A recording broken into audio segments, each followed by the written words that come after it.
Bom dia, bonjour, guten tag, dobry dzień, labdien, and good day. We're ready to start the third day of the WePlay Academy League Season 2. And I always start the broadcast with like some cheesy compliments.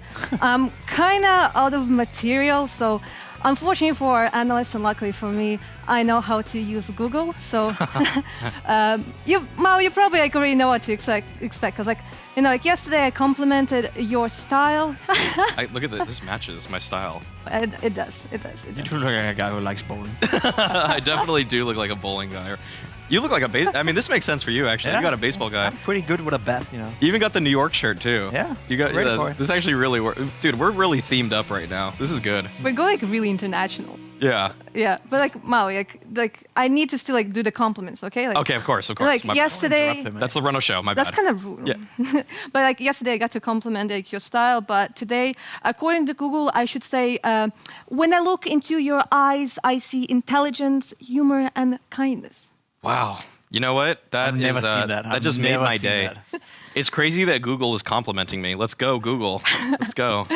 Okay, Pimp. What about me? Yeah. You're like, I'm ready. I mean, no, the thing is like he's sitting with a bat, so I can't say anything bad. Of course not. So Be like, careful. Be careful. I'll be like on the first day I kind of point out that you're really handsome, but I also want to say that when I look into your eyes, that's like the most favorite thing to do.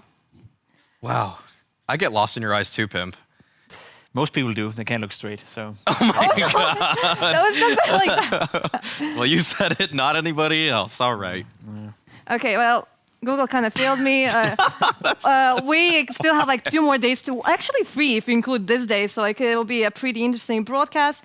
But the thing that actually matters is like it's already the 3rd day, and we are actually going to find out which is the first team that is going to be out. Oh. And it's either going to be Astralis Talent or Big Omen Academy. So like, you know, maybe when it comes to Astralis Talent, we were not yet sure like what we should expect because they didn't perform that good in the previous season, but they went pretty close with Young Ninjas. When it comes to Big Omen Academy, they got to the LAN, but then in the beginning of the season, they lost 2-0, and considering all the changes, it's not looking too good for them. Right. Big Open Academy. I mean, they were one of the teams we thought was probably going to be doing pretty well. I mean, NAVI Jr., admittedly a very tough draw given the fact that they upgraded their roster. So losing to them is not something that you should be too down and out about. Right now for Big Omen Academy, they got to take this one game at a time. They got to try to make it to the gauntlet stage at the very least, because even if they win this game, they will be able to qualify for the last chance portion of this event. Astralis Talent, on the other hand, they're a team that did surprise us with how close they brought it to Young Ninjas, but I will say that Big Omen Academy are my favorites for this one. Yeah, it's hard to argue them not being the favorites, knowing all the history we do about them, especially if we take Season 1 into consideration. But as we saw, you know, Astralis Talent, they probably should have won 1 map at the very least against Young Ninjas. Maybe there's a case to be made that they could have won both of these 2 maps. It could have been a 2-0 for Astralis Talent with a little bit of more efficiency on the server. Whereas for Big Omen Academy, they didn't really get to show us anything, right? So when it comes to confidence, when it comes to what is your feeling going into that matchup, yes, by the paper, by the player profiles, and by what we've seen so far, Big Omen Academy are the favorites. But in this tournament so far, they've had nothing going for them, and that, you know, lack of confidence that they potentially sit back with right now could potentially be a difference maker, or at the very least make this game much, much closer than initially you would have thought. Yeah, but this is what actually happened on the first day, because yesterday we had Group B, and there we had Mouse NXT that played against Fury Academy. And I mean, Mouse NXT, they won the previous season, and even though Fury Academy went through some changes, it was still a pretty one-sided matchup. It was a convincing series for Mouse NXT. Fury Academy surprised us with how decent the very first half of the series looked. The fact that they put up 9 rounds against Mouse NXT on Mirage CT side, that maybe made us believe for a second, but after that, there was not a lot to talk about, unfortunately. And despite the fact that Fury Academy are incorporating Honda, who lit up the server at Blast the first time he played there, it's been kind of a downwards trajectory for Honda. So he's going to be trying to regain some of those little those little moments of brilliance that we saw at Blast and hopefully bring them forward, because he's going to need to if Furia have any chance of making it through. Yeah, I think the one positive note we can take away from Furia so far in this tournament was this Mirage game where they were up, as you saw here, 10-8, 10-7. They were looking like the team that potentially could make the surprise against Mousesports, and then unfortunately for them, it kind of fell apart in that second half. Couldn't really get it going on the T side, so they get another chance to tomorrow to maybe give it another shot. Maybe show us that they still deserve to be alive in this tournament. And as you said, Heku, a couple of times already, if you were to lose the first 2 games of the tournament, you are out of it, right? And we know what happened to Furia last season. They played the 14 games in the group stage and then they finished last. It would be nice if they could try something else, I guess. Yeah, like you have no time to warm up. You don't have the luxury of having 2 weeks of best of ones. But when it comes to our last series, it was actually really competitive because it was actually a 2-1, not like in the other series. Of course, it was between Fnatic Rising and VP Prodigy, and it kind of came as a surprise. Like when we had an interview with Torzi, that like, yeah, they are expecting to play against the CIS team. It came as a surprise to me, but what about you guys? Like, what do you think? Is something wrong with Fnatic Rising right now, or is it VP Prodigy that is like way stronger? Fnatic Rising aren't playing as well as we saw them last season, but I would want to direct the credit towards VP Prodigy. I think that they've gotten better. Fnatic Rising probably just a little bit worse, but I would say that VP Prodigy are at least 30-40% better than they were last season. They were closing out rounds that I saw them kind of throwing in the previous season. The teamwork looked a lot better, and when we heard from Resalt in the post-game interview about why they picked up this guy Exercian, Resalt said that one of the first things was that because he can help call, he can help direct everybody. When Rufire, who is the in-game leader for VP Prodigy, is on the other side of the map, it's Exercian who can step up and direct a little bit of the traffic, make sure that people are doing what they're supposed to be doing, and it showed. They looked like a better team, and that's exciting for anybody that's a fan of VP Prodigy, or any of the players on the team. I fully agree. I think we have to take a look at VP Prodigy and we have to compliment and realize that yesterday they probably played the best game, or one of the best games they played in the entire WePlay Academy League history for their sake. They were looking good, and as you said, what we criticized them for in the first season was the spacing. It was the I guess the lack of understanding of how to position yourself when you got the first kill, or lack of positioning yourself after the bomb was planted. There was just a lot of dis-synergy within the team, and maybe, as you described right here, Sertian coming into the lineup, he could be that glue that is gluing all these players together, because it looked much better yesterday than it did in Season 1. Whereas for Fnatic Rising, we did talk about it, a roster change coming into this one. Regali as well was a big question mark, because he was hearts out one of the best players in Season 1. We saw at the LAN finals, he kind of couldn't replicate that performance, and that left you doubting, is this a guy that consistently can be the best player in the league, or is this a guy that occasionally can be the best player in the league? And yesterday, we didn't really get much smarter. He was having a decent performance, but it wasn't the Regali we saw in Season 1. And I do want to say, and I do think after watching Fnatic Rising play, and after knowing what their lineup is in terms of firepower, etc., without Regali playing well, without him being the star player, Fnatic Rising is not going to be a team that is going to make top 4 at this tournament. So we need to see Regali step up. And yesterday, he wasn't quite there. He was all right, but not good. Yeah, unfortunately, he was not yet there. Like, probably the whole chat was just spamming the hearts, like hoping for the best when it comes to Fnatic Rising, but unfortunately, it didn't work out for them. They're not yet out. We're gonna find out it tomorrow, but today we still have the matches of the A group, and as already mentioned before, it's really important to actually to know like which is the first team that is going to leave us for the rest of the season, because I mean, Astralis Talent, they had a really close matchup against Young Ninjas, but when it comes to Big Omen Academy, like, it's really hard to say, in this scenario, like, who is maybe like a stronger team. If I had to guess, I would say probably Astralis Talent, because, like, they showed a pretty nice performance against Young Ninjas, but maybe Big Omen Academy are preparing something. Maybe they are ready to surprise us. Hopefully Big Omen Academy will play better. I think they didn't leave us with a great impression after day one, to be completely honest. We talked about the change of roster as well, the in-game leader now out of it, having to switch position with the AWP as well, put towards Glaive. Aqua, again, a player we talked a lot about in Season 1, was playing fantastic with the rifle. So far in this tournament, he's been one of the worst performing players in the entire thing, and he used to be a star player for Big Omen Academy. So it's sort of like the same scenario as it is with Fnatic Rising. Without Aqua playing well, I don't see them having enough firepower in order to actually, expect them to win any of the games at this league. So we need to see a different Aqua today if we want to see them beat Astralis Talent.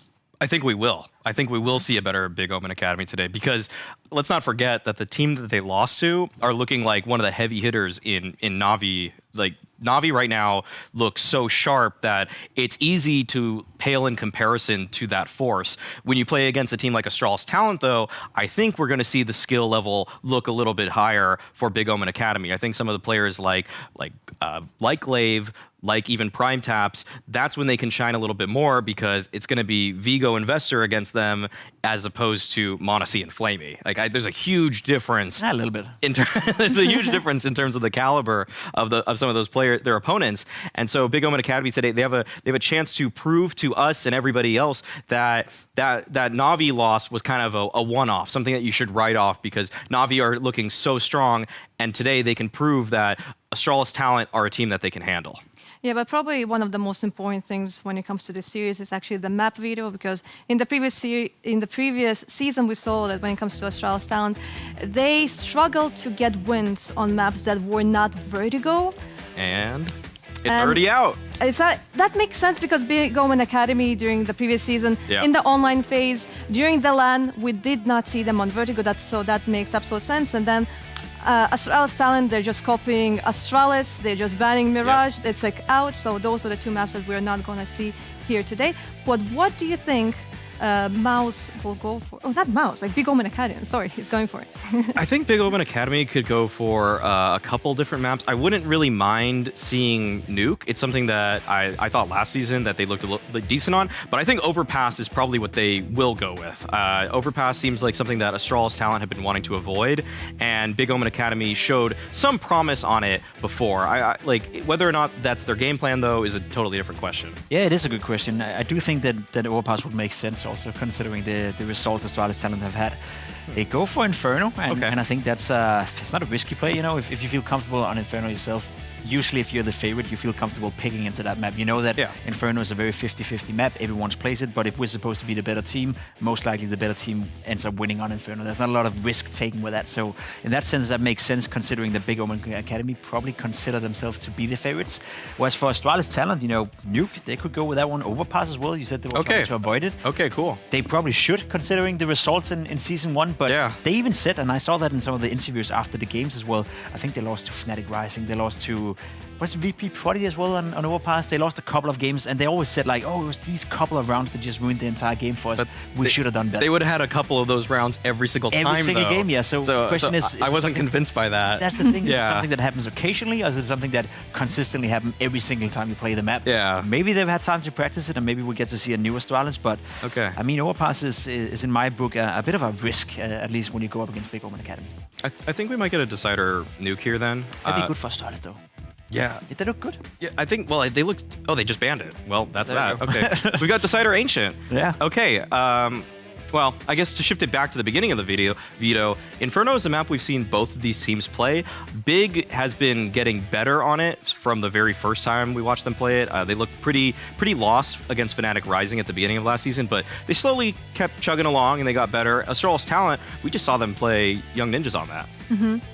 I would say like, I'm kind of surprised that Big Omen Academy decided to not go for Ancient. The reason for that, because like in the previous season, they won 16-3 against Astralis Talent, and it's a map that I actually tried to avoid. Yeah. So I wonder like, maybe if they're trying to play like some mind games, you know, like they were like, okay, Astralis Talent is expecting for us to go for Ancient, so we're not gonna pick it. We're actually gonna... Those are some very impressive win percentage numbers I see right there. That's why I was not sure about this. I kind of want to know what the thought process is behind. Like, okay, they suck on it, we do too, but we're better. We're better. We don't suck as much. Yeah. Like I didn't think this was even going to come up in the picks. Actually, I was confused at the Inferno pick too because of that. But okay, well, I mean, Big Omen Academy, they maybe saw a weakness in Astralis Talent. Mind games. Okay. They're playing mind games. All right. We need that. We need a little bit more of that. These teams have they're beginning to develop a little bit of familiarity with each other, so that's when they can maybe do a curveball pick like that. It's a weird one, but I think Pimp put it pretty well. The fact that if you think you're the better team, you're usually going to just be better at Inferno on top of that, because like all the fundamentals you've brought with you on other maps are just kind of magnified on Inferno, where the game is so like tic-tac-toe, kind of 1, 2, 3 ABC Counter-Strike a lot of the time. Yeah, but like for example, in the end, Astralis Talent actually banned Nuke and left Ancient. So I kind of feel like maybe they reviewed the demos, maybe they prepared, and then they're like, hey, you're not picking this? No. We got ready. We don't want to like lose all this time that we spent on preparing for you. So like, if we're going to a third map, we'll be ready for this. That's a trap, though. Like, if you pick into a map just because you're prepared for it, it's like you're trying to forcing the issue upon you. I do think Astralis, though, and in general, like what I sense within Danish Counter-Strike as well, is that Ancient is slowly but surely becoming one of the maps that a lot of Danish people like to play, especially in Face It and all these leagues and the smaller cups as well. Ancient is just a map that people like in Denmark. Again, it's new, it's fresh. There's a lot of different ways you can do it, especially all the new smokes, the new meta that is constantly evolving. So I think Astralis Talent, yes, they've had a loss 16-3 on the map, but that was a couple of weeks ago. We have a new map, an updated map as well in Ancient. Stuff happens, meta changes, so it's hard to use old results when it comes to Ancient that is so new. It would be different if it was Inferno that has been played the same way the last 5 years. Yeah, but the thing is, we have like a really international broadcast. Like, we have a full Danish team against a full German team. I'm from Latvia, Mavi, you're from USA, you're from Denmark. We have international viewers. When it comes to our casters, they are both from Canada. And if I recall correctly, the second language of Canada is actually French. So, Madame, Messieurs, aujourd'hui, vos commentateurs est Londres est Crony. That was pretty I good. made a mistake. Yeah, very good. I Very don't even good. speak No. Don't be upset, Heku. C'était vraiment bon. That was great. C'est magnifique. That sounded perfect poutine right there. Yeah. Extra gravy, baby. Welcome back. It's Scrawny and Launders to get you guys through this first one. Of course, today is a sad day for the broadcast because it's Elimination Day. And I love that day. Yeah, this guy's nuts. We got back to the hotel yesterday. We turned around the corner. We saw Furia Academy. Yes. They saw Furia Academy. They're on our floor. They were on the floor. Yep. They were a little enamored to see you. They were all excited. They looked like they had high Furia hopes. every time I see them. Because that's the only Portuguese I can speak. We tried to pump up Honda a little And bit. Carl Ho. And they will face elimination later today. So, it always makes it feel a little more real when we put the people to the faces, the people to the names, So that's why I'm a little down, man. It's just, it feels like the season 2 just started and we're already sending somebody packing. Who's it going to be between Astralis and Big? I do feel as though from what we've seen in this limited time of the second season so far, that Big are favorites here. I would understand if you wanted to predict them with me. Well, Yeah. I'll say the desk was very good for once. Okay. Oh, no, just kidding. The desk was very good today because Maui pointed out that Big was playing against Navi last time. Yep. They did look a lot. I mean, they got 16-8 both times, but I really think they're much better than that.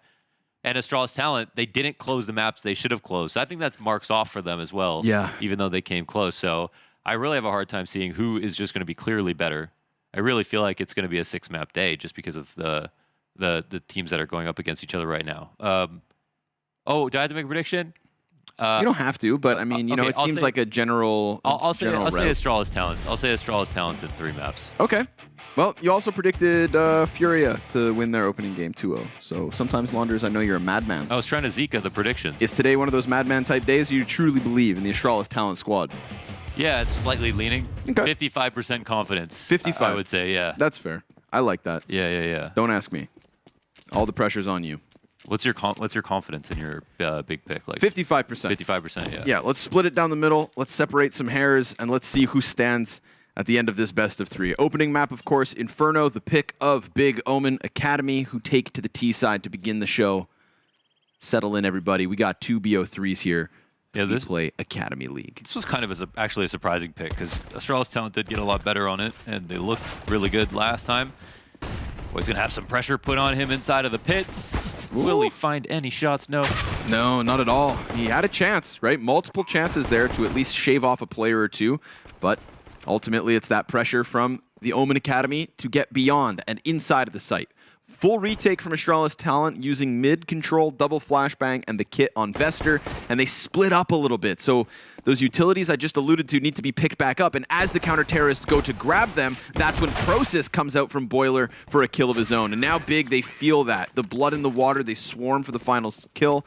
I feel like, we saw that instant moment where the time Vester dies, all of a sudden CT's run, Boiler Peak is there for it, and Big Omen Academy with an easy first pistol. Oh, yeah, I remember. Okay, so I think I'm leaning a little bit Astralis Talent just because the veto, actually. So when we found That's out fair. Big picked into Astralis Talent and, like, the Astralis overall Inferno looked pretty decent, like solid. So it's just a weird, kind of a risky pick, I feel like, to go into it. And there are certain elements, like the fact that Void was very good, but you can't really specifically anti-strat, him as an opper for how good he is. I think he's going to have impact. So I believe in Void. You were calling to the Void in the last game. Yeah, you were talking about Void, and he had that clutch. He had that clutch factor. I thought you looked very good. I feel like clutch factor is actually something that in this level of competition is so important. Yeah, there's going to be so many mistakes and a lot of opportunities for those individuals to shine, and that's I think a huge reason why the Opper is mopped up in a way that wouldn't be possible, if they were only playing, like tier 1 events all the time. Yeah, dead on. But uh-oh. Whew, Void, you want to get out of there. He was being drawn like a moth to the flame onto the T-ramp, but they were trying to set him up for the alt mid peak. He does fade away ever so slightly. And we start to see Big Omen Academy lean towards B. Bomb's been picked up, and they're going to use this banana hit. What does the defense look like? Well, Vigo's boosted on the CT cross, and Mister is going to lay down a smoke at the moment that everybody arrives. So Big have a choice. You could try and charge through this headstrong using Aqua's Mach 10, or you wait it out and give a chance for Vester to rotate through his spawn. It looks like they're just going to execute, and the CT is a little slow to rotate, so the two CTs already in position need to hold it, and both go down. They empty out their Desert Eagles with no kills, and Aqua, of course, primed to continue the push. He will pepper Void back slightly as bomb is planted, but you can see the health here. This was a very good attempt at a hold. Aqua on 30, Process on 12, Glaved with 30, and even Nixe 34 as well. Like, that's so much Deagle damage, but just 0 Deagle kills. They cleared they didn't clear CT boost either, so I feel like, honestly, if the aim was a little bit better on that round for Astralis Talent, they could have ecoed them. Being up on that boost, he got like 6 shots in before they took him down. And there's finally some compensation on the other side of things. But off Banana we go with all these great weapons saved, unharmed. Ding! The bells of victory ring. That bell is grief sometimes. Yeah, man. Some people just spray it. Yep. I remember the good old casting days. Get stuck there.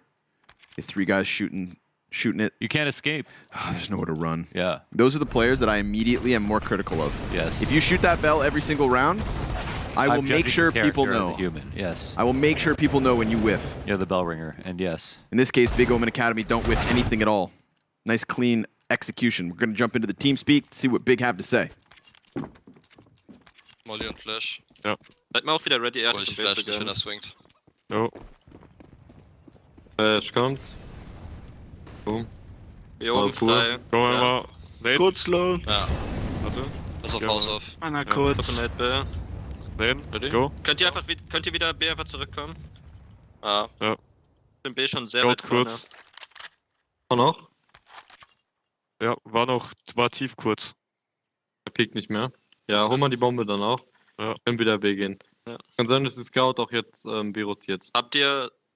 Ja, ihr habt noch 2 Mollys, ne? Ja, Molly dann Quad und zweite raus, CT Smoke. Luca, ich geb dir mal Molly, okay? Quad.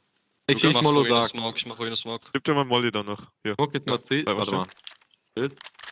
Smoke jetzt Ready? mal CT. Dann Mollo noch ganz entspannt. Jetzt Mollo ich noch Dark. Mollo Quad. Quad einer. Ja, go. Dark Dark Pillar tot, Dark Pillar Und tot. zweite Zweite noch da. Dead. Nice. Hier. Recht mehr da. Banane. Zweite, Zweite frei. Noch einer Weiter. zweite. Dead. tot. Jetzt hat's gut.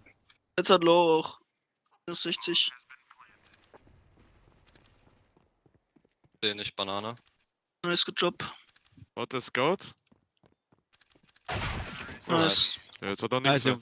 All right, kept it clean, well orchestrated. We heard them talking through their utility usage. We saw the Molotov actually get dropped by one of the Mach 10 players so that he could get up front. So just nice little micromanagement going on before the banana execute. And as you'd assume, with the CTs having so little to work with, the round goes the way of the Big Omen Academy. I've always thought it was funny how, like, Nice and detailed. when Europeans shorten Molotov, Yep. the English word, obviously, they say Mollo, Yeah, which makes more sense than Molly. and that's what the English... Yeah. Yeah. I've always Mollo. thought that was very funny, but also good. Maybe we should start a trend. I like Molly, though. Do you? Me Yeah. too. I'm just I'm just an NA brain. My brain has delay. You guessed it. I'm from NA. Moly. All the spots that Astralis talent had inside the B site were really reserved, so perfect for those Molos to come out and flush them in those positions. A perfect anti-eco that we just saw, even though the stack leaned towards B. Void opens up. This is what I was waiting for. You know, if Astralis talent have something to offer us this evening, I do think it hinges on the Opper in Void. He gets his mid pick, falls away safely into the arch, and check out this Big Omen Academy all in on lane instead. Altec's going to drop a smoke to make sure that he doesn't get burned into the open. The smoke is weird on Arch because Void can still see completely, and they didn't smoke CT out, so he can actually come towards lane. Oh, but that's what they wanted. I mean, Glaive stays scoped up on the Krieg, takes the head off of Void. Oh my god, the movement. Aqua just flies across into the pit. Process trade frags as the player in sight goes down. Is that man wearing skates, rollerblades, or a set of skis? If he's Canadian, maybe he's got skis on. Well, there is actually a chance here. Yeah, there is. Oh, it's a little slim, and now anymore. it's none. It went from slim to none quickly. Yep. Now it's just about getting Mr. out with the op, and he's not going to find that either. So big. A little weird smoke, as you alluded to, kind of forced Void forward. He felt that call. I would believe that they wanted it if they weren't holding it with a rifle. Okay. They hit a 6-shot, like Glaive had a 6-shot, but it's like the upper crouch peaks or you miss your first bullet because you have an AK, you just die. So I think they were aware of it, which is really great, but I found it a little bit strange, to be honest. So it made perfect sense the way that Astralis talent approached it in that position, and Big Open Academy gave them a moment, but it came down to that op kill. As soon as they got that kill down, they said, all right, A site is free. And they hit it. Aqua gets that little bit of a movement buff off of the barrel, just to really obscure any crosshairs. Anybody trying to hold that angle wasn't expecting a hopping Mac 10. You know, when you're jumping up, you can't miss the B-hop. Yep. Okay, so every time you get a chance, you find a barrel or something, use it. They didn't expect Void. But it doesn't matter if they expect him, because Prime Taps swings the M4 into him and then slides out for the second frag versus Vester. I thought, if anything, in this round with Armored Deagles, Void's position, and, you know, right out of the gate, he went for that risk, went up into the balcony room. He got himself into a nice spot, but just too quick on the kill was Prime Taps. Woo. 5-0 start from Big Omen Academy. This is good. Yeah. Excellent T-side, just chewing through Astralis talent. I really want to just echo, let that point from Maui reverberate. That, you know, we could have looked at the Navi Junior as a team who, coming out of last season, have made a massive upgrade. And now that they have that upgrade, we really don't know how much better they are than everybody else. They could have been so much better than Big Academy, even making a good team look bad, only allowing 16 rounds over 2 maps. So there's still a lot to be learned about how good Big Omen Academy are. Maybe they played the best team this season. We don't know yet. Can't sleep on that Flamey upgrade. No, sir, not at all. Even when he wasn't like the most... He's made more money playing CS than every single player in this league combined. It's a good way to put it. You got to quantify it. Sometimes life boils down to money. And Void, well, he's got that moolah. Glaive gets wrecked as he tries to peek around the banana side. We're going to boost the CT up onto the half wall. And the terrorists begin to work away from this B site. Now, despite that first kill and despite the movements being seen from Astralis talent, it isn't a 3-man stack. They still keep their numbers over on A, where this bomb looks to move. Nixay going to use his utility, and he's going to have a nice 1v1 towards the arch. If he can push his player back, if Mr. just takes too many steps back, then he could get caught from the apartment's peak as well. And he just jumped away, so gathering the information. And there's only a rifle on arch here, so the CT smoked up. There's a lot of CTs here, at least. Vester getting into the pit. Yeah, let's Vigo on the peak. This. He's able to go for the big spray, gets 2 kills off the side of that, thanks to the assist of Mr. But Process will trade this one back, trying to keep it alive in the 2v3. There's two on A still, and I think that Prime Taps knows this, but the problem is they don't have time to go to the other site. They're not really working together to get these kills either. No. Probably putting some pressure on from Arch would have allowed the Halls player to take the duel in lane, in pit, excuse me, but now Process is just coming away to the other side. And that's not actually to implicate Process for going around. that's just to say, if they're going to do that, the Halls fight needs to be delayed a little bit. Yep. I think that probably makes a bit more sense because they weren't really applying the fact that they had the 2v2. It felt like a 2-1v2s there. Very, very, very awkward round overall on the A sites. And they forgot to re-smoke. They should have been aware of their smoke timing on CT, and then the rotator would be there for how long they took, especially. Yeah, just walking up slow. Absolutely watching your flank would have made a lot of sense with 3 players wrapping. But once they saw the rifler was on Arch and they had a guy in Halls and all that pressure, felt like the win was incoming. Well, it falls to the wayside, and so does Void. Process. You just don't see Oppers play that long at car, but Void is really comfortable trying it. Wow. Okay, 2 quick kills, 2 very crispy headshots to the way of Big Omen Academy, and maybe they're just looking to up the tempo here. They begin to cross into Vester. Nice control of the spray to get the player who extends a bit further when he really wanted to keep it right on the edge of the box. I give props for that one, but this is Big Omen Academy right back to like the convincing nature of their first 5 round wins. You know, other than that one peak that we saw from Vigo out of Arch where Big Omen Academy kind of slowed down awkwardly, where the pace was a bit different than what we've seen elsewhere, that is the only reason that Astralis Talent even have a round on the board. This one, super convincing. I mean, the tap into Void at the top of Banana, same for Aqua rounding Arch. Like, Big Omen Academy seemed to come into this round, know what they wanted. Hold back the Banana peak as long as you can. And the moment you get the kill, let's smash into Arch side. Never did it look like they were going to let off the gas pedal. And so, 6-1 lead. There's just so much counterplay for an Opera at car. Like, it feels like when the map is designed, it's like, Opera should peak this, right? But then everything was focused around, like, how do we make sure if an Opera plays there that they get punished really hard? Like, a lot of the smokes are designed to just stop that peak. The car molly is a huge molly that you throw and you rethrow over and over again. And we see Void do this play with the smoke so that he could peek on the other side. But even the rifle swing, even though you don't want to challenge an op with a rifle on a dry swing, it is a peak that everybody knows so well from all of the pugs that they played. Like, how many times have you tried to swing on that car opper? So it's kind of a dangerous spot to stand in sometimes.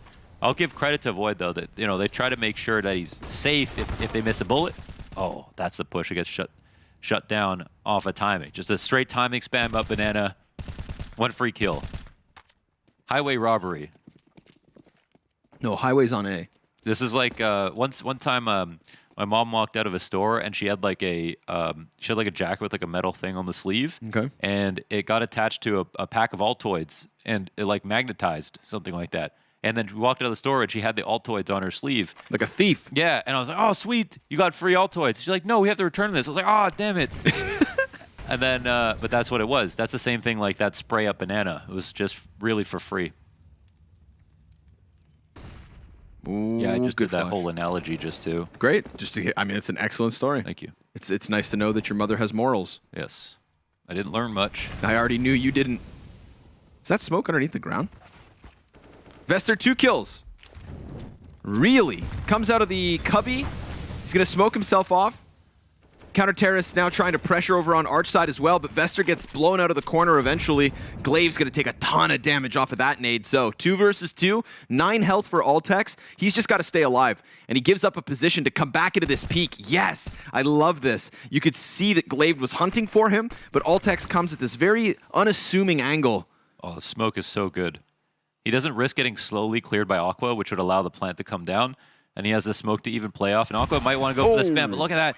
You got to appreciate that. Okay, 22 seconds left. He could just sit and wait. His teammate's coming. But he knows 20 seconds, like 15-second smoke, plus a little smoke phase opportunity after that 15 seconds. A is closed if I'm sitting here in Graveyard. You've got to go through with a spam that might risk you compromising your spot. So good utility usage and nice reposition of Graveyard to get the lane kill as well. And then popping up as well to just really ice out that one. So 3 kills for Altex. He's now 5 and 6 after that moment. Rising to the top of the scoreboard for Astralis Talent as we have 4 rounds back and forth without any consecutive round wins. The door seems halfway open for Astralis Talent, but every time it looks like they're good to go, we see them lose an early player here on Banana. Last time it was a little bit unlucky. This time it was a little bit godlike from Big Open Academies. Flying through that smoke, I think with a window flash from spawn and just taking the duel. Yeah, but this is the second time they still caught him in the exact same spot. Trying to get over towards logs. So Mister's been battered and bruised, bullied at a 1-8 score for the moment. Altec's able to rotate into the B site, but silence from Big Omen Academy. Not showing any face, not showing anything other than that opening kill. And unless Astralis talent go digging to the top of Banana, they're just going to have to play this blind guessing game into the 2-2. Or take a bit of a risk, which they are right now. Vester moving in through CT spawn. And even on A site, we've got this lean from Void on Arch. So Apartments is open, Boiler is open, Mid is open. Everything is open for the taking. That's great. What is this? What is Void looking at? Based on the minimap, it's like he's staring at the wall. But maybe he's just around the corner. I could be wrong. He's probably just waiting for them to flash to take mid. Maybe he doesn't expect them to ever take it without one. Well, right now they're gambling appropriately. They're holding properly, but it's just a matter of kills. And as Vester swings out from CT, he's got one. Vigo with the headshot as well, starting to thin down the numbers, but Vigo gets hard clear from second oranges, and then Altex gets his name on the play. Void begins to come over. We've got this late flank from Prime Taps working around to the CT spawn, and neither CT is looking for him, but in the meantime, they drop bomb. Prime Taps, he's got 3 seconds to get the kill, and that's Astralis talent taking a huge risk, overstacking a site without information, and justifying it as they take away the round, but their lives have been taken back from them. It's still 3, but at a cost. That's a tier 1 stack right there, because they lose their opening kill, tragic way, push down Banana again, early 5v4. This is it, dominated right here. And this is the perfect round to pull off a stack. But not only do they go for the stack, they do it properly.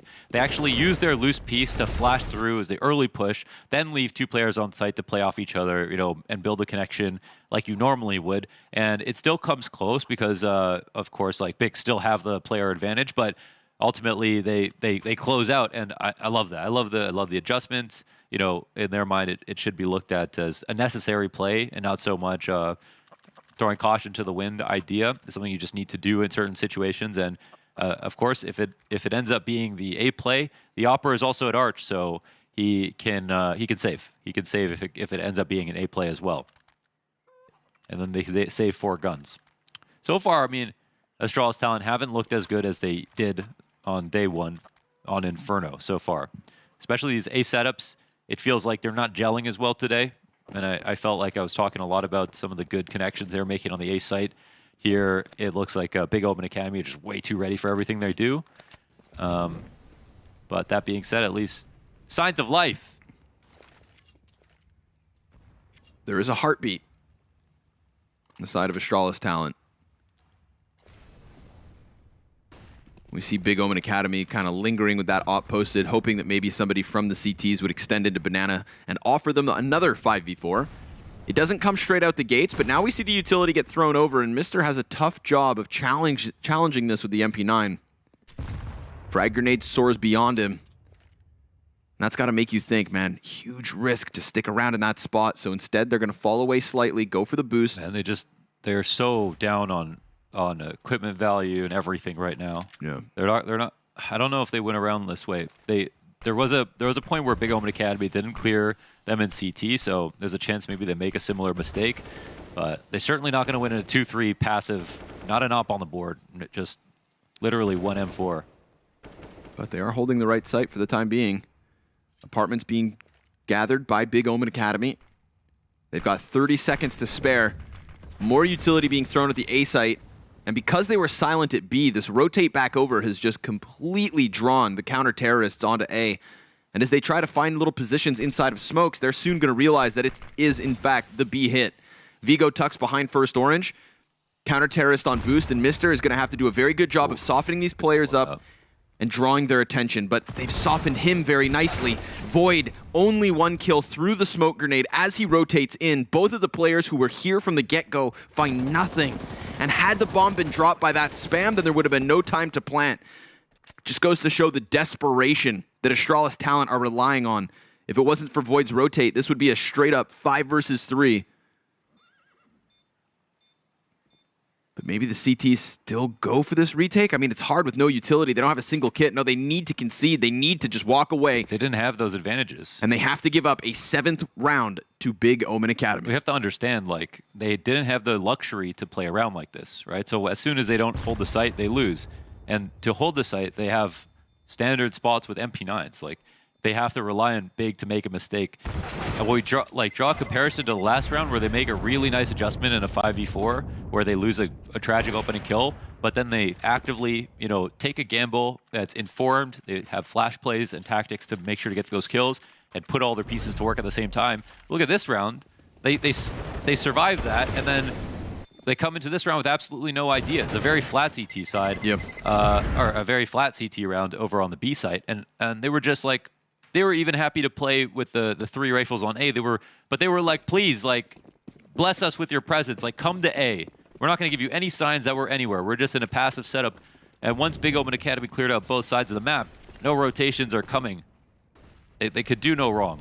So Yeah, big contrast between those. That's a moment where you need your IGL to call harder, honestly. Yep. Yeah. More ideas, be aggressive. Keep up that character. Yeah, you need to win some space back early 5v4, get some resources. You don't have an op, you don't have rifles. Got to move with charisma, but instead the round falls flat and leaves the CTs in a dire strait. MP9 and a Galil, that's all they'll have in terms of primary guns. And a deep smoke from Prime Tap so that they can challenge into Arch. Now there are 2 players here. Maybe Vigo can put that USP to the side of someone's head. Prime Tap's going to now figure out both of these spots. A little bit of a wild spray that primes Altex for 1, but it is traded right away. And now Mister, he's going to find 2 players running away from him. Hits the dink, crucially so, dropping Nixay down to 11 HP. Player boosted on Orange, soon to be found out, but Vester's got that Galil, right? This is the biggest weapon, the biggest piece of the puzzle for Astralis talent. And if he can just jam it into position, then maybe he can still rob one back. This is his round to win. Vester able to kill Process, but immediately, because the CTs floated inside of the spawn, they left all of their options open. And as much as that looked like a 4-player push onto B site, which with Vester's sharpness could have gone his way, they've just gone ahead and dodged him. So he'll grab an AK-47 for his troubles. That's the upgrade he's earned with the 2 kills off of the Galil, but ultimately the 8th T round for Big. I would like to say that Inferno is such a brutal map to play CT side when it feels like this, where you try your aggressive ideas, they don't work, and then you just, maybe the mood changes a bit, but it's just such a hard map to play. You have to be very active. There's so much that goes on in terms of utility from the beginning to the end of the round and all of the rotations and stuff. And I've seen way better teams falter. There are teams that look like the absolute best team on the map in the pro scene at the tier 1 level on one day, and then the next day they struggle to beat a tier 2 team. That's right, I'm talking about G2. I've never seen a team that can fall so much day to day, and it's just because this is a map that if you feel a little bit off, your whole day is going to be bad. So I feel for them. It's tough because we've already seen better from Astralis talent, but let's see. There's still hope for them to recover the half a little bit. Mm-hmm. Give themselves enough of a breather going into the offense to maybe bring back their opponent's map pick. But so far, looks like, again, as you're alluding to, it's not one of those good days. And today's not the day that you want to have your off day. Seriously. This is elimination on the line. Today's losers go home. And their chance at gaining experience and prestige at the WePlay Academy Season 2 comes to a very short end. I'm talking 2 best of 3s. That's it. And when you think about the heartbreaking nature of Astralis Talent's first match, 16-14, 16-14, as the underdogs, this is when it matters. This is when it hurts. Terrorists trying to get into the A site, but Altex, we didn't get to catch it, but I could guarantee you that was hot. 3 kills from on top of balcony, shuts down the short player. Look at your radar real quick. Look how stacked up those kills were. A rock-solid hold coming in from balcony that just pushes his opponents into the 2v5. We said there's still time for Astralis talent to make something of this CT half, and off of a play like that, he's got his team riled up. What just happened? Did they come out of halls, or did they walk up lane? Like, all of these 3 players so close together, I feel like if they come out halls, it makes more sense, but it looks like the X's are a little bit off. Okay, well, 40 seconds. Is there a recovery option here for the T's? It'll be risky, but I think maybe Vester got spotted. I don't know. He's worried. He's worried about. Oh, he sees his gun. Oh, that's. You know what? A4 supremacy. Yeah, the A4 doesn't get spotted there. 25 seconds. But Bomb needs to be picked up, and it's sitting on the balcony. He tries to peek out, and that's never going to work. So many guns already trained on him. Glaive, 15 seconds left over. No way he wins this. He has to concede it. So it is a 4th round for Astralis Talent off of the back of Altex. Yeah, let's go. Altex, amazing spray down there with the A1S. Hard to get the 3-piece with the A1S. Unless your name is Altex, apparently. He's got that A1S buff. But then we saw the A1S also cost a man over in the cubby. Sometimes you got to take the silencer off. Yeah. Would you ever ride a Vespa? When I was a teenager, I had something similar. I had a 1980s Honda moped. And I'm talking like the 2000s, so it was very old. You could hear me from across my town. It was so loud. That was me. I was that kid. That reminds me of this one kid who brought his cordless phone from his house to school. All right, why? And swore he could use it. Okay, and you just knew he was lying? Right. Weird flex. I wondered why everybody bullied me. Now I get it. It's because you had a mustache at 6 years old. Wow. Void, he's ready and willing. Ready, willing, able. Not their slogan, but... Mister's going to let them get into the arch. Oh, man, that's brutal. No way. Prime real estate. You got to love how he made it really see. He was just going to escape into CT. Nah. I got you. Oh, my gosh. Just gave up the angle. This is... Oh, man, that's a key piece. Could happen again, though. They want the fight, though. They want the fight. Yeah. Say, give me more. Come here. Investor, dude. Oh, he's kind of peeled between 2 positions. Man. He's chewing on 2 separate thoughts. They're re-smoking. Oh, the CT's re-smoking Moto, actually. He hears all of this movement, though. So Vester, high alert, will kill Nixay.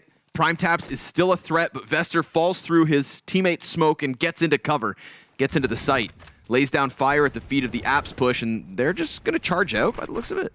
Yeah, they snuck in the smoke a little bit here. And he jumped down. Went on site, gets the kill. Bomb dropped in his hands. That's the plan. Plus the pit player. 2-on-2, both rotators. Prime Taps just sprinting into the bomb site, causing all that confusion alongside the first player who drops in from Balk. Now Process is locked into this pit, and the upgrade into the AK could make a huge difference. He's trying to take this bike peek. Oh, no punish. Oof, awkward timing. And they don't know about the second counter-terrorist just yet. Utility exchanged in both ways, and Process trying to close this gap. Sees Vigo, jump up, dies out to it. Prime Taps looking to keep this 4K alive. Ooh! Swings wide, and sure enough, he's got it. That was sick. And it was a pre-fire on the side of the site. Knew exactly where the fight was coming. Didn't even allow him a second chance to take that duel after doing all the damage. Beautiful stuff from Prime Taps. All the way around with that opening kill on the site as well. Wow, this is on an eco, but it really didn't feel like it. Man, in the pit. And that's... did he earlier in the same round get the one tap when he would to get into CT spawn. That's 2 Desert Eagles. That's WePlay of the day. Yeah, sign it up. Why isn't that a thing? It is now. So far, that's the #1 contender. We got 2 BO3s to chew through, but for now, that's at the top of my list. Staying true to his name. 10-3 at the moment as well. How does he have 3 deaths? He has less deaths than they've lost rounds. That means he was also alive for all the rounds they won. Yeah, direct impact. Prime Taps doesn't die. You know, simple, Zaiwu, Prime Taps. Oh, no. Simple, Zaiwu, Omanek, okay. Prime Taps. Prime Taps, right. Thank you. Yes, almost forgot. I'm a god. That's right. We're big Omanek fans over here. I want to get an Alma necklace. So everyone knows. I'm going to get an Omanek tattoo. Gonna look like an Almanac ass. Prime Taps, prime time. Gets flashed into the apartments, clears the player in Boiler, whips around and sees 2 dudes doing what they do. Mister will be smoked as his teammate inside of the site dies out, so B very much clear for the taking. Unless Mister's got some shenanigans up his sleeve. Another smoke goes down to his feet. He does peek wide, but dies instantly at the hands of Process. Good cover to keep Aqua standing tall. And speaking of tall, Process over the boxes, into the spawn, clears the board of Vester. Altex, I know you want another balcony 3K, but there's nobody here for you to gun down. So 10 rounds on the T side for Big Omen Academy. Definitely after the last game, not willing to call Astralis Talent a bad Inferno team anymore. I would just say this is a case of a good team playing against an off day. And when we swap sides, you know, potentially the narrative changes. But I think like just also with this update, something that we don't know, you know, is how much are the maps going to swing CT favored, you know, just across the pool just because of the M4s. No. Considering most of them already lean, right? So, yeah. But the interesting thing was, there was a point where the Kriegs actually caused problems for the Ts if they handed them over to the CTs, right? Yep. So there was Astralis at one point where like, we're not buying any more Kriegs until it's the last round of the half, or we'll buy one at a time. So if we lose a round, we don't just hand over so much firepower. And the same could be said. It depends if the AKs want to, you know, take on M4s. It's not quite as powerful as the Kriegs or the. I would consider it, man. If I was having a slightly off day, I would drop I would drop my AK for an A1S and aim for the stomach. Go for the NAFI sprays. Get him with the gut punch.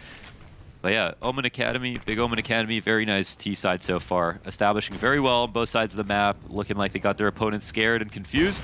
Not giving away too many opening kills, usually winning them. But now Void makes an appearance on the other side of the map. He's done with the B antics. It cost him Vester's life, but Vester, I love that. He says, I would sacrifice you every day of the week for these 2 kills. Exactly. Void tucking into cover. Says, thank you so much, sir. Thank you for this chance. I have found meaning. Mister's looking for some kills. Starts spamming away through the smoke. It's Vigo to get the headshot because there was a slight gap on that. Oh, and he turns it because of the trajectory of the nade. It's going to confirm that Process is stuck in this corner. There are 2 terrorists left alive, and they've got 14 health between them with no bomb control in a 2v4. This angle is actually nice. It's a flat angle, but because everyone's thinking about the next thing, like clearing coffins, swinging out, clearing CT, it often nets you frags. Just to sit in pool, have this direct, like, you know, hard flat angle at the top of Banana. And that bomb, you just really wish you could pick it up with E, but pick it up. You got to commit full to get that back. Oh, will the swing come through? Nice shot. Oh, that again, low HP. Oh, he was predicting the peak there.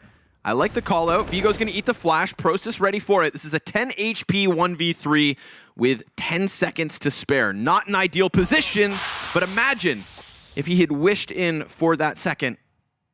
5 rounds at the end for Astralis Talent, and that is, I think, all they could really ask for once Big Omen Academy were setting the pace, setting the tempo, and screwing with the cash halfway. It was that 5-0 start that really looked good on the Academy squad, and you can see as well, right, these one-off rounds just messing with the cash flow for the CTs. If it wasn't for Altex and that big 3K spray down over on balcony, you know, some crucial moments from a couple of players on Astralis Talent to win them rounds.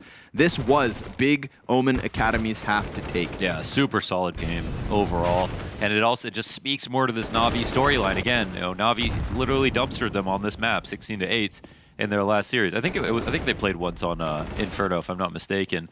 And this is a power play for Big Omen Academy to pick into Astralis Talent after they clearly had put in so much work on the map as well. So they proved a lot, I think, already just in this one half.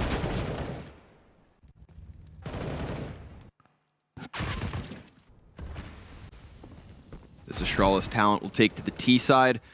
Wonder if Void will be able to be that X factor. Somebody else going to step up. You know, who's going to exceed expectations? I think that is one of the things with this caliber of play where on any given day, right, I think you're on this team for a reason. And maybe we're used to seeing performances from the regular performers. But there's always room for, you know, that X factor. That big breakout day. Yeah. Right now it's not Mister, unfortunately. Got a call on it. 1 in 12. Yeah. So bit of a 4v5 for Astralis Talent's defense. Oh, he said it, 4v5. Yeah, but yeah, a lot of the beat plays, no success there. You know, getting countered a lot. Let's jump into the Astralis Talent team speak for this second pistol. See if they can talk their way to a 6th round win. So fast inside. Try and clear boost. Rolling. Bare flev. Og den der. En halv holder midt. Jeg ved. Nede, helt nede. Nede midt. Hvor mange? Jeg ved det ikke. Det ved jeg ikke, de jagter mig. Helt nede. 2 mere. 3. Tæt. Ved en. Skyd med KB måske. Flash højt. Jeg ved. Ind til banan. Jeg kan flash. Der er en til top banan. Flash højt der. Jeg smukker Du så højre en til højre. side. Du så en til Ja. højre. Jeg vil løbe på bananen her. Ja, Nate lige op til højre. En top banan. Du er alene. Væk på det. Og en flash. Stingede ham. Må han ikke så base sat. Ja.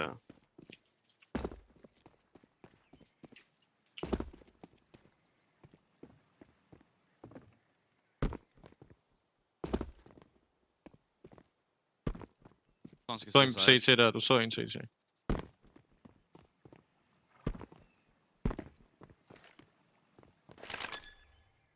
Banan, ja. Fuck, man. Kom igen. Igen. Yes, fuck. Well, no matter how hard he tried, Void was not going to be given anything in that 1v3 attempt. Fight me! Counter terrorists just hid. They tucked away. God, it's so annoying when the other team is playing smart. Right? Why do they have such bulbous brains? Ballsy mid push from Big Omen Academy on the pistol. You could see like obviously with the Astralis talent dropping that little, stockpile of grenades at the bottom of ramp. Yes. They had like a long-term plan, you know? Yes. You don't drop those grenades unless you've got steps to your execute or steps to your pistol. And none of those steps were able to be made because we got Big just holding W. The counterplay to the big brain play, hold W. Yeah, I wish we got to see what the play was. And I was saying like it might encourage more aggressive plays if people are going to drop grenades in a certain spot, right, to end the rounds early. It's not one of the situations that I envisioned, but there's a good moment where it shows like they're actually probably kind of worried. If our spawn gets taken over, it's all our utility as well. We have to kind of stay here and fight. Protect the grenades. Yes. CSGO inadvertently introducing Capture the Frag. New game mode. Capture the frag. Nixay trying to capture more than one. Swings with the MP9, cuts down 3 players as Glaive gets his name in with 2 assists and a kill of his own. So total shutdown here from Big Omen Academy on the apartments play. Astralis talent just looking to use aggression. Doesn't work to their advantage, but money in the bank for this guy right here. I would just like to say something very small that's like basic for a lot of people, but every once in a while I'll have someone come into my chat or like a YouTube call and be like, I haven't played Counter-Strike in like so many years, but it's cool to see it still going. But back in 1.6, you could hold an angle and it would be fine. But CSGO, you can't do that as much. It's not all about ping and stuff like that. It's just Peeker's advantage is a little bit different. Feels like things move a bit faster, so everyone's holding a lot more off angles these days. But a moment like that, you feel like the play is coming towards you, and I think it was Nixay on the balcony.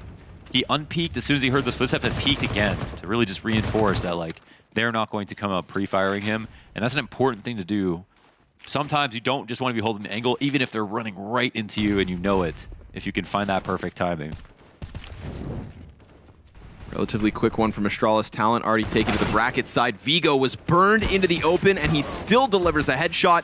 Void right there as well, but now Prime Taps holds W, charges through smoke, disrespects the utility, and Nixay's going to feel the pressure from inside of the pit. Vester wins his kill back down mid, and still Nixay has a chance to get his name on the play, but there's no CTs in B because they caught that player in the bottom of middle. They go for the B rotate. Nice move from Astralis talent to not only punch through the wall on A site, but then draw back that fist and get their knockout blow here at B. Yeah, that was a very, very clean transition out of the site. As soon as they made the snap call, everybody was on the same page. You love to see that. So you could see that they're still very much in it mentally. A round played with certainty. And I like certainty. Yes. Even the counter terrorists. Very deliberate. Yes. Yeah. Even the counter terrorists, I think, like that decision from Prime Taps to just run through Arch, like that was, a confident move for him to make, and he got what he needed. He killed a player with his back turned to A site. It's just that the Astralis talent, they had a game plan in place if things went wrong, and especially once they opened it up by killing the B flanker at the bottom of mid. Yeah, loved that push for sure. That was the only way that they could end up saving A if it was going to be an A hit. But yeah, electric round. Yes, good stuff. Good stuff. Still 6-12, but good stuff. So, just keep your head on your shoulders. Maybe CT side wasn't great, but T side has nothing to do with CT side. Nothing at all. It's a whole new half. Yes. A whole new world.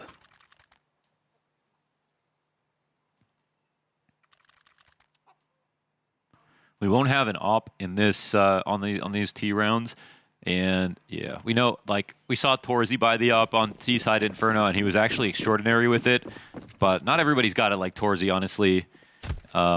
and T-side hopping on Inferno. Sometimes all you're doing is griefing your team if you do that. So sometimes it's better just to get the AKs. Don't harm the economy too much. Give yourselves more chances to buy, because you don't need more than AKs to win a round. If you do need more than AKs to win a T round on Inferno, you have to do more server work. You're missing something in your game plan, because it is definitely not a prerequisite. All right, A hits coming on very quickly, it looks like. No one on Banana. CTs are rotating over. Astralis Talent have forgone a lot of map control here, and there's still a ton of smokes up. The CTs are very comfortable right now. But Ooh, Bout gets cleared. Process turns from the flash, extends into the 3 AK-47s of Astralis Talent. And even with everybody there, it's all picked up by Vester. oh my god, that was amazing from Vester. I'll just say, first of all, what a spray down. What a spray down. You know what's funny is all 3 of his teammates, Void, Altex, Vigo, they all got assists. Vester took all the kills. Oh, okay. Finishing blow on all 3 of them. Right. Mine. At least the ADR went around, but Vester was he was the poster boy of that round. Mm-hmm. Make something of that. They have very nice angles to fight lane from, in between the default and the site. I'm not really sure what the utility was like, but when Astralis Talent took top mid in that way, and immediately Big Omen Academy were staring down B, and the rotations came over, and they have 1 pit, 1 on the side of default, which is a super powerful angle to stop the lane hit, and 2 rotators that know it's going to be a lane hit as well. I mean, I was like, no way, Big Omen Academy dropped this. So this was quite crazy, but at least with the Halls guy coming out first, that opened up a new avenue of attack that made things a bit more uncomfortable. But I'm going to chalk that one up to a few mechanical failures. I don't think A-Site was actually as nice to take as Astralis Talent thought as soon as they took top mid. Well, they got away with it. The round is on the board. That's what matters. Oh, and Void will have an op now. I'm not sure if he picked that up.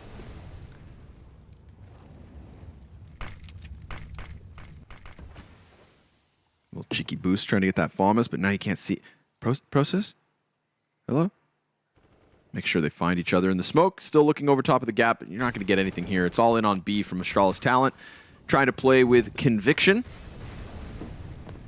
And we're not seeing any funny stuff with grenades where the CTs can smoke and re-smoke or ferry over a lot of utility in a round like this.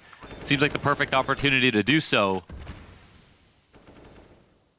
Feels like after watching the Alexi B Dust 2 CT side of last night. Oh my god. Nothing that I could see today is going to be as crazy as that. Dude. You know, he set the bar so high. If you guys haven't taken the chance to go watch that, do it in your off time, or if you've got 2 monitors, now's a great time as well, I suppose. Learn something. Make sure to keep ads on. Learn something, because Alexi B, I think so far in terms of, you know, we're watching so many games of Counter-Strike waiting to see, you never know where that trick is going to come from. You never know who is going to show us that shining moment of this new meta. And as of right now, the #1 example of it had to be OG CT side yesterday on Dust 2. Right now, we get the cleanup. Terrorist just going to mow down the 4 counter, the CTs that peak, and the Famas does move forward. So nothing loss of Big Omen Academy other than the round. And slowly but surely, Mohan, the lead, 4 points is what separates them now, as Astralis Talent have won 3 straight. It thinned, but I'm not really convinced. Not really convinced just yet. One more, like 1 strong rifle round, then we're talking? Okay, yeah. The score at the top is not as important to me right now as Astralis Talent showing a super strong T round in general. Because that wasn't... and maybe, you know, credits also Big Omen Academy for reclaiming map control really quickly. Like, as soon as B was left, they were there looking down to the bottom of B. They weren't shy. And there's a little bit of Astralis Town in that they tried to do the same, but they just failed. But all right, well, let's see what happens if they go for some kind of default spread again, and how Big Omen Academy will approach it. There's enough money to buy whatever they like, I think. And you don't even have to figure out where the utility goes, because now you can just drop it if you make a mistake. What are they discussing? Breaker 909, we've got 2 bogeys now. It'd be like Italian food, maybe. Wait, it's in Italy, right? It's Inferno. Arrivederci. Pizza, pasta, pepperoni. Wait, was this place like randomly in California, or is it actually in Italy or something? It's I believe this make-believe location of Inferno. No, well, is in Italy, but it's inspired by a location. At least the T-spawn is inspired by a real place in California. Oh, okay. But I believe the map itself is placed in Italy. Gotcha. Okay, okay. And if it's not, it should be. Mario Luigi. I'm trying to make out this message. Yes. Yes. I feel like I'm on Inglourious Bastards for some reason. Yes, and send reinforcements. We need help. We're down by 4.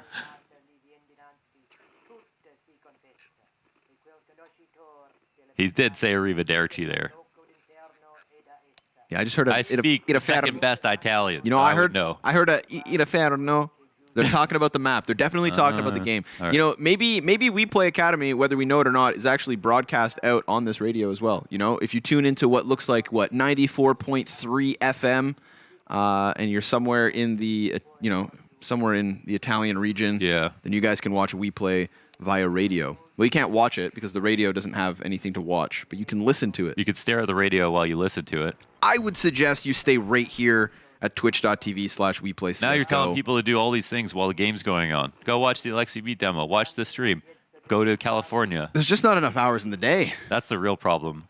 There's not enough hours in the day. You know when you wake up at 2 o'clock, you did that the other day. Yeah. You did that very recently. Yeah.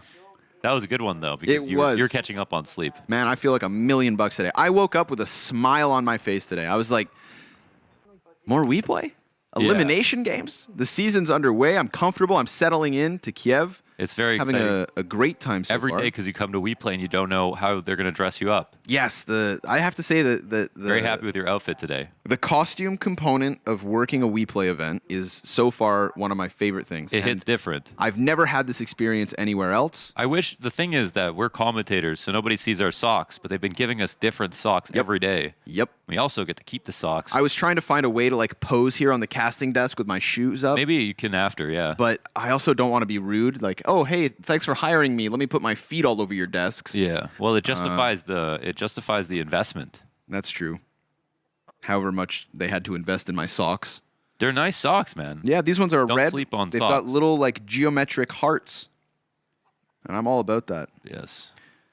Maybe I can show you. What's for lunch? Antipasta, a viello tomato, a caprese, canno di calamari, flan de zucchini, and for our prima piatti, there's a trophy specchi tagliego and a spaghetti vongole.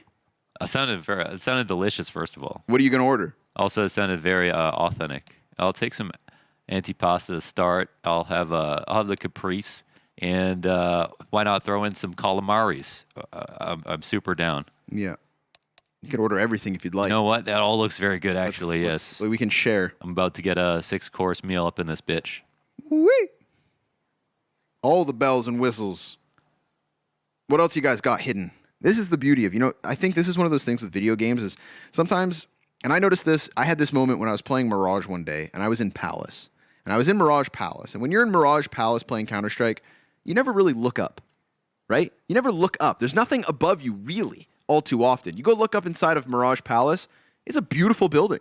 I would live there any day of the week. And so when we've got a moment like this to take in the little details, I appreciate WePlay giving us that chance. Thank you guys, and thank you for your patience as well as this timeout comes to a close. We are right back into the action. Round 21 of Map 1. Imagine someone just blew off your balcony every single day after they planted the bomb. I would move pretty quickly. Yeah. I wouldn't stick around. What lousy neighbors you must have. Yeah, yeah.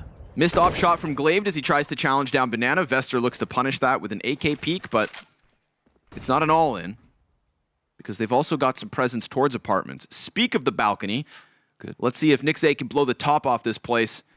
It's a FAMAS versus 2 with support of Prosis in the depths of the site. He gets blown out of position. He was expecting a Molotov. Instead, they hit him with the frags. And Aqua peeking wide around the side of smoke as Prosis continues to try his damnedest. It's Vigo with the double, Vester with the bomb plant, and a man advantage to the favor of Astralis talent. They are not stopping with this T-side comeback. Surely, but slowly.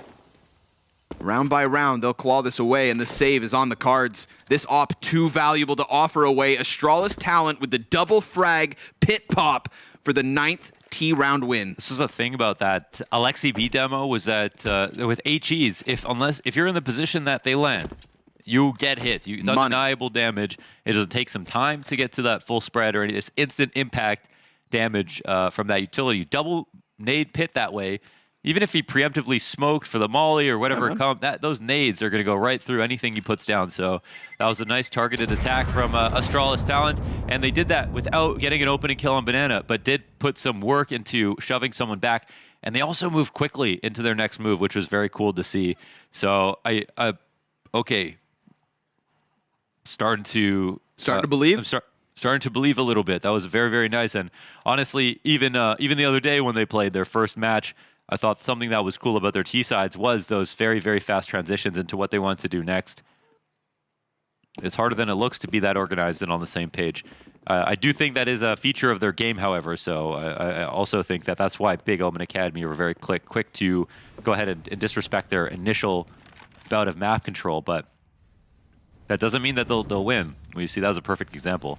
And also, they got the firepower behind him with players like Vigo and Vester. Aqua is playing with multiple nades. We saw him just pick up a follow-up smoke. So this is one of those examples of just trying to look like you are bigger than you are. One player on B, a lonely play for him to make as he tries to force the opponents into the A site hold instead. But Glaive's starting to get wind of maybe a little B pressure, doesn't want to leave his teammate alone, and now works through CT spawn. Looks like Astralis They're peeking mid. Oh, that flash. He was jumping. Yo. He was jumping. I trust the process.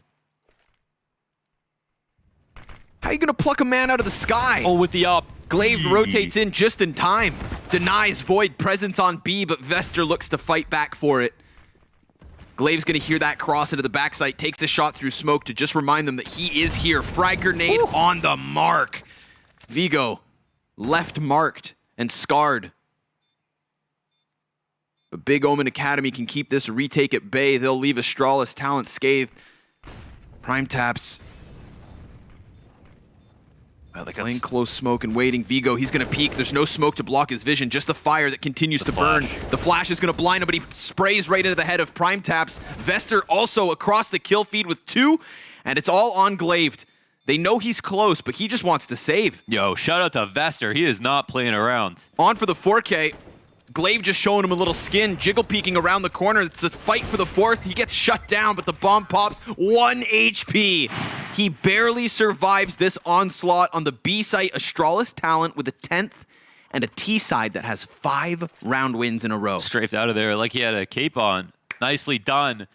Sick round from both squads there. I think one thing I would have liked to see after this op shot comes in for Aqua to just play quad.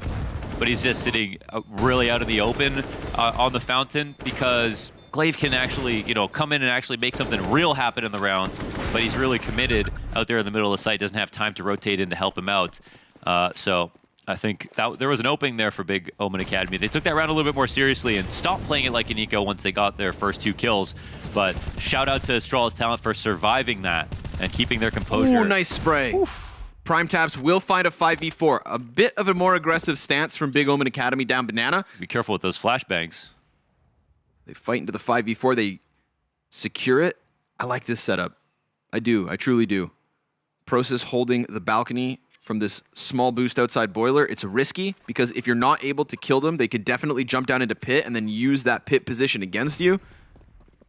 But it is the kind of play that can catch terrorists off guard. We'll see if it comes into anything. Right now, 4-1 stack for Big Omen Academy on the A site, leaving only Aqua towards B, where everybody left on Astralis talent look to slowly work through. And it looks like Big are moving at an appropriate pace and starting to move players over now. And they have significant control at mid. They're just a little bit lost on halls. But Astralis talent will make the right decision at the right time and take over the site. All the nades coming through. This is the support flash coming in for Aqua. He needs to go huge. Oh, and it just landed on the mark. Altex blind as he tries to work into the site. Prime Taps pushes through for 2. And while Mr. may shut him down, there's 3 more in this round that he needs to take it. Right now, they're a little bit separate, but if he just stays in this open pit, then His time may be limited. We'll see if Process comes around the banana corner, whether he can win this fight on 50 health. He decides to start moving. Drops some utility, and that's where Process is going to round the corner to his avail. Big Omen Academy with a round win. It's been a little while. Yes, but this game has officially become competitive, especially with how close that last round was and how decisive this one was with Big, paired with the fact that Astralis have started to mount to come back off some very nice entries, particularly over towards the A site. And that was the most, optimized setup for both the CTs and the Ts. Astralis Talent picked B side at the right time. They got in there, but the rotation was also pretty good from Big Omen Academy. And it's so important when you have somebody at quad for someone to throw the flashes over the roof of you when you're sitting there. And those flashes were perfectly timed, precisely timed. Damn right. Set up Aqua to get a kill and, most importantly, stay alive. They're going to play aggro off that. That flash finds 3 faces. Process blasts back 1. This is all on Nixay. Trying to play over towards short. He gets spotted, but he's still able to kill Vester, and then he just runs. Just tries to tuck into the site. Needs to worry about balcony, but the player doesn't see him. Altex goes down, and Nixay, looking to slide into the little pit, is caught by Vigo. It's a 2v2. A potential 14th for the Big Omen Academy if they can force this retake now that Void plants back site. Oh, they throw the nade down as well. That's big damage onto Void. Leaves him on 29. Vigo gives away the pit control, plays into the graveyard stairs instead. Prime Taps creates a little bit of a question mark here, and he attempts to get through that smoke, but Void finds him dead to rights. And now they know that Aqua's coming in from behind because he just used utility. But Void, he doesn't turn around, and Aqua, oh my god, gets denied after the no-scope. He just snuck up behind Void, barrel stuffs him in the spine, and still Astralis Talent arrive on 11th round win. That was almost better from that perspective. What a sketchy moment. That was crazy. What an attempt. Wow, Astralis Talent do it again, though. They get that fast mid-play. They found success. A nice, a huge tempo change. The opening engagements come from Big Omen Academies. They do swing on mid as well. It's the perfect punish. They are an absolute threat moving towards the A site.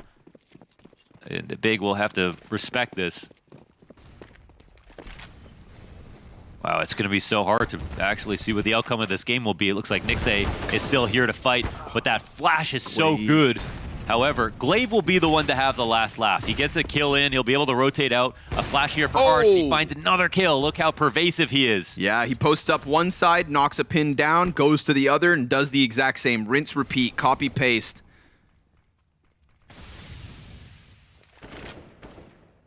Astralis Talent one step closer to losing this race on Inferno. Nixay able to catch one player turned, but Mister's got an answer. He's on for the 1v4. He's given a bit of space to fall back, but then eats the flash. He's still standing. That very easily could have been his end, but instead there's a player to walk up short side who just missed that timing. Molotov onto the corner of Glaive, begins to burn him. He falls to sub 60. Mister knows where there's at least 2 players, doesn't know about the third. Gets a fresh magazine in, and that's where Prime Tap swoops down from Balk, ends him for Big Omen Academy's 14th. It's not a pretty CT side. It's falling short. There was those 5 rounds in a row, but it's starting to come back to life, Launders. I mean, it's being resuscitated. No, I mean, more than that, there's no money here for Astralis Talent. They put a lot of eggs into that round and decided to go with the fast mid-play again, and it worked for them. If they did, they might have crushed the spirits of Big Academy if they were able to just win that round going up mid. But Big, they stay. I mean, it's crazy because right before that, it felt like Astralis Talent are basically on par. You know, it felt like maybe they were going to be in the lead very soon, but now the entire story has changed. It looks like a free guaranteed 15 for Big Omen Academy, despite how scary Astralis Talent have been in some of these rounds. And they might have to have that horrible discussion about OT in just a few moments, but let's see. Sometimes teams play a bit too passively in rounds like this. Okay, we'll see some smokes going over. Oh, the people come out. Oh, man, that was very, very risky. Oh, my God, the boosted AK. It cuts down at least the one frag to the little pit. The one player, no, 2 players have fully crossed. They're trying to throw the bomb. A frag grenade goes over. That does nearly 100 damage across Altex and Vigo. Prime Tap's trying to just cheat his way through the smoke grenade. just missed his chance to find a kill, sees the player being flush wide, Process very quickly in from Banana, and he's got Mr's face done. Vigo's gonna try to challenge back around the side of construction. That works out nicely. Upgrades from the MAC-10 into the AWP, and we've got ourselves a 2v2. It's either 15 for the Big Omen Academy or Astralis Talent keeping this hope alive. Nixay tries to clear backside and dies. Void all that's left, and he peeks to Process's clutch. A 1v1 to make the difference. 15 on the board. Damn, they scored. Honestly, that was a very messy retake. That was a very messy situation. I think there was a mistake there made by Aqua with that original peek. Extended quite heavily into it. Could have put some damage down. I also think that they used their nades a bit too frantically as well. They could have doubled up and tried to stop the plan as soon as it came in, as they both rotated over, but one decided to molly into pit, one decided to nade into pit, one decided to nade onto default, so they weren't on the same page. Prime Taps makes his move by himself before the B guy comes up, but ultimately they have the guns to do it, and of course the individual level. And now there's just no money. The accounts have been drained. Astralis Talent, desperate situation. The most amount of cash, 3.4. It's at least armor. It's at least upgraded pistols. It's at least some utility, but they need to figure out what exactly they're going to have to offer. A solid improvement in the second half compared to the first, but they can't keep that back and forth going. Let's see if Big Omen Academy can keep themselves composed on the TeamSpeak to finish off map 1. Or actually, let's wait. As they call the timeout, we'll prepare ourselves for round to go live. Any final thoughts in terms of what Astralis should throw? I mean, they can do a couple of things. They have been able to have one player get 3 frags on both sides at some point in this half already. So I actually think there's a chance they could scare Big with just a full-on exec, and a Big are treating this like an anti-eco, like they have been in any situation where the money's been ambiguous, then maybe they play too passively to allow Astralis Talent into the site. Honestly, I wouldn't mind if Astralis Talent tried to go B again. All right, B on the cards. Let's find out how it goes down. Ich lege auch noch eine Flasche, ich kaufe selber auch noch eine. Kannst du dann gleich noch eine mitnehmen? Ich hab hier noch einen Molly. Mach Close Leg euch das wieder hier hin. Ja, ich halt erst rücken und dann Molly tief. Molly jetzt wieder Haus gegen Alex. Mitte einer schnell. Nix geworfen, B. Molly. Molly tief. Baumnate, go. Ja. Mitte Flash. B ist frei. Mitte noch. Kannst du mich einmal Hausflächen haben? Ja, wann? Go. Kommt. Die machen wieder den Mitte Execute. Flash. Einer Haus, Flash Haus tot. Nice. Kurz durch. Die gehen kurz durch. Hab ich eingesmoked. Ich hab nur lange. Down. Einer Spot noch. Down for Spot. Nice. Einer Vino. Einer im Haus. Ich bin noch im Haus. Er überlebt Einer einfach Haus. planted. Einfach überleben, wir können gut Retake Dann schieben. ist Banane. Einer Vino im Eck, der ist Ich stuck. komm noch mal über kurz mit dir, Der ist Nico. vorgemoved. Müssen Duelle suchen. Einfach Wir überleben. werden Duelle suchen. Halt grad kurz. Gleich am Astralis. Er ist Pillar. Nico, ich geh vor, ich hab low. Ja. Bild einer. Pit. What? Vino. Bild. Pit einer. Bild. Pit. Nice. Nice. Nice, sick. Jungs, sick. That was it. Big Omen Academy with the retake on the A site, but how important was that fight in halls between Altex and our boy who pushed in? Yeah, Max 10 versus MP9. It took like 3 seconds or something like that. I mean, that made it maybe could have made some kind of difference. But there was 3 Mac 10s on the T attack. You would think it was a matter of time until Big Academy figured it out. They were, Astralis Talent on the entries were particularly fierce with the AKs, but that I guess the half comes down to the fact that Big Omen Academy had such a great first half, and despite Astralis Talent showing a lot better form on T side, it wasn't enough. If they only had a little bit more wiggle room, off of that first half, then maybe they would have had a chance to close this. But we move on to their second map, and before we do so, we hand this back to Heku. Congratulations to Big Omen Academy. They managed to improve their win rate on Inferno. When it comes to Astralis Talent, it means there's possibly one more map, and they're out of this tournament. When the whole series started, when it was Inferno, we saw the first half. It was 10-5. It looked like it would be just a one-side scenario, but then something happened in the second half. We were like, okay, is Astralis making a comeback? Unfortunately for them, they did not succeed at that. But I wonder, what do you think is the reason why Big Omen Academy did manage to just keep on going, keep on rolling the ball? I'll give some props to a guy that last season around didn't have the best time with Big. In fact, I would say he's one of the weaker players, and that's Nick's Edge. Nick's he is put in a lot of anchor positions, and he really did struggle, especially at the LAN. He didn't look that great, but this was a game where he showed how valuable he can be as a pit or balcony player. I counted at least 4 multi-frags on that CT side where he was just locking things down. Sometimes he dies by the end of the round, but he's already gotten a couple of kills. And if you're doing that consistently by just playing back, that's going to help your team immensely. A big part of the reason as to why Big were able to shut down the game and close it. And then for Astralis Talent, again, we kind of question coming into Inferno. Both of the lineups have not won a game on Inferno, so why would they pick it? And Big were the guys to do it. And I think we saw that in the first half. I think they paced the game very well. It wasn't a case of them making any drastic decisions. They were, as you also said, Inferno is very much tic-tac-toe. You do your smokes, you take your map control, and then you execute when you have your map control. We saw a bit of everything in that first half, where there was some explosiveness coming in. There was a couple of slow rounds as well from Big Omen Academy, and there were a couple of rounds where they just went straight for the execute as well. So they showcased, to me at least, that they had a decent understanding of how to run this Inferno. And then from Astralis Talent, again, a little bit disappointing, I would say. It felt like they were better when they were playing against Young Ninjas, right? They at least made those games competitive. They were always in the fight. They were actually leading both of the games, both of the maps they ended up losing.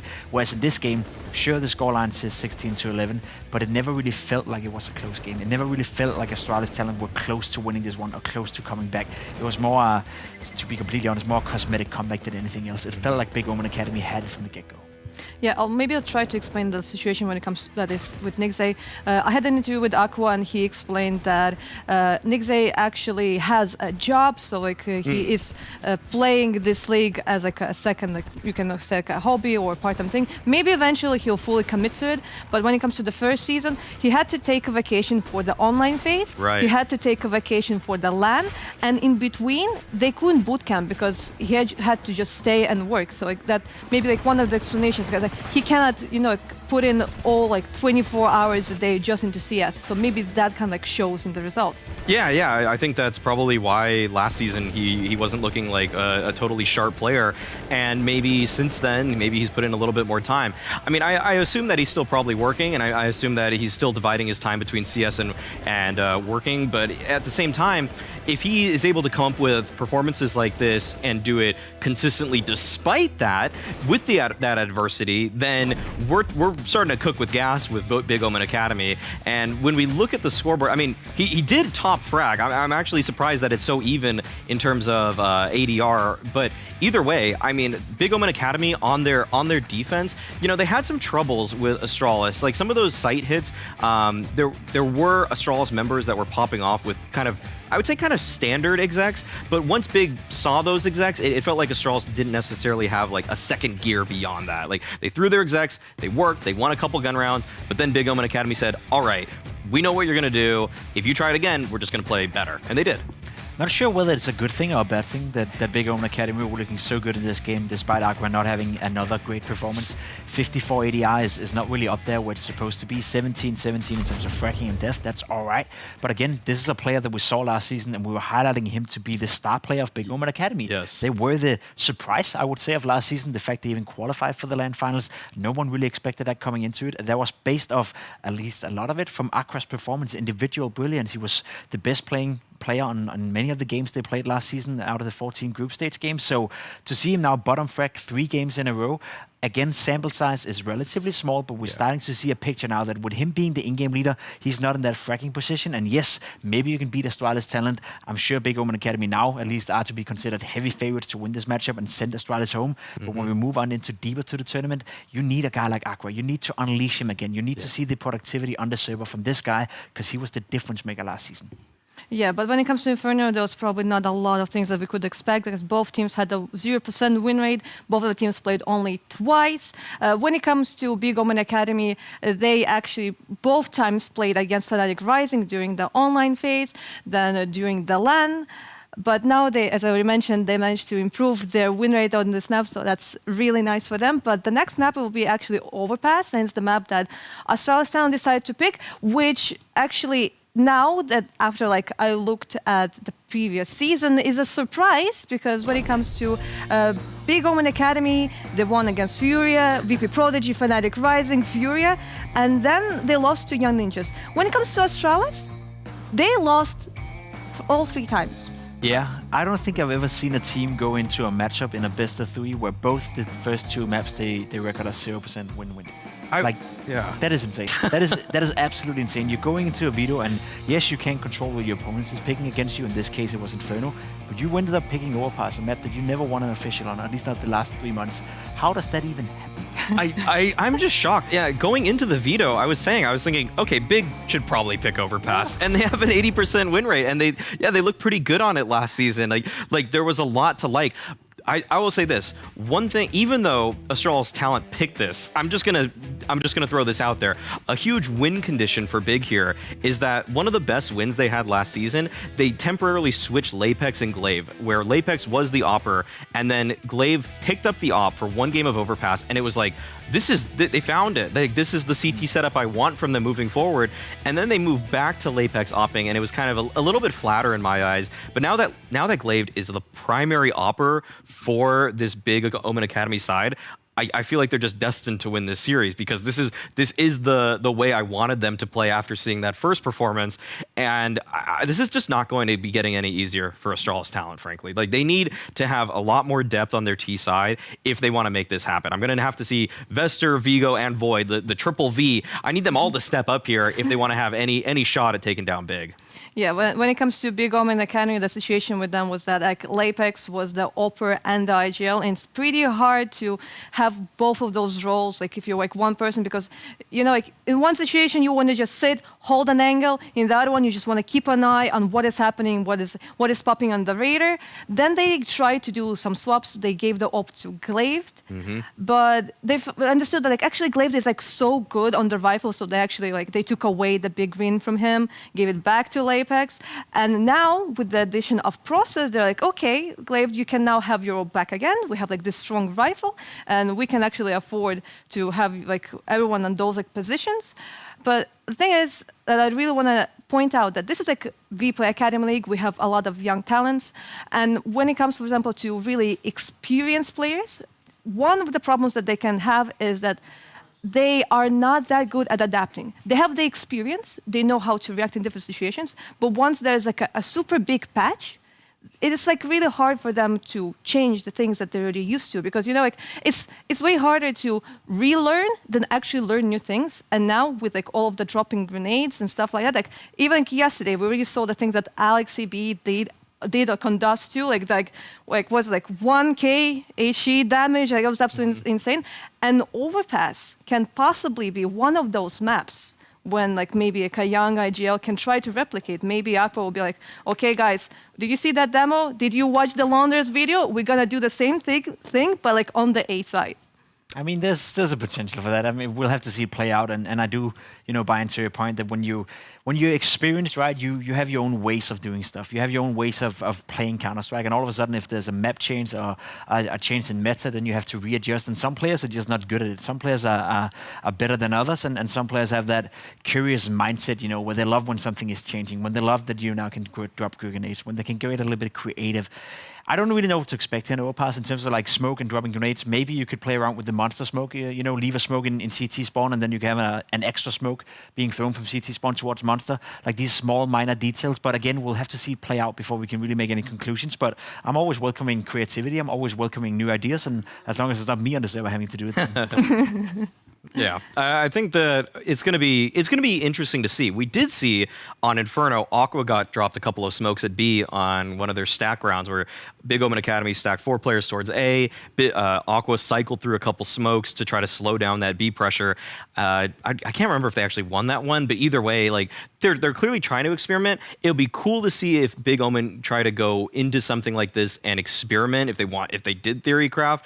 I think right now they're not thinking about pushing the meta though. I think they're probably just thinking about how do we take down Astralis, and they probably watched a couple demos of them. They probably are thinking about how do we just have a very solid defense, because they've had to switch out a couple players' positions, and I think that's probably the first thing they're considering before they think about just complete meta shifts. Yeah, I'm sure like we're looking forward to see the next map, and of course Landers like wants like a new demo that maybe possibly he can review. Of course, Scrawny will be able to react to all of the nade kills. So let's go to Overpass. Yeah, let's do it. Let's start this party. Bring that camera back on over. Come on, just a little closer. That's right, Landers and Scrawny yet again. Second map of the series, Overpass is up next. My #1 goal in terms of implementing this new drop grenade upgrade, and I haven't had a chance to jump in the server yet, I'm making excuses. I want to find a way to be able to drop grenades from A down to the B bomb site. And I was thinking to myself, what if we boost players on like outside of bathrooms, right? 2 CTs boost up, jump, drop the nade. Does it fall down to graffiti? Would it get stuck on the hedges that separate those two bomb There's sites? the train tracks. That's the big thing. Well, so that's over on the. You know what? See, we got that's spawn side. We've though, yeah. never had to think about maps in such a diverse. You can way. do an infinite molly over the hedges outside bathrooms Yeah. towards the B site. You can throw them, but I want to drop them. You know what I mean? Like you can drop. It's one thing to think And of when like you drop, lineups. it kind of throws them. So maybe there's something there. The question is, can you underhand them far enough? You know. It's not always so easy. So anyways, I think Overpass, personally, favorite map for the reason that we do have these like vertical layers. You know, you get A to B rotates, you get A to B utility, and vice versa. It's one of the most like unique and dynamic skyboxes. So I hope that in terms of this new meta shift with the grenades, we get to see something very cool on Overpass, and you know, my fingers are crossed that maybe we get an example of it tonight. I would also love another one of those triple grenade artillery strikes that we got in a best of 3 yesterday, but this one's already underway. We are well into the first pistol, minute 36 on the clock as Void kills Prime Taps. Nixage going to be able to peek and drop the bomb. 3 CTs inside connector is where they get the man advantage and control of that very important explosive device. Now it's a matter of retrieving and first reconnaissance. Astralis talent need to figure out how many players are in fact dogpiling this bomb and how the hell do we get back onto it? Well, Altex, thanks to the flash from Vester, will kill and alleviate enough pressure to grab the bomb. Now go B maybe. Yeah, there's still a player. So the player inside of the monster tunnel as well. This is an interesting spot. I think this is the right movements here from Big Omen Academy. A bit of a risk here taken, of course, by Mr. Aqua, who's sitting inside the monster tunnel, but he has the strongest spot at the moment to deal with this push right now and finds his opening. What's his next adjustment? Not overplaying his hand is really important. Calling for rotations is also kind of important, as there are 2 more targets coming his way. 40 seconds left, and this man has no more help. He's got a player towards graffiti, but maybe he doesn't need help. Maybe Aqua is just going to crash upon them like a wave, and it's Nixay to get that last one. But Aqua, very good job of just keeping those players back. They were very intimidated by his position. Yes. Sorry, I thought his last other teammate was still on A somewhere. So okay, man. He made that rotation over. He was helping. There was 2 of them. I was like, man, he does not helping at all. Why not? 2 of them. Yeah. So yeah, they had 1 top stairs, and that 1 player running back was perfect because like he can make as much noise as he wants. They still can't go up the stairs with 1 still there. They're safe on A for like, what, 25 seconds. They'd have to make the rotation all the way back through spawn, and they even had Aqua spotting their fallback as well. So I love that mid-round from Big Omen Academy. They covered basically every option very well.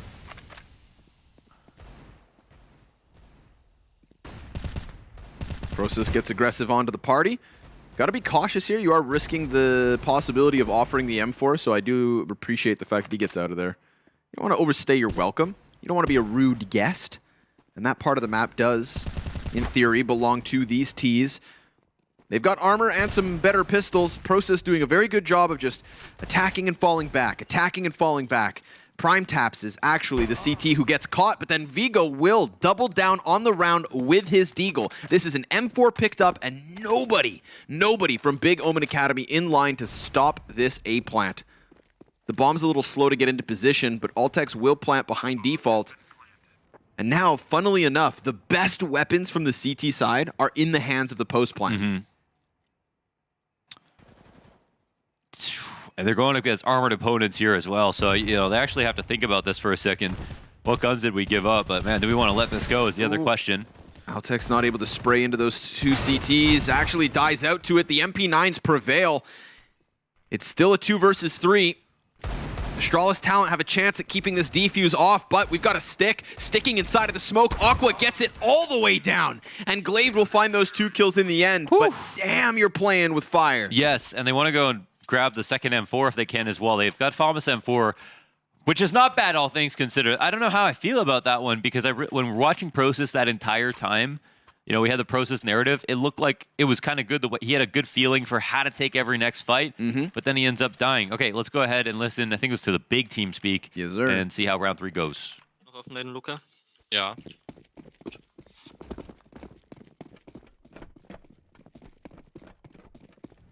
Willst du...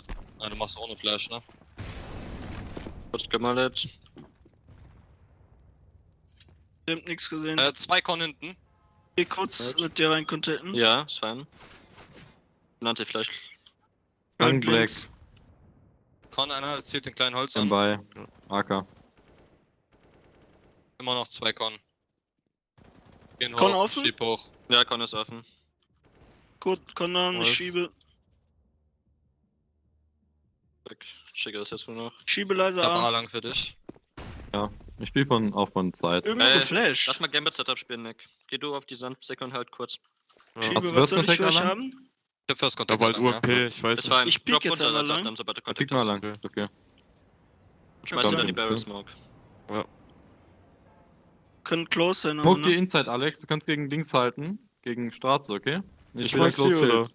Ja, ich du schmeiß schmeißt die. die. Und bin dann ready mit der Flash hier, falls sie kommen. Ah, okay. Können dann close sein oder nicht? Halt es einfach. Machst Kann einen die einmal raus. flashen lang. Okay, schiebe. Geh jetzt close Toilets hier. Machst halt Monster raus. Brücke. Ich wollte die Check Brücke. mal. Hab Lang Brücke voll. gerollt. Bin Heavenland. Ich halt grad die Gut. Smoke. Ich steh Wasser. Pillar einer, da. Schiebe. Noch einer Pillar. Und das Barrels dead. Nice. Bin Smoke in hinter Wasser einmal rein. Mach. Schön. Noch einer Barrels. Komm kurz auf. Bin in der Smoke. Ich hab rechts. Weiter hier. Low, Ja. letzter Barrels. Warte noch. Kann nicht Side gehen. Half HP. Ich bin Kannst kurz du da. den lang, Muss nur die selber halten. Ich hab mich auch selber kurz. Kannst CT kommen gleich. Ja, jetzt ist der Spot. Ja, chill. Zeit. Er legt Sandsack. Pick ihn jetzt. Noch nicht. Halt das Was dann hast Regel weg. gesehen, glaube ich. Nice! Nice. So, noch Sick, Wasser. Nico. Schön gespielt. And that one means a lot. That one means a lot. That was a powerful nice because there was a moment there with the drop smoke inside water where things went very uncomfortable. I think no, I actually think that was in the purposeful smoke. Yeah? Yeah, I think that was a purposeful smoke. He just died. He Died also before it. just died. Yeah. Which is, I think, what causes the panic. But yeah, like yeah, I don't know. This is actually a very nice round. You see, he actually Yeah, drops yeah. that smoke. Just dies before it pops. Yes. This is great on a few levels, also because of the disrespect of jumping over the headshot barrel, which is something you do because everyone's throwing that smoke to connect the barrel to the pillar. I like the protocols there for Big. I mean, I feel like they did a good job keeping together. They're just, won by a small margin because Astralis talent did have that attack coming at a good pace, and they were working hard for those kills. But, I mean, I'm a huge fan of Big Omen Academy, honestly. I think they are showing they're showing a very high level for being an academy team. Yes, agreed. With all of their protocols and how they even on that pistol round, the way they cleared things out and then moved around in the mid round. I feel like they've really talked about a lot of stuff and it shows. So yeah, I mean that's the best you can expect, man. Sometimes it's a real nightmare playing B site as a CT spawn versus a good T team. Get the Tech 9 charge up. Yo, what's up, Process? Oh, 3 kills into the AK spray. Now that's a test. He said that was for the eco. That is the test of all time.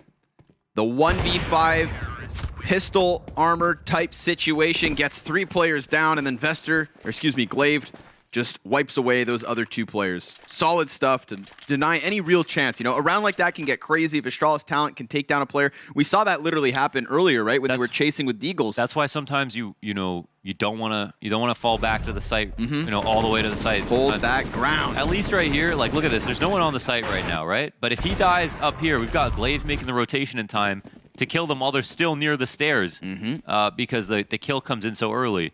Meanwhile, you think your teammate's safe, and he drops the M4 right in the top of bathrooms. 2 seconds later, the plant's down, and you guys are arguing. Uh-oh. Ouch.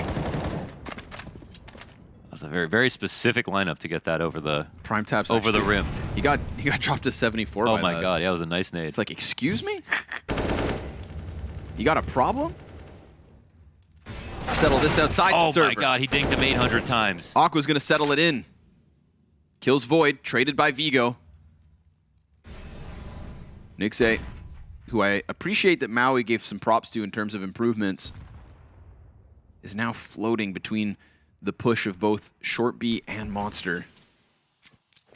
Mr. toying with the thought of going up towards the A site, but they do still have Vester sitting outside of Party throwing utility here, so that's going to distract the 2 A players and maybe allow for the offense of Astralis Talent to join forces outside of the B site and hit this one with a little bit of speed, a little bit of violence, and try and follow through with the momentum. But already now we're seeing the utility actually falling down from A to B. That's what that smoke is from Altex. He's going to have to deal with that.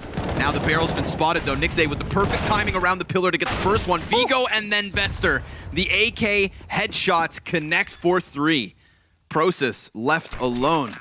Frag grenade meant to bounce down into the water, but that's not going to do anything. Not enough for him to justify a retake. We've got Astralis Talent on the scoreboard. Honestly, those guys are the entry combo, those two. Yeah. The double V, the V4, the double V, the W formation. Vigo and Vester. You put 2 Vs together, you get a W. Yes, that's what the W formation. But why is it called W? It should be a double V. Oh, yeah, yeah, W, yeah. You know what I'm saying? Yeah. You know how I know Vigo is Danish? Because Viggo Mortensen, Who's that? the actor, Oh. the Lord of the Rings, and Oh, yeah. yeah, it all go. That's some History of nerd violence. shit, Launders. All right, if you say so. Just kidding. Lord of the Rings. He forever played great. Gandalf, if I Gandalf. remember correctly. Flee, you fools. I like you can reference it, but you still don't even know who Vigo actually was in the movie. I don't know who Vigo is, but That's I know great. who Gandalf is. All right, fair enough. Not even the White Wizard could have held back that push. There we go. There we go. Need to break the bridge off to stop that attack. Astralis Talent looking like a Balrog. Yes, sir. Ugly, fearsome demon from hell. I was going to make sound effects, but I need to remember to just Why control not? that nerve sometimes. Why? Because it's a very obtrusive one. My demon noises, Launders, those are, you know, those ones should be saved. Ooh. And at this point, Prosus is lucky that he can save his life for at least a bit longer. Took a lot of damage from that AK and just decides to walk back. You know, he was looking for an op pick, some kind of an opening, is not able to establish it. He goes all the way back. Hiding in the Shire. No more references. You're the one who called me a nerd, and then Yeah, but you opened up this all can a of sudden, worms. just Aqua? fucking fan number 1. Ooh, come on, it's up to him now. Just the Desert Eagle. He's got the smoke grenades pluming all around him. Lost his teammate towards Monster, who definitely would have confirmed more numbers. Confirmed so many numbers, it seems. The CTs want to rotate hard.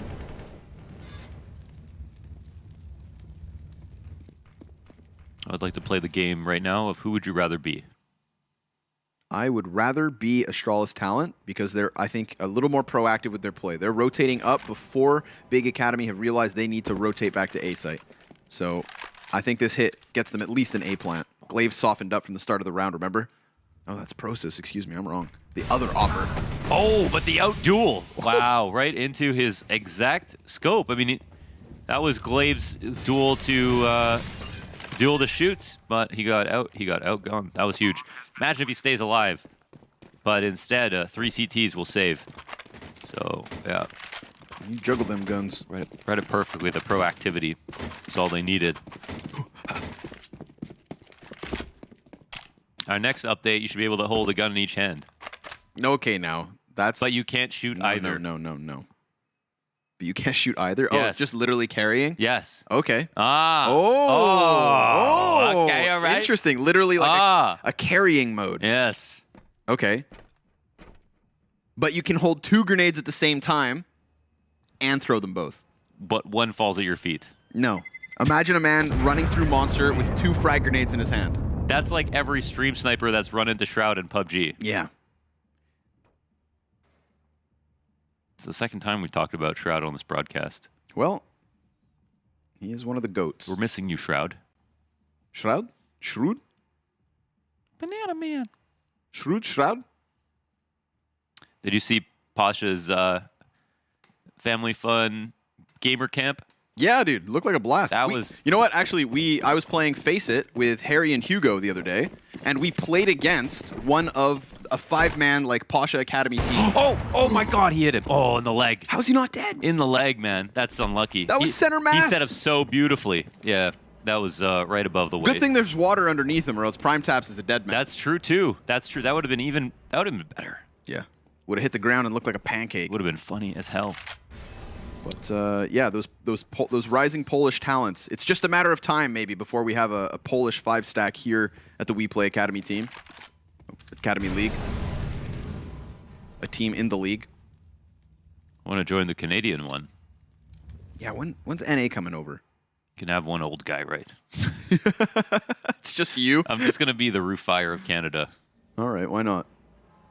Altac's going to be looking for this A-site contact. We get the jump spot at back, but Prosis, who was a little bit closer, was not prepared for that AK peek into the bathroom. Here's the thing, though. It's just one player from Astralis talent, and a Prime Tap headshot will shut down what could have been a reason to rotate. Instead, Big Omen Academy continue this stack up on the B site, but their back is exposed to Vigo, who crawls in and gets denied. Aqua turns it upside down, and now we are into the 2v2.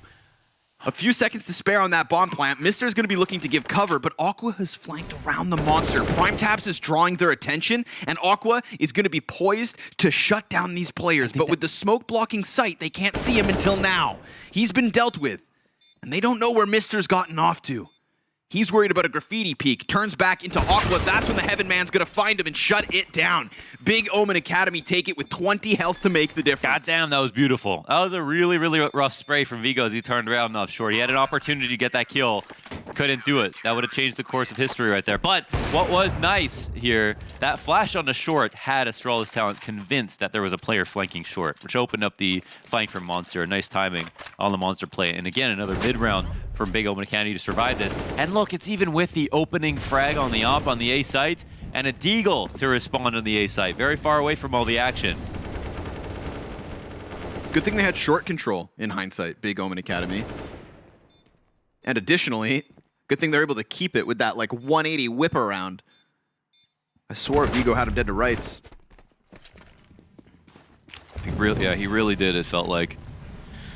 So what do those CTs decide to do now? They are feigning short presence with the Molotov, but it doesn't get extinguished, so they know that no T has come here. They're back into the double op, but this time it's in the hands of Aqua, not Prosis. This is a very, it's risky in one sense, but it's also very nice in another. Woo! Yes, and will they be able to escape is the other question. He's potentially going to turn the corner, but they're worried about where the op might be. I like that one. I haven't seen that setup in particular between the op and the rifle. I really like those angles. I think it's almost gifted to them Very a little bit cute. though. Like I liked It's it. I so like the setup as well. unexpectable. Void just walks in, man, and his ragdoll physics sent him to the moon. It's so hard to read. Oh, Vigo's got the answer. Where'd that come in? Look at the smoke. He peeked man. out of top Look at that. connector. How do you not win that? Wow. He actually didn't shoot for a couple seconds still, yeah. Couldn't get the kill. Prime Taps all on you. Vigo just runs right into his death. There was nobody there to trade him. The long player was not ready to come help. There was no flashbang to support that peak. Now that the flashes find the eyes of the players on site, it's Nixe's activation that boxes in Astralis talent. Yes, they have A underneath their feet, but they don't have this round in the bag. They can't push to get CT control, and do they want to push into Aqua is the other question. They could push past him. They're going to challenge Aqua, snapping into the head. Mr. 12 HP, he just wants the plant, but that's not going to be able to come through either. Aqua with the killer instinct, passive angle held, and then the proactive push for the 2 kills in the 2v2 for the 6-2 lead. Big Omen Academy CT side starting to really pull ahead. That was, actually, that plant mattered, not only just for the money, but it actually gave him odds in the 1v2. At least if your teammate dies on that swing in the bank, it's versus an op. There's no way that he can come out and kill you after you get the bomb down. And you can also move from that position. But instead, he lets his teammate die and he doesn't get the bomb down. And then Aqua just swings on him. So bit of a mistake there. Don't know if he accidentally got off. So that could have been one thing. But good on Aqua for capitalizing. Nice from Nixe to not overplay his hand in the stairs and come out very early.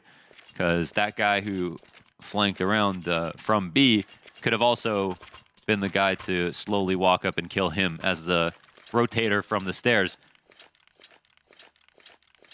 Big Omen Academy just starting to walk away with things. Despite Astralis' talent, somehow showing some similarities to Inferno with the sometimes scary, nice entries on the T side. It's just not often and consistent enough. Smoke down on the front of party. Prosis, no respect to that nade. Just runs right into the playground. Vester, though. Yeah, Vester's position too strong. Very passive angle to be held in anticipation of that kind of a CT push, which is perfect in that instance. You know, 9 times out of 10, no counter-terrorist actually comes that deep. You'd have to peek around this angle instead, but in this round, in number 9, sure enough, it pans out. Prime Taps pushing up close to the wall here. He's going to have a face full of Astralis if he rounds this corner. Yes, I really wish Glaive would support him a little bit more in this spot. They're playing individually, and Prime Taps can't play off of his teammate, but he might have a time to get busy. pushed. They're busy, and they line up! Nearly 3 kills from Prime Taps. Prime Spray, as damage is so substantial. Mr. 5 health is what keeps him alive, and now Glaive, like you said, right, they're playing on their own. But if he can win this 1v1, then suddenly he has shut down the chances of Astralis Talent's A take. Mister's gonna peek wide into this, misses his chance to get that op duel, but a second one is gifted over. Glaive just wanted to escape, but that will not be given for free. 2 versus 2 on the A site once more. No time to redirect down to the B site. Nixay is on his own. He hears these players coming in. He sees the shadows and lines up both frags, spraying into Mister with his 5 HP for the 7th CT round win. Damn, man, that's first of all, it's an amazing hold just from Prime Taps alone. He finds that timing where people are on long, lining up all of their smokes. They're, banking CT smoke, everything like that. Or they might be just throwing their long control smoke, and then he just finds that timing. So important to peek at that moment. But normally you'd like to have an opera behind it to support, and Glaive is out there on his own. Also, another moment right after that, Glaive is opping inside the bathrooms. He has a rifler sitting on his flower bed to his left. He doesn't actually have to move, and they both missed. He could have posted up again and held on to that little bit of map control. So it gets a bit sketchy in a couple of moments, and I feel like that was an opportunity for Astralis, but who am I to say? They still were able to win at the end of the day.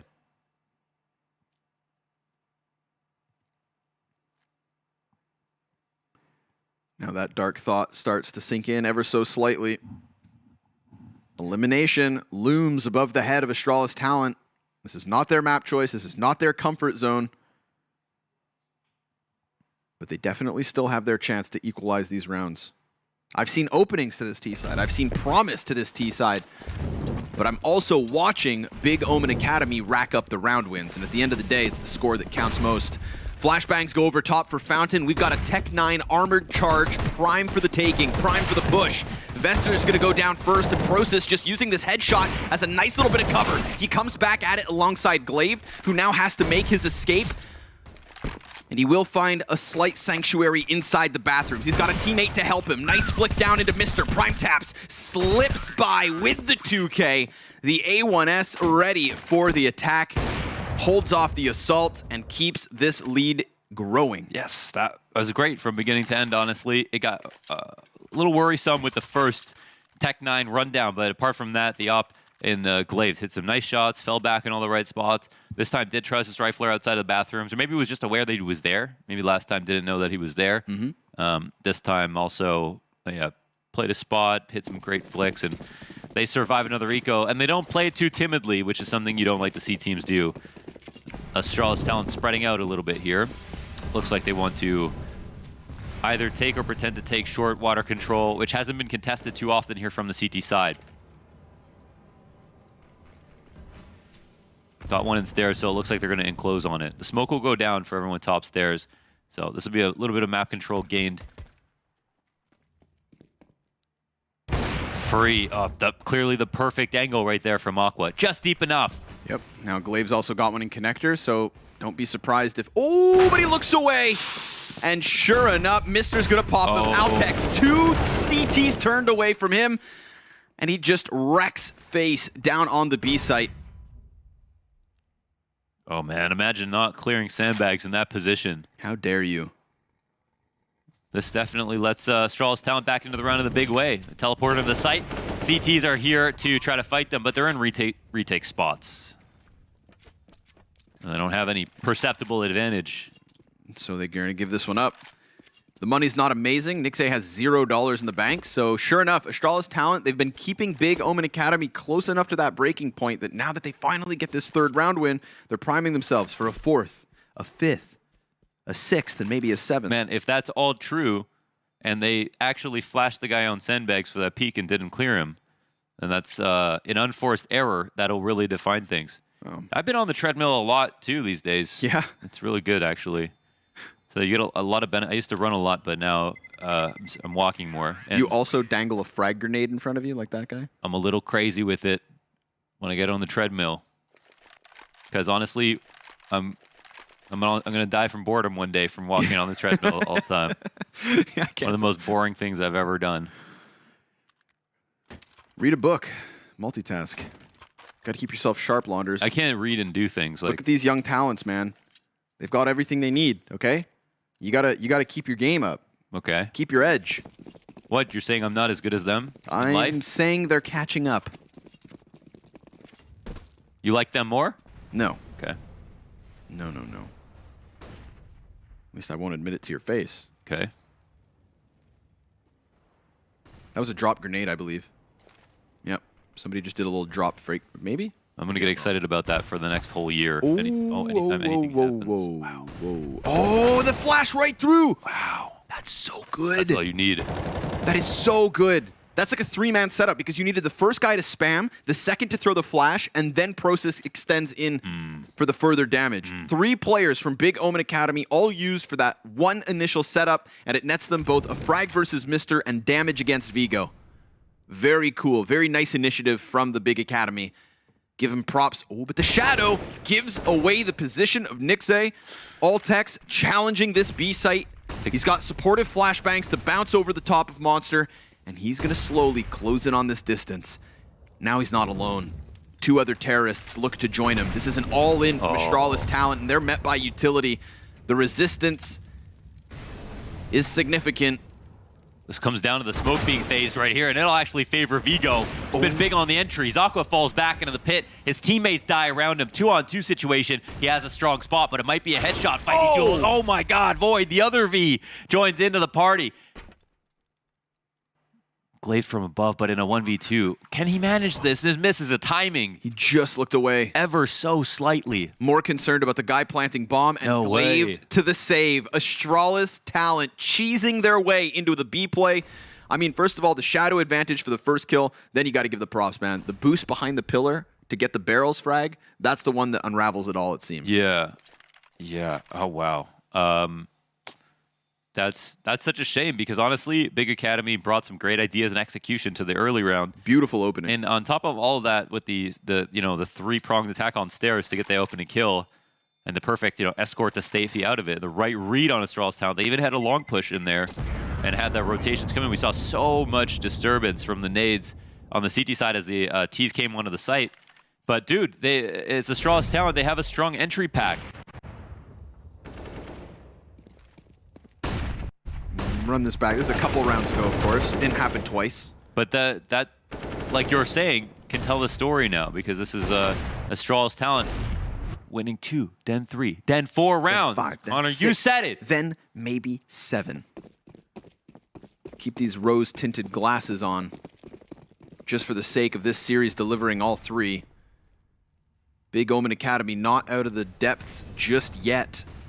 A stellar CT side, but a crumbling defense maybe towards the end of the first 15. They're already down a man, but they walked into this round down 4 guns, right? Only the op for Glaive saved from the previous. He's positioned inside B right now. Nothing going on for the defense up at the A site, and a very passive and patient play from Astralis talent. Waiting for the rats to scurry from beyond the floorboards. But as they start to make sound on party and move their party closer to the A site, that's when the counter-terrorists actually activate. Maybe they're going to climb up ladder and find them with their backs turned. So already the perfect anti-eco idea for Astralis talent going out towards long.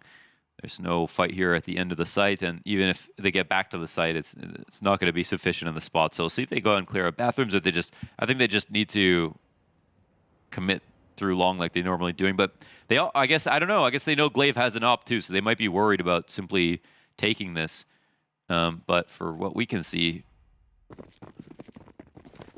Glaive hasn't gotten quite in position yet. And look at this double rotation down. It's just 30 seconds. What has tipped him off to this? But I don't know. Will it cost him? We'll see. 3 men run into Prosis. Oh, he's got the first. And Glaive, he has to fight. But nice. Void has been faster than him in a couple of spots here. Very nice. Able to get the better of him. That's what they needed.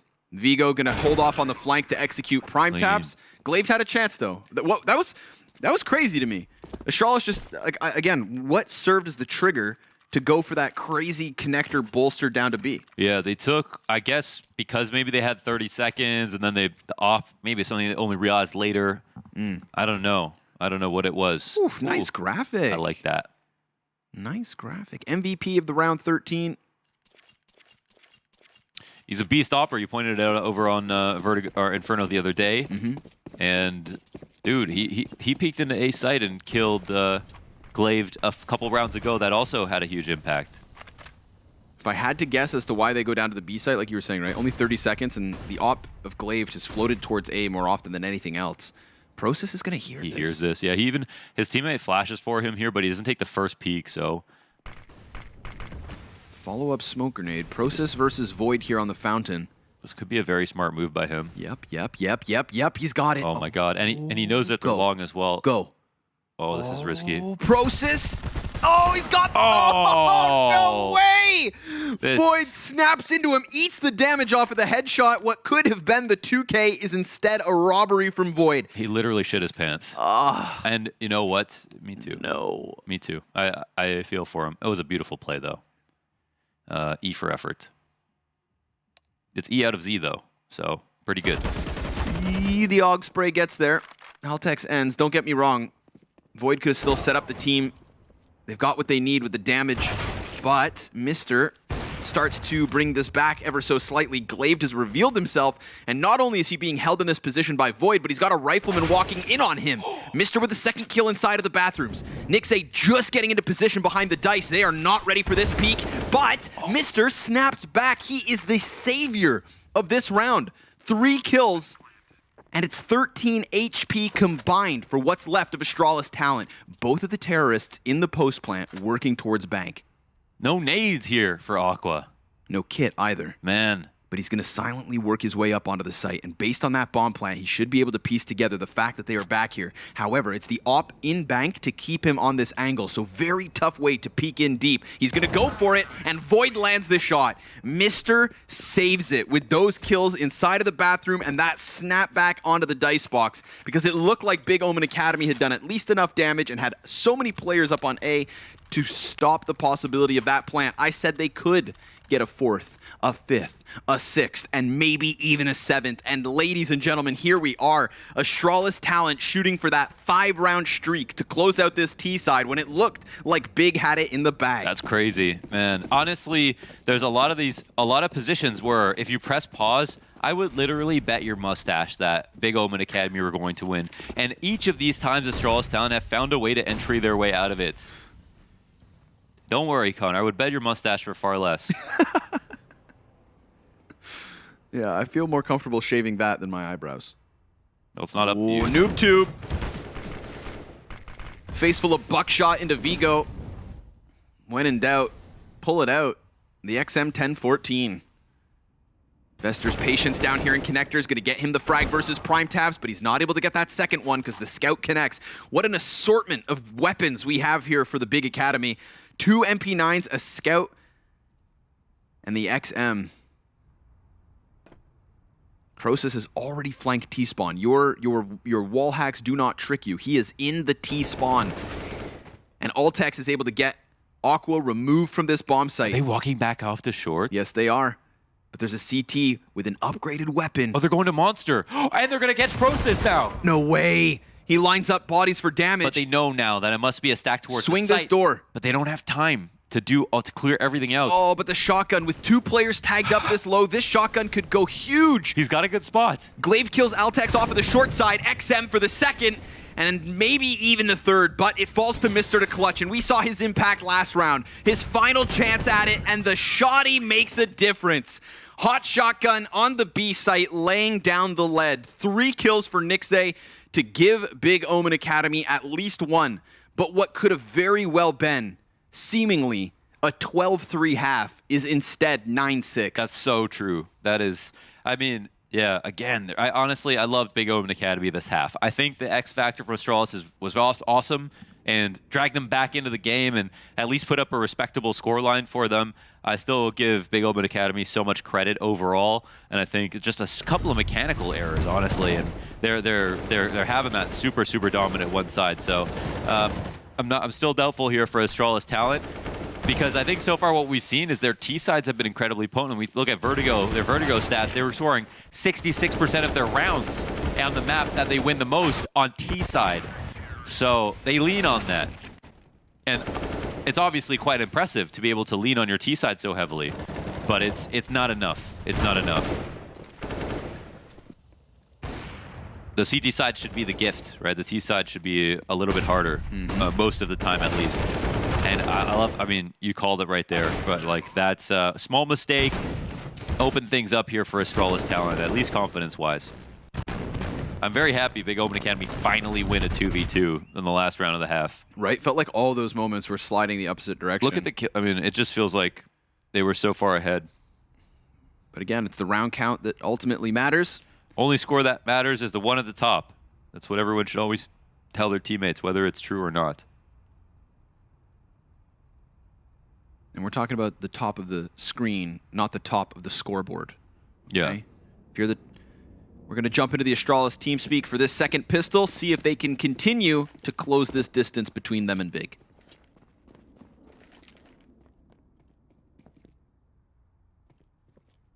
Det er ikke noget. UG, Mikkel. UG. Okay. Så de løber ud kort, Ud kort. Ja, jeg kommer Jeg kommer alt bag nu. Mikkel, kom med, Mikkel. Inden. Du kan flash.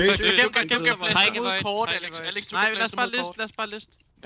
Jamen, jeg kan kun flash foran jer, når I kommer ind på sidet. Planter. Jeg kommer med dig backup. Jeg kan flash foran jer sådan mod Pusher mig backup. 3 mand. 2 mere. Wait for mig. Flash jer mig. 2 mere fast. Flash jer mig. Nice. Sidst lander. Bare hiv den. Halv OP. Jamen, jeg gør på. Plantet til høj. Ikke kit. Han kommer høj. Han er høj. Nej, så jeg ved. Kan du stikke den? Det kan jeg godt, men han var pikker mig. Jeg troede bare, du var træk, og så... And so they've got it secured. I don't know. Can someone who is Danish please tell us what that means? Yeah, we jumped into the TeamSpeak. It was silent, and then those are the first words that we hear being very, I would say, very vigorously spoken. Feels like Astralis talent, you know, the hearts are pumping. The pressure's on, and it should be. This is elimination.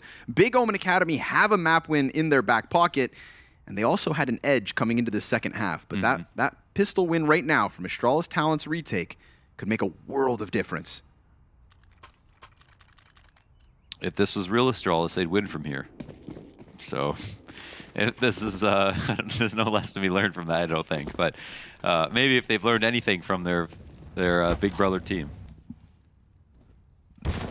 They're obviously very good at overpass. But the yeah, it can be a very unforgiving map. This isn't, you know, the overpass. Sometimes overpass at its best on the T side is a lot of abuse over towards B because of how open that's what Astralis large would do. I don't know, can we call it Astralis large? Astralis talent and Astralis a large. How about Astralis talent and Astralis major champions? 4x major champions. Yes, that's what they would do, is probably go towards the B site often. Oh, okay. Sorry, go on. Yeah, because their executes were so strong. But we've got, we'll see about the Big Open Academy T side. This is a funny spot. They got the setup double up on long. And listen, the site's been taken, but long control is still here. And the CTs are alive inside a bank. Oh, a nice the pre-fire. bomb. Vigo gets in there. Wow, they play with them. It's real funny. But they get the job done. There's no one to refrag as well. But they know about Void at long, right? Yeah, but nobody's they're watching it. flanking, so there might be a timing where they just assume it'll be watched. Oh, Aqua, you should know.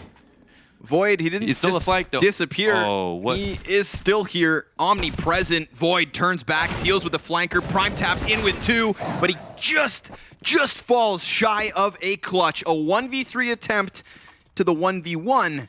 Mister had his number, though. I would bet that someone said, well, that Glaive said, I'm flanking long. And then Aqua would think, all right, if someone's flanking long, then my long is watched. But there's obviously a gap in time before he turns the corner and can actually spot all of long in the spot that Glaive would be in. And there was also the chance that Glaive rotated around into bathrooms. Yes, yes. So the interesting, unique double long setup there works out just splendidly for Astralis talent. Well played for Void, because honestly, you know, he knows that his sight has fallen. He knows that there's probably somebody coming to clear him, and he just finds really good timing in that moment.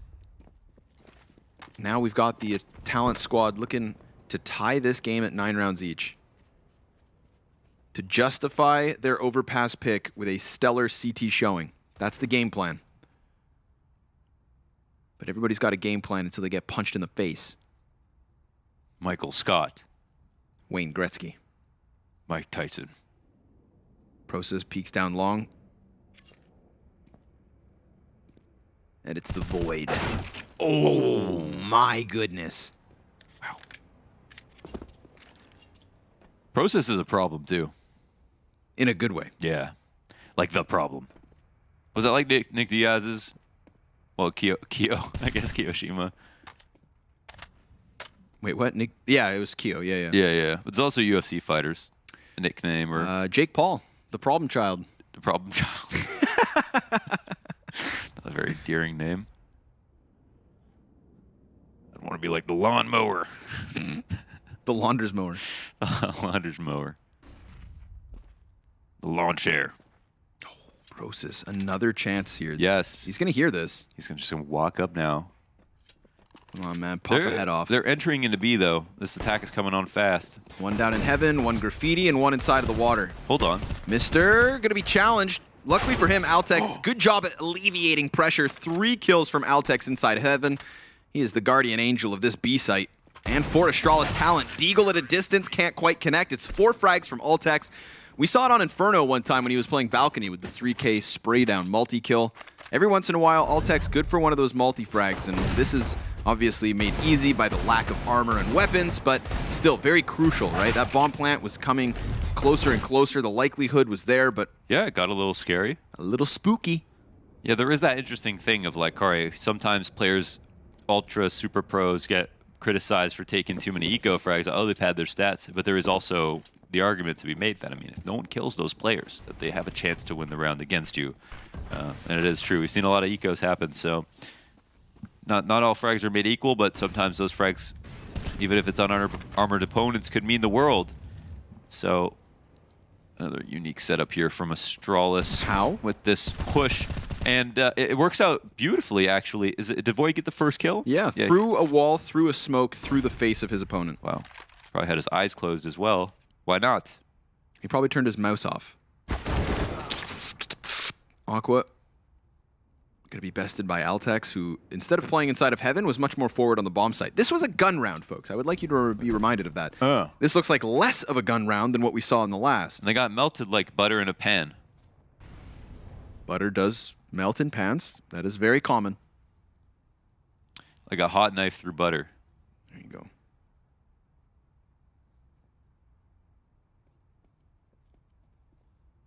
Prime Tap's ready for anything inside of the site, but this is a strong position between Vigo and Void. The flying V with a rock-solid hold so far. Glaive, nowhere to be found. Better save this op, buddy. 1v5, you have no chance. That's a default. Absolutely destroyed. Picked apart. And you can see it was kind of hard to read those positions, and it's very dangerous if, you know, if something falls apart like this, no compensation, you're barely even... they're still saving some of their most expensive utility as well. Molotov in hand for Vigo. Mr. Still's got Incendiary on this round. And at least Glaive will, be too far away to hunt down with this AWP. So next round, they can try to make some heroic play off of it. But this might make things gloomy in the TeamSpeak. That it should. Still 0 round wins for Big Omen Academy on this T side. And honestly, if we go off of that first gun round, Christ, we might not ever get any. I would also like to add, that's a ton of rounds. Only 1 in the last 9 for Big Omen Academy. We had that streak of 4 from the T side of Astralis talent. iced out by the one final round win of Big, and then it was right back to Astralis talent every single time. Total turnaround here on Overpass. And I think that's a statement in terms of their perseverance. They're setting up for that B attack. They're coming out Monster quick. He comes down to Altax.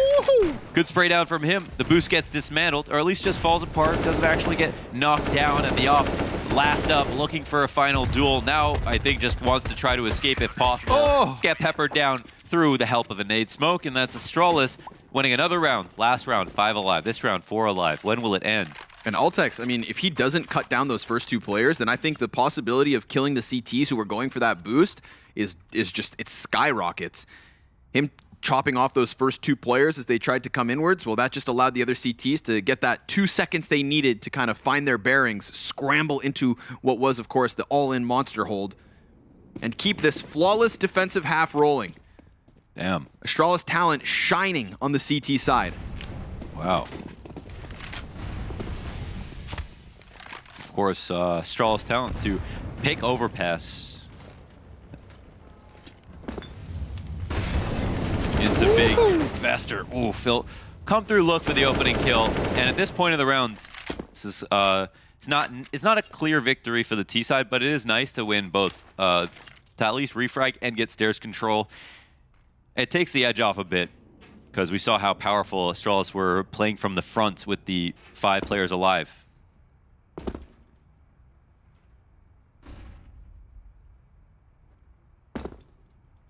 Big Omen Academy is starting to feel, I don't know, timid in this gun round, and maybe that's because everything is slipping through their fingers, I mean, but they're allowed to slow it down. They got the kill, or the refrag. don't want to see him slow it down beyond the point of no return. Smoke into the B-bomb site, Molotov for barrels. This is going to make the players in sight uncomfortable. They're worried about the monster push. That's what that smoke mid-site's for.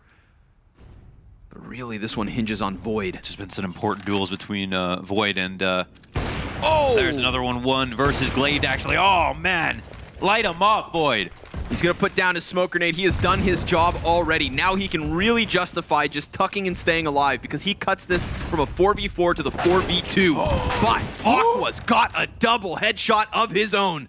And Void's very cautious that somebody's going to come right through, which they do. Prosis disrespects the smoke grenade and forces this back. A 2v4 between Aqua and Prosis. And all they have to do is sweep Mister underneath the rug. Bomb planted on top of the truck. And Mister's already inside of the site, working his way forward, wary of a player over on long, but it's a double up towards the dumpster! And Mister's got it all the way. And he was not on the map on Inferno. Started out that CT side like 1 in 12 or something. But this clutch will bring it back and maybe allow Astralis to bring it home. Dude, I mean, Process said, you're bad, you're going to miss this shot, I'm jumping through the smoke. And he was right. He actually got that kill. But also, those 2 refrags from Aqua were beastly. Because we saw Astralis talent running up the stairs, and one of them accidentally fell off. And then the other one had a 1v1. And then there was no refrag. So that was just almost a tragic series of events that would have allowed Big Omen Academy to get to 10. Keep Astralis talent at bay instead. The streak continues. Void is nasty. He is. And honestly, the pure duels between the op and him and Glaive has been such an important part of this match. Oh, but there's a chance here. Big Academy start off with a bodacious short B peak. Kind of caught a CT sleeping. 3 players from the T side ready to come out through Monster already, not to mention the fact that they've got 2 more coming inwards as well. This is an all-5 push. Can Mister handle it? No. Only able to get the 1 kill onto the feed. So finally, Big Omen Academy are able to take away a B site convincingly. They don't get lost in the smokes. They don't get pelted by utility. They just walk in short, get their opening kill, stop for a second, gather their resources, gather their forces, and follow through in convincing fashion. Yes, Void will continue to do what he does with this op, drop bodies, sure enough. But this is double digits for the Omen Academy. Yeah, which is nice. But what else do they have right now? Because the other rounds were not close. Nope. They almost got lucky to win that last round. They still lost. Previously, they lost 2 rounds, only killing a single player on Astralis Talent, letting alone getting a bomb plant, getting close to winning. So far, I feel like Astralis Talent just have nothing really to be scared about. And Big Omen Academy should not even be hunting in a spot like this with the fact that they've lost so many rounds in a row. So they'll be, spending a lot of money to potentially knock down a little bit for Astralis Talent, but they've still got to buy to work with. And Big Omen Academy, we see a monster hits where the contact explode is honestly in the last 2 rounds at least they did find a good way to get that first kill and then transition into whatever their next move was. So let's see if they can do it 3 times in a row. 5v4 is the first step. Ooh, tucking into the corner and dodging those bullets. Oh, Mister goes for the reload. He still had like at least 15 shots in the magazine. And they got out. They actually come through for the monster explode just to leave. Oh my god. And you have no choice but to respect this from the CT side if they could be out monster. Now they'll come and clear things out and see that, man, highway robbery from the T's. And still a good amount of map control here being held on to. And this spawn in balloons is so important because people are going to be more susceptible to leaving audio cues on the other side of the map after a play like that. And Nixay will actually punished a second. I don't even know where that player was. He was boosted here on the little wood. Oh, I see. Here's his drop defuse kit. That's all that's left of his life. Oh, and they still will go through with this boost. But Altex is watching it, or at least he was. Yeah, let's see if they flash for it. He's going to walk up, and oh, what goes around comes around. Big, not only punishing the boost from the CT side, but then doing it right back to them. And they have A open with long control. This is so well orchestrated here as Glaive had camped out outside balloons, walked through bathrooms, cleared things out. And Astralis Academy, Astralis Talent, of course they're going to double down on the B site. Like, if Big Omen Academy went B, they'd still win.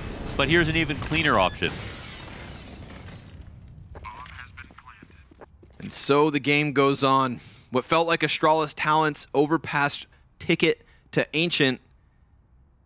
Oh, they're having a little bit of a struggle getting on the train. So nice to see that they can change gears. Yes. And also, despite losing the first time they got the 5v4, they get the 5v4 3 times in a row and convert 2. Even at this level, the 5v4 stats are super relevant. Getting the 5v4 will lead to the round win, still upwards of 70% for even the worst teams. Yo, Void. Nice shot, man. He's got a quick trigger finger. They have some incentive to now maybe hunt here, actually, but yeah, he's quick, so not going to go all in. It might not be worth it. They'll let him have it. But they're susceptible to another B hit now. With I don't think they're going to read that Astralis Talent will buy behind the op. Maybe they'll expect them to save one, but they've still got to remember the op exists in this round. If Astralis Talent invest into this, I mean, they could give up 2 rounds if they. I don't really know. I'd have to stare at the money to be able to figure out what the best course of action is. But yeah, they're just gonna save behind it. All right. Could be looking at the tied game unless Void. Oh, stepping through the fire. He didn't take out any damage. Actually, the fire. Yeah, it looks like the molly missed a bit. Tick. Yeah. Just 1 tick. Did he get hit? Oh, I was looking at the wrong guy. See. But great job of making sure not to peek him at all. Respecting their own Molotov. Mm-hmm. How many times do people not do that?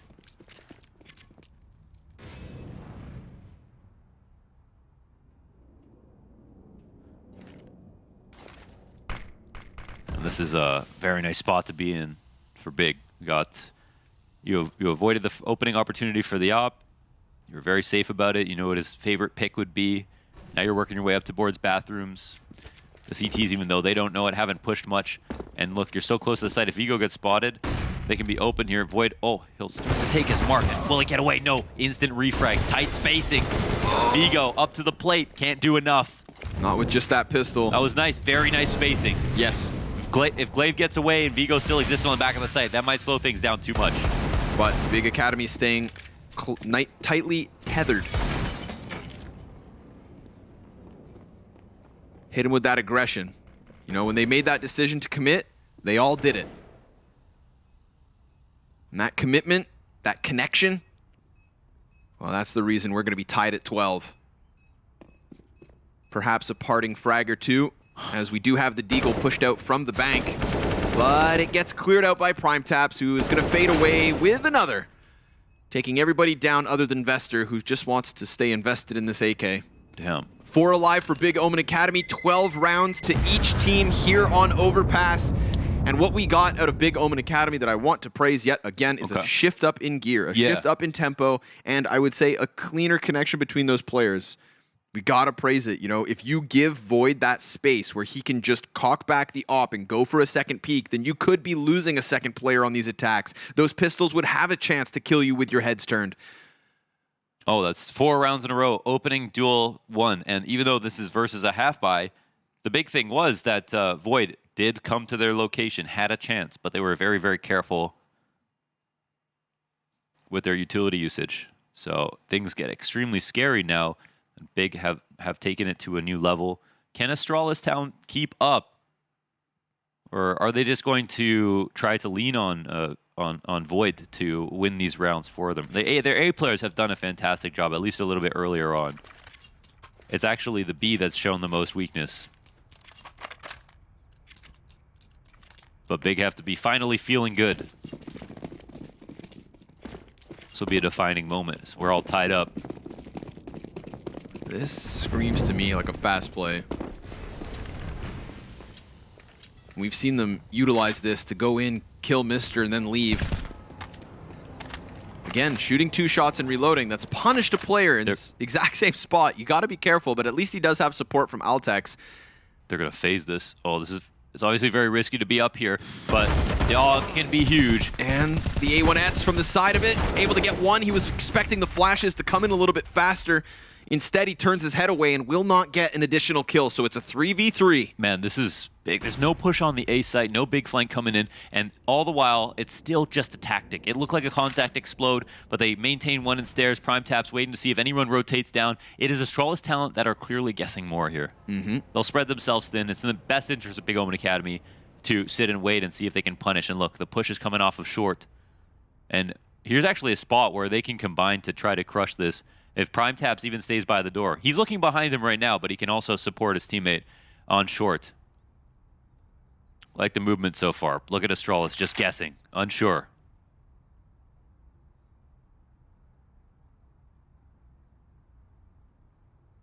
Oh, if that door swings open, man. Oh, I wasn't sure if Vigo would be able to snap up. The monster players are starting to walk out now. Yes, they are, but they get shut down. At least the first one glaived in with 2 kills. Vester had to trade that. And instead, he gets opt down, pushing Void into the clutch. There's damage on both of these players, and Void has already taken up a roost upon the heaven. Glaive not able to peek out into him, but Void won't see anything. He drops down. PrimeTaps over towards short side. No kit for Void at the moment, but it's right there on the bomb, so it won't be a problem. Glaive is the difference maker. 3 frags in this crucial 3v3 2v3 type situation. His existence alone has made such a difference in the outcome of these rounds because Void, when he's taking Glaive out, it's shut down the attacks from their T perspective. But you see how powerful Glaive can be and the ability that he just showed. Oh my god, to not crack under the pressure. Yeah, to not crack under the pressure. He was only getting 1 more shot off. That was the round right there. That was it. He had a chance and he took it. Both of them knew it. And now Big Omen Academy will take it. The lead, that is 13 over the 12 with a 14th round win, prime for the taking. Astralis talent saving money and coming in with a lackluster buy. Vester's going to be burned out of his position. That's at least the info gained. 2 Molotovs to really ensure that he has to go all the way up. So Process, prime to clear this. At the same time, they're going to get challenged from the squeaky door. And PrimeTaps, man, he's getting pulled thin. You'd want to help your teammate up above, and that's exactly why Process hits the dirt. You've got 3 CTs down here in Connector trying to get the better end of PrimeTaps. For now, he's going to stand his ground, and Vester dies. Nixay coming around the party to get that kill in mid. CTs stretched thin. Long as a perfect response, and they still have the stairs player to deal with the bathrooms push, so the flank won't come in. PrimeTap's just going to use this to be very, very lurky And Void, let's see if he can find a gap in the timing. He's starting to turn the corner. It looks like PrimeTaps will put himself in a very powerful position to deal with Void, but what's most important here is this full-on attack towards long, the very open choke point of the round. And yeah, PrimeTaps wins the lurk battle. That will really send the T's forward into this plant. Jeez, man, this Astralis Talent documentary is going to be called Almost Kinda Maybe. Yeah. They're not careful. Coulda, shoulda, woulda. Ooh, and Ultex can't even get one. That AK is going to be picked right back up. CZ instead to the head of PrimeTaps. Money's not amazing. AK needs to be saved. 14th round secured for Big Academy. What felt like a CT side that was never going to stop eventually gets picked apart by the German squad. Some very sick calls made by Big. All of their opening kill attempts off the short, out monster. I mean, even with that giant entry pack in the smoke to phase, that was Astralis Talent kind of reading the setup, but like, you know, your AUG up there is not the guy phasing the smoke. He is hyper focused, so sometimes that can beat the advantage that you get from phasing it, but it makes it hard to refrag it. Between them, they only got 2 kills. A 3v3, I think that's what Big Omen Academy are looking for. Astralis Talent, when they had 5 alive, they actually smashed when they were able to spread the map with 5 players. Each of them could get a kill. The confidence was drawn completely out of Big, but as soon as Big realized, like, you know, if we work together to just surmise this opening duel or just refrag and thin the numbers, we trust our mid-round so much more, and Astralis Talent are the ones to fall apart. And that was the formula, the antidote, the remedy. But is it the end? It can be all of these things and still not be enough.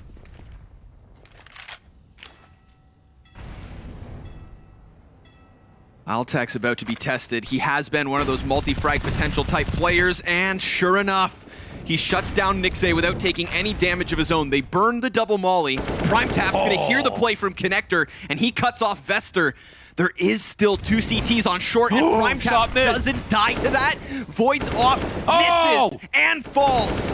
But Mister's still in position, at least for a little moment. Awk was able to take that back. Altex trying to prime him for help. Here on short side B, it's crumbling all around them. And Prosis, a crawl out from Monster to end it all. He just saw the last player up from Astralis Talent. It's 15 rounds secured, but he doesn't get the headshot with his back turned. He literally trolled him. He shot him in the foot. 1 bullet. Just to get him to turn around to try to kill him. If this is the way they lose the rounds, he will be kicking himself. You deserve to lose it. Ultex 1v3, they tried to play with their food, and now Ultex falls anyways. Aqua's gonna kill him. This could have already been secured. Man. There was a hope and a chance for Astralis Talent, and it is still there. A slight chance to run 3 rounds back. Man, the entire time Astralis Talent, they had not gone stairs while PrimeTaps had gone there almost every single round. It was him or Glaved. Let's take a look at the Big Omen TeamSpeak to see if they can close out this map right here in this round.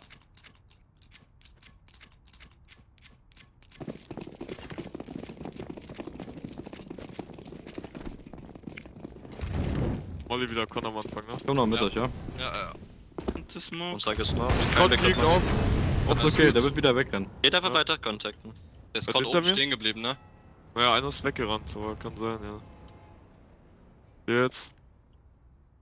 Ihr Topcon und dann flash ich euch raus. Ecke frei. Alles frei.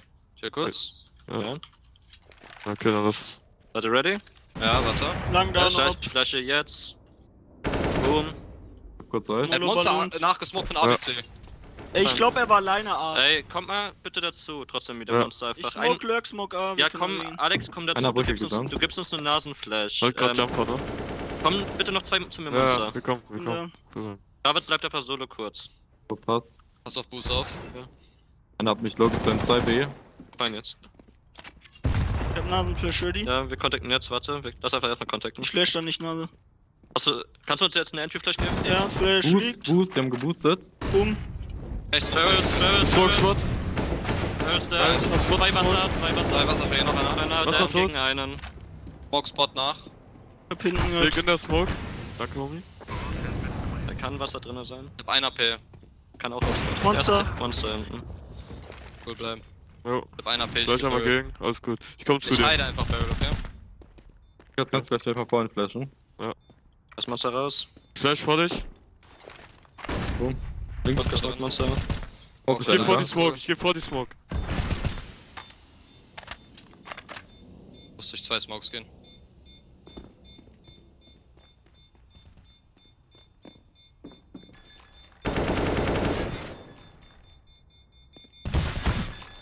Wallplat. Nice, sick. Nice one. Nice, Mann! Ja, wie Whiffischen. Nice, man. Oh, poor Vester. So close to the 1v3, but time is what makes the difference in that one. Big Omen Academy running it back. It looked like for a moment we were going to the third, man, but unfortunately for Astralis talent, What a that's game. them done for the season. Elimination is the name of the game today for this best of 3, and that's them sent packing. But I will say, if there's any silver lining for this squad, is that they didn't get blown out in 16-3 fashions this time around. So close with those 16-14s versus NIP. They will be leaving this season wondering, what if? A couple of rounds to make the difference, and a couple of rounds to analyze after this BO3 over to the desk. It is really unfortunate to see that Astralis Talent is the first team to leave us. I think they had like a really nice performance when it comes to the first series, but when it comes to this game against Big Omen Academy, it was not as close. Even though like in the first half they got respectable 6 rounds, when it comes like to the second half, they had a good start. Then there was that one round like that I just marked as OMG. They ended up winning it, so. You probably will be better at explaining what happened because like it was like full chaos. Just to remind you real quick, kills from one side, kills the other side, and somehow Big Omen Academy end up losing that. There were a lot of kind of sketchy rounds in the middle of this. I think that was a symptom of something that happened around the middle of the match, where basically Astralis Talent were down quite a few rounds. They called one timeout, and then they won 10 out of the next 11 rounds. And in those rounds, they won a few that they weren't supposed to. And it felt like Big maybe were feeling the nerves just a little bit catch up with them. Like you're saying, there's some rounds where they were definitely advantaged and they lost. There were rounds where they just got completely smoked. And it felt like Astralis somehow found this little like segment of composure that Big just lost. But then there was another switch and everything just started working for Big again. In terms of like momentum there, it was completely just Big, all Astralis, all Big. It just like switches for both teams. And I think that when I look at who really succeeded in this game, I just gotta say his name again. It was Nixay. Like he delivered so many rounds for them for Big on the CT side that they had such a cushion that even when things got hairy, Big were able to still pull through. Yeah, it was just fitting. He also got to close out the game. You know, 1v1. the last clutch 1v1 played it very well and kept composure throughout the entire game. It was a very messy game, as you also described right here. You know, back and forth, a lot of 2 versus 2, 3 versus 3s. That all of a sudden, you know, where you look towards the positioning, you think, okay, this scenario, there's a very high likelihood that Astralis will win, or in this scenario, Big Omen Academy have the position in order to win, and all of a sudden something would go wrong. You know, one player would go for a duel he was not supposed to, another player would fail a shot that he wasn't supposed to fail, and all of a sudden the round is in jeopardy.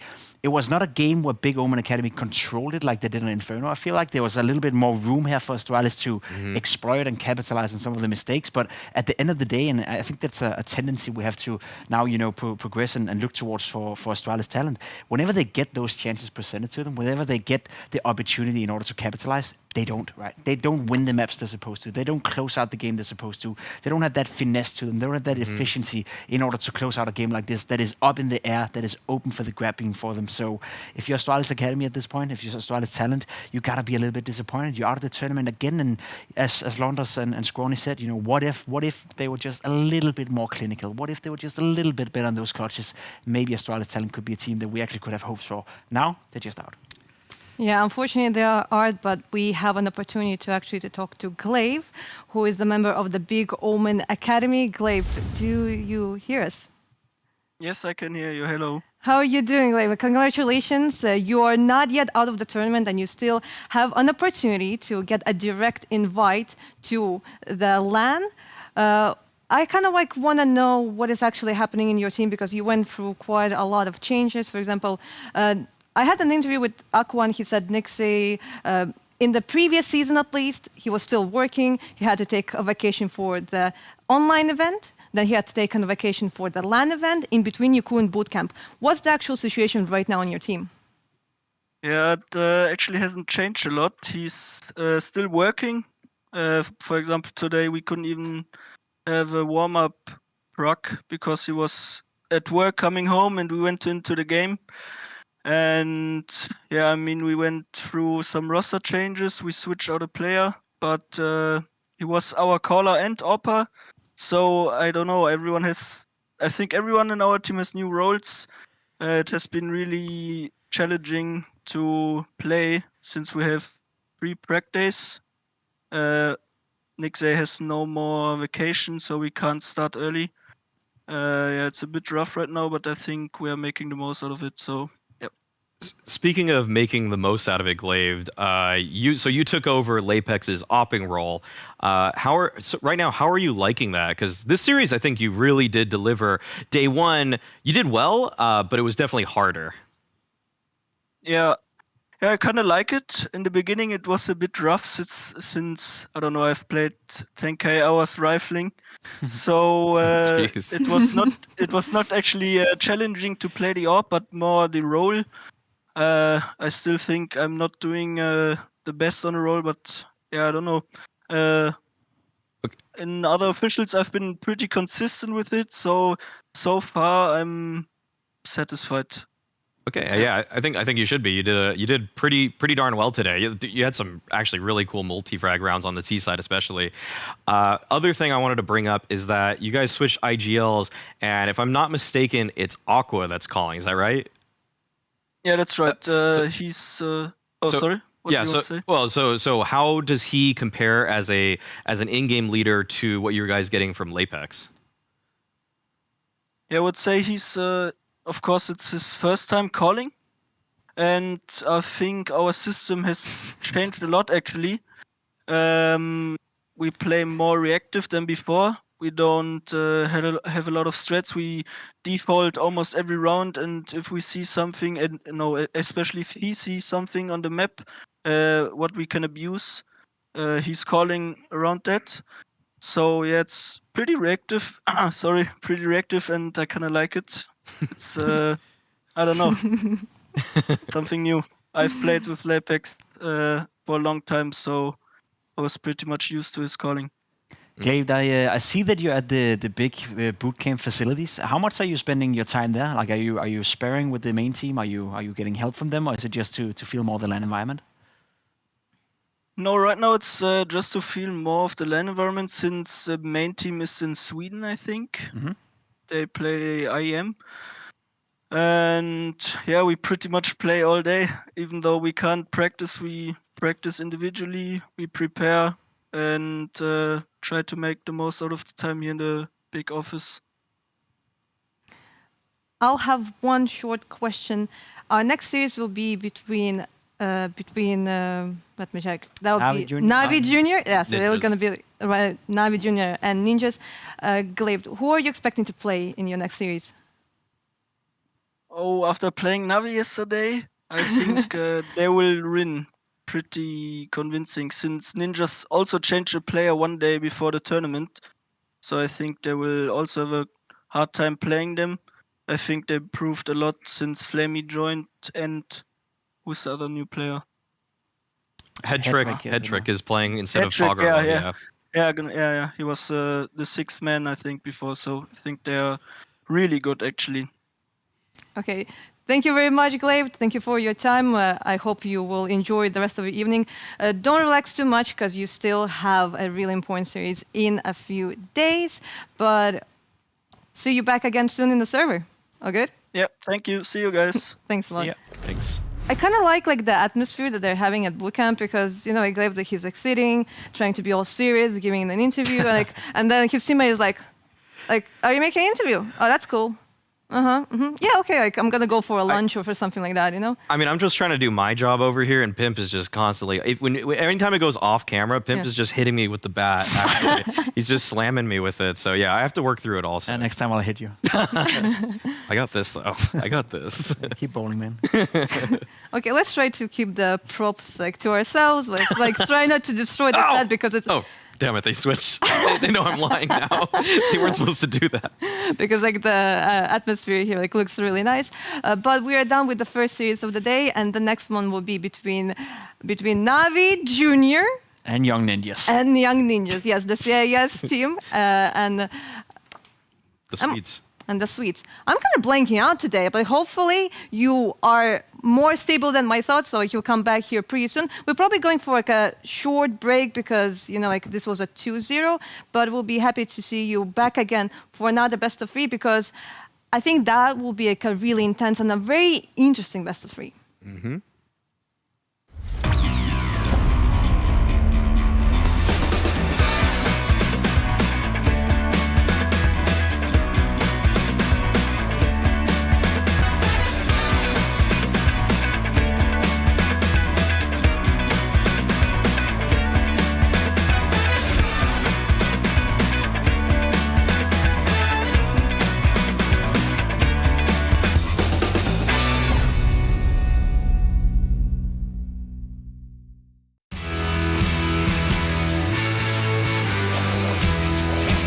Looking at the ground, and the round is won by NAVI. No!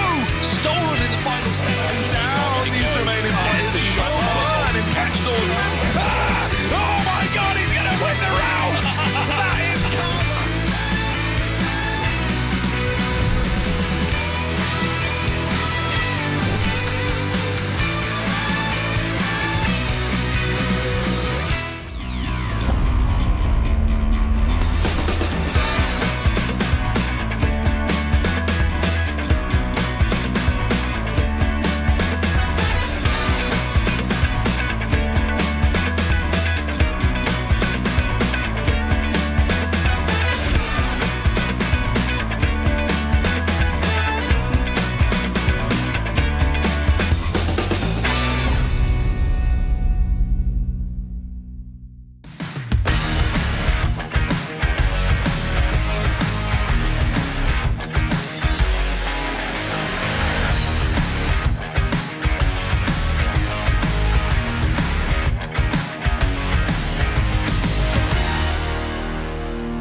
Maybe some of you actually already hear that we are actually going back to the stream because maybe like some people went to grab a drink and they thought that we're gonna have a break. But no, I kind of baited you into that, but it's so fine because we are back here. Like, hey, it's a hard day, okay? It's like third day in a row. Like we're having pretty intense series, but yeah, like the match is going to happen right now. We can say it right here: Young Ninjas, NAVI Junior. There's no way I can mess it up this time.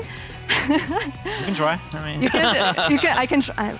I mean, I know myself. I can. So it's good. But yeah. But the thing is, when it comes like to this series, the team that actually wins, they don't yet guarantee themselves a spot at the LAN. It's not. They're not yet there. When it comes like to Astralis, yeah, they're unfortunately out. Big Omen, like they still can fight. Also, actually, when it comes to Big Omen Academy, they can either get a direct invite to the LAN if they, you know, keep on going up in the losers bracket. But when it comes to this match, it would be pretty interesting because like both teams went through some changes. When it comes to NAVI Junior, they added Flamey, you know, like a player that I mean probably everyone knows. There's like no way because like NAVI has been playing with him like for such a long time. He's been on multiple majors, but also he's like not the only member when it comes to NAVI Junior because there's of course Menezes and like recently Aunker, he's just been doing all sorts of things on the server, and even their IGL was performing insanely yesterday. Yeah, there's no player right now when you look at Navi Jr. and you're saying that this guy can't do it in a round. m0NESY is obviously going to be the fan favorite. He's going to be lighting up the server every single time he steps into it. But we saw a team effort from them the last time. That's something that was a little bit surprising, because the reason Navi Jr. didn't make it to the LAN of the first season was because it was just the m0NESY show. But that doesn't feel like it's the case anymore. Feels like they got a little bit more stability towards the roster now as well. It was the m0NESY show. Once in a while we saw glimpses of what Ankara can do as well. He was having some sick performances, but it was very much hit and miss, and when it was missing, it was only m0NESY on the server. I think the cool thing about this Navi roster is the fact that we get to see more Fear as well. The in-game leader had a very strong showing in the first game as well, was absolutely, hands out one of the best players on the server against Big Omen Academy. He's the in-game leader, he's the one controlling the stuff, but if he can put up these kind of numbers in a game like this, then that will be impressive as well. And then Flamey.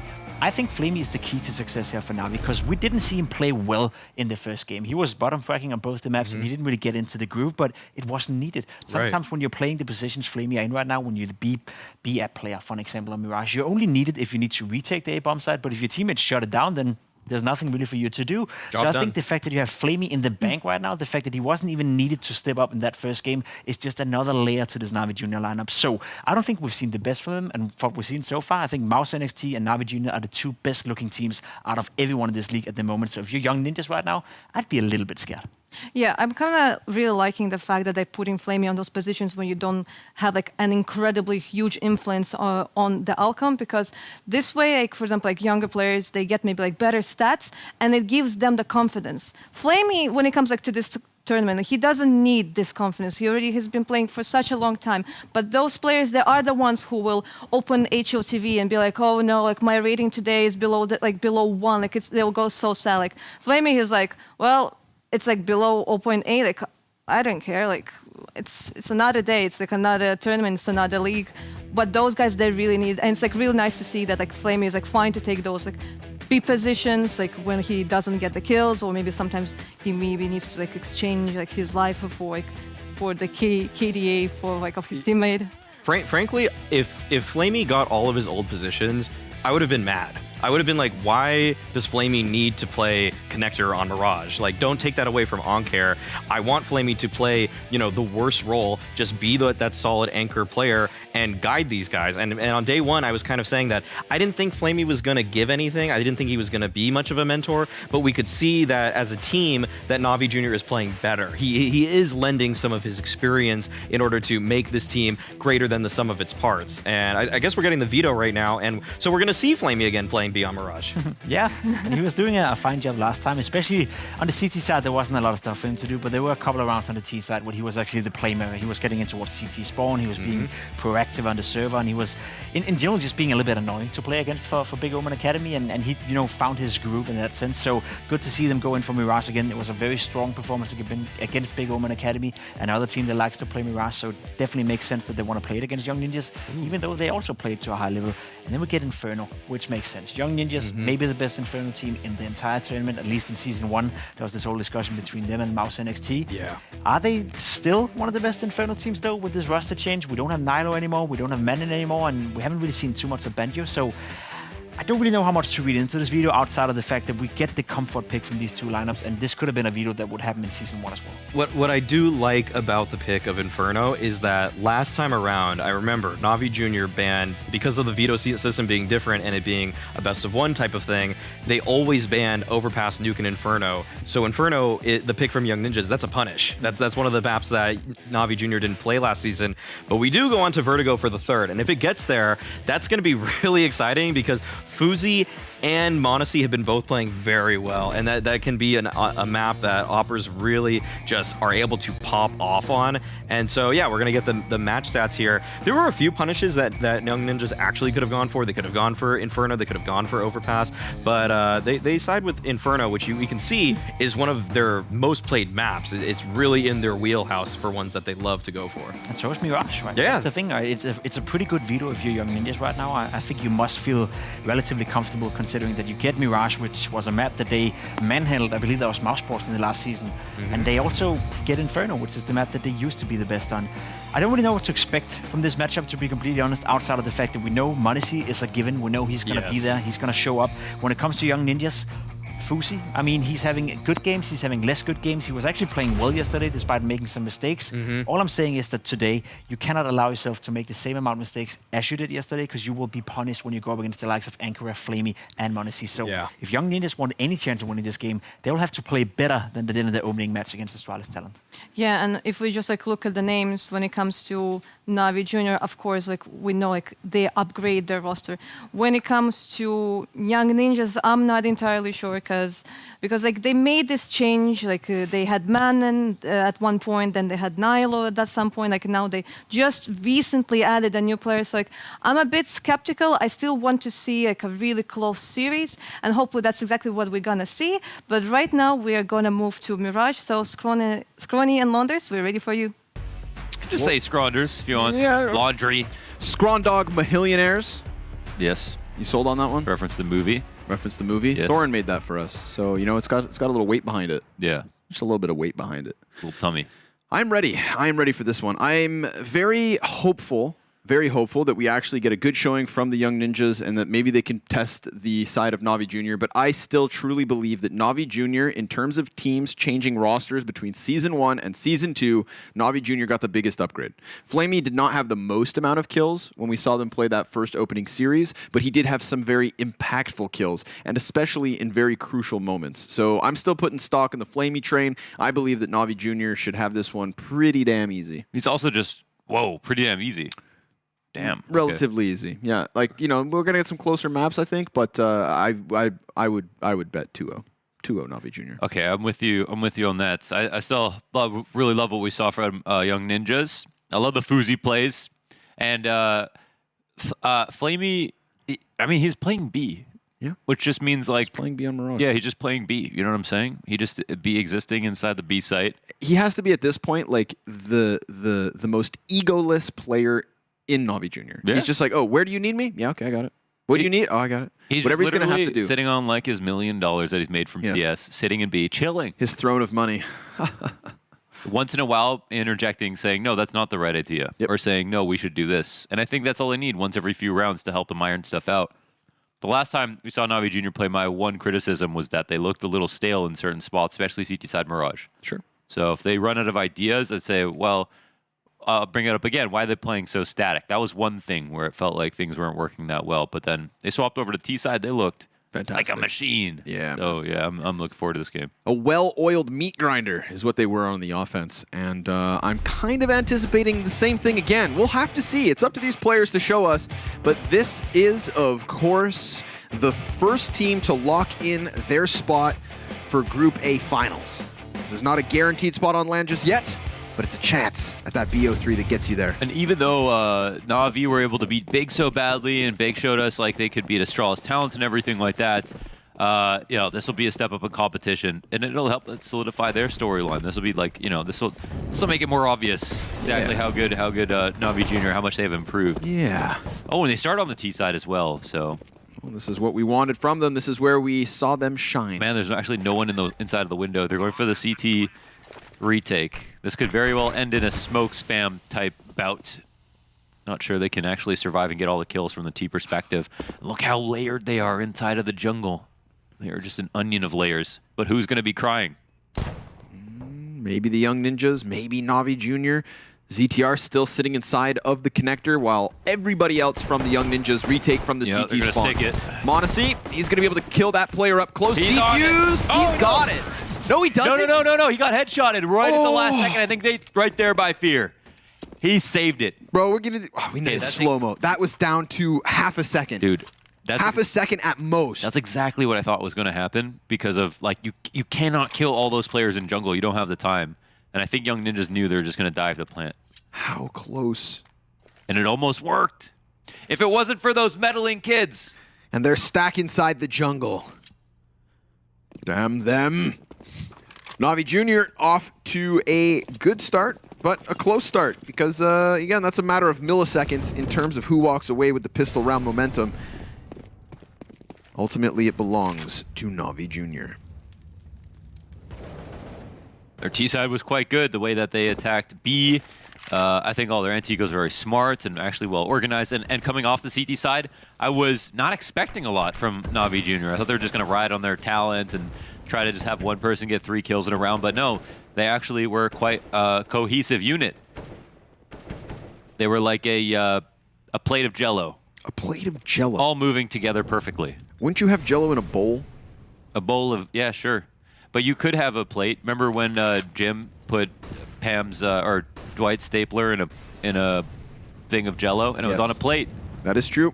So, Office references. As proved on TV. Television never lies. Except if you're watching the History Channel. Yeah, yeah. They got some crazy UFO documentaries. Aliens. Wait a second. Magnets. Everybody over towards the B site for Young Ninjas. Nobody here to stop NAVI Junior at A. Nobody at all. So this is an easy conversion. Easy as can be. So dynamic. Sometimes they go B, sometimes they go to A. Sometimes they go slow, sometimes they go fast. Wow. Like Jell-O. A cornucopia. Well, like, okay, if you wave a Jell-O around, it wobbles super quickly, right? Yep. But if you leave a Jell-O on a table, it just wobbles slowly.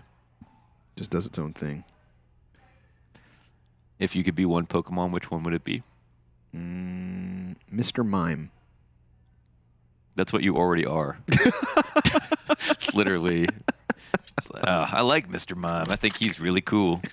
So yeah, that's just you. Yeah, that's just you. We have the same body type. And personality. Yep. Mr. Mime. I'm built like Luffy from One Piece, and they keep giving me pants that actually Luffy would wear. I think they're almost like 3/4, like flare out wide pants that should take a photo. I should take a photo with these and then put me next to Luffy. I have long arms. Do that side by side. I was designed to be in One Piece. Well, luckily you are in One Piece right now. Yes. Why, was it a threat? Before I break you in half, kid. You better be careful. You never know when it's going to come. When the hurt is about to lay down. How simple they keep it. Smoke window. That's it. Go, Establish. go, go. Obviously, still just working with the pistols here, Young Ninjas. This is like a bonus because because they didn't lose too many pieces last round. We get a little bonus. Try again. My eyes fall on Fuzi this evening. Again, I'm talking about Young Ninjas being the challenger, NAVI Junior being the favorites. Fuzi broke Astralis talent. They're the reason they're not here today. Yeah, talking about getting snapped in half, man. Picked him up, broke him over top his knee, but ZTR, no more. Late TR. Son. Gets smashed on the cat push. Ankir trying to challenge into the window. We've got this Palace play, though, coming through from Rolf. And also, Sapek. B hit's coming. And there's nobody there to stop it. So this is the same radio interference. We lost. It's the same situation as the previous round where NAVI Junior posture into middle, and then after a little while, they find themselves an empty site.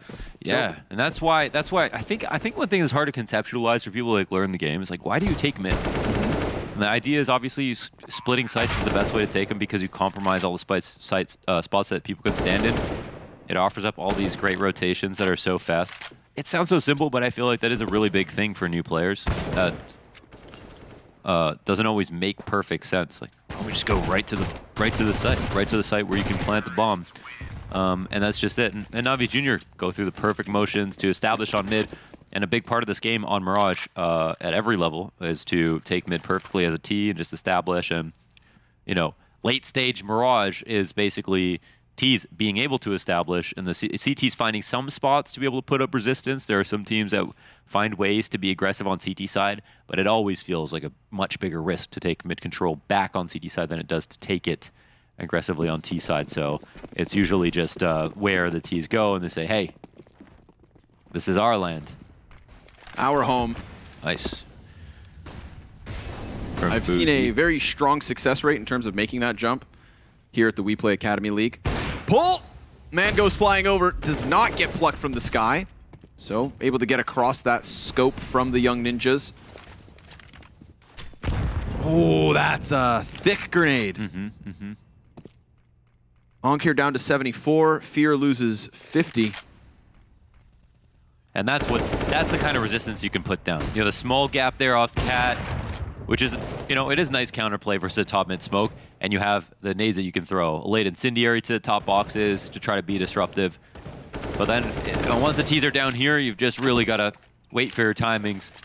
And of course, the T's don't have infinite smokes and Molotovs, so that's the other thing. There will be, you will have your time. Your time will come. Man, I really like how Navi Jr. look right now. And so far, they're actually moving perfectly, honestly.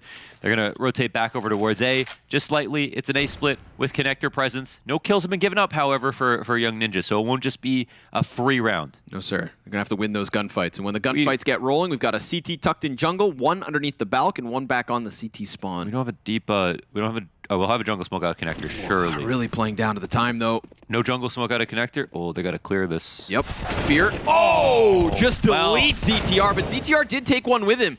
Head trick gets the better of Debo. Monacy's looking for that deep CT peek roll, finds the lineup, but Monacy executes him before he gets his kill. He could have stopped the plan. Fuzi's going to find one, Sapek in through window, and we've gone from the 2v4 to the 2v2, but Monacy's still alive.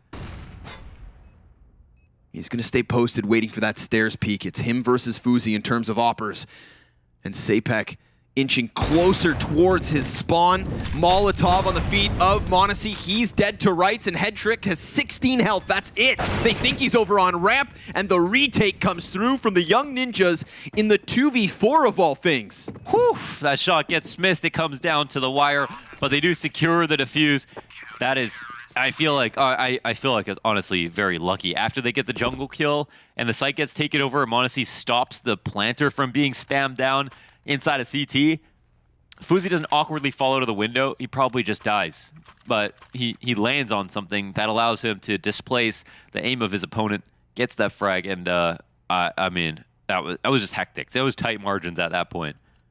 But Fear should have probably also not just simply killed the guy tucked in jungle. He had the advantage. He swung out ZTR, right? God, just smashed him. I can't believe ZTR actually got a kill in the meantime, right? I thought the problem for them was going to be that they didn't smoke it. Flashbang both sides, and ZTR's got another butt. Oh, he got the jump back. I can't believe it. Jesus, he just shot. Best opera in the league? Monacy? Yes. Dare you say it? The symbol of CSGO.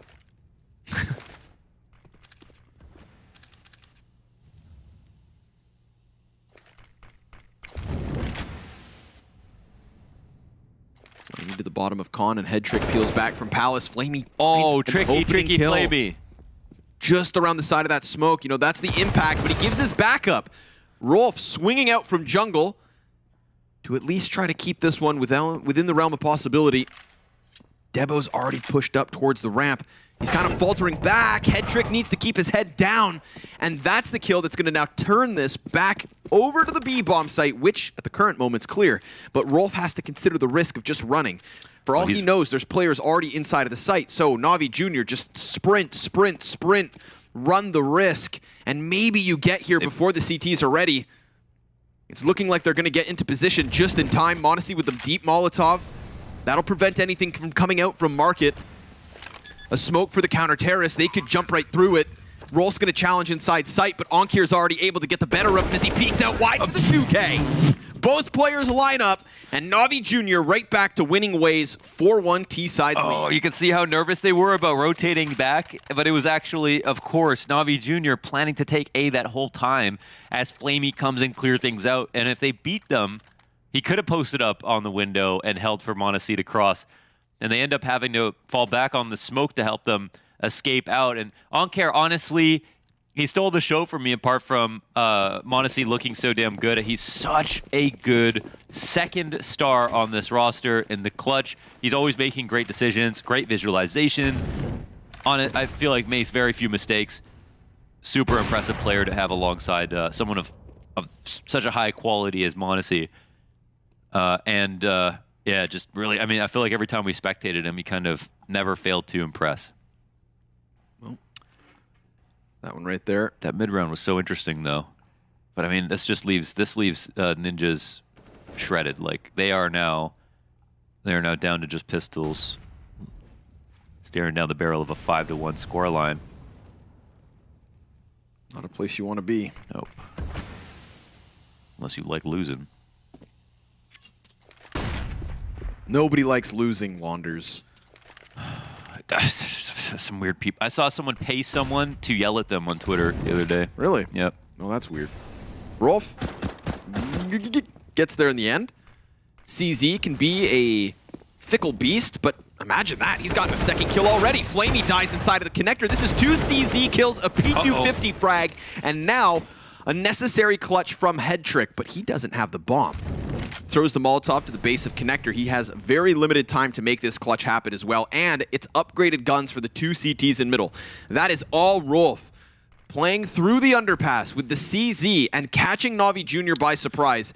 Headtrick, he's looking the wrong direction. Both the fights are going to come in for the top of mid box, and Rolf ends it where he started. 3 frags for the 17-year-old killer in this 7th round. One hell of an adjustment. After they get that, they know exactly where to go to make that as hard as possible. Perfectly played from the Young Ninjas, and just collapsing on mid entirely after we've seen Navi Jr. take their talents towards mid on every single anti-eco, in basically every single game. Never just scrimming out A, scrimming out B, or doing any kind of exec. Most of the rounds are relatively slow, so it's the right idea. And actually on the other anti-ecos, Young Ninjas decided to stack. They stacked A. They were wrong. They stacked B. They were stacked B. They were wrong. They stacked A. They were wrong. And now they stack mid. They're right. 3rd time's a charm. Get there in the end. Never fails. Their CT side far from over. Still a good chance to recover, but gonna have to keep those sharp. That's those, we take those moments. A little kickstart to the economy of Young Ninjas gives them, of course, the free op as well, and an AK for ZTR. You should take those. Limitations for Navi Jr., but maybe they're just gonna go with the brazen B play. Oh, this will be big info. Off K2. I don't think they would have heard anything just yet, but so much information gained already. And they'll start to have some extra help come over towards the B site. Deep grenade comes in. Not bad. More utility to be thrown as they already rotated a player to the market.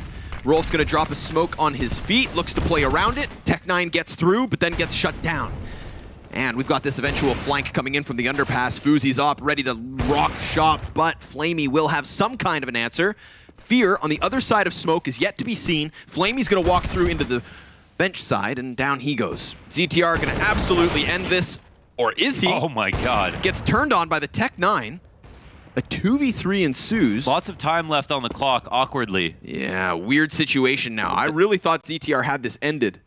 They could just allow Fuzi to go back to A, hold their own inside of the apartments, and then come back to B for another attempt. Oh man, this is a cool play by Fuzi. I mean, it's, you know, it's like they might not even need this, but he gets all the way into the ramp, and he can cut them off in spot if they even go up towards Palace in the late round, just guaranteeing this information. And if they go mid to A, how are they going to expect he's an A ramp?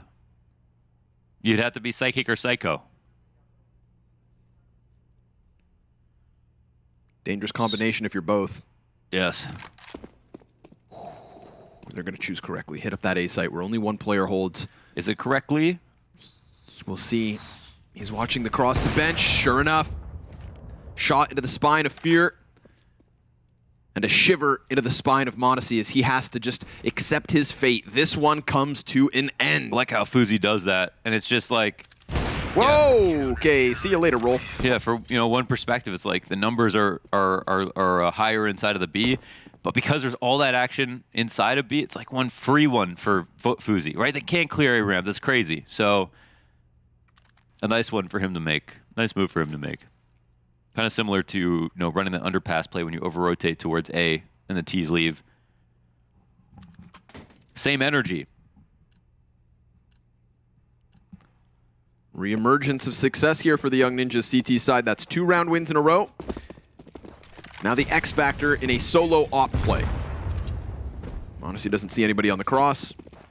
They'll fade away. Where else are you going to throw this AWP to try and get the round rolling?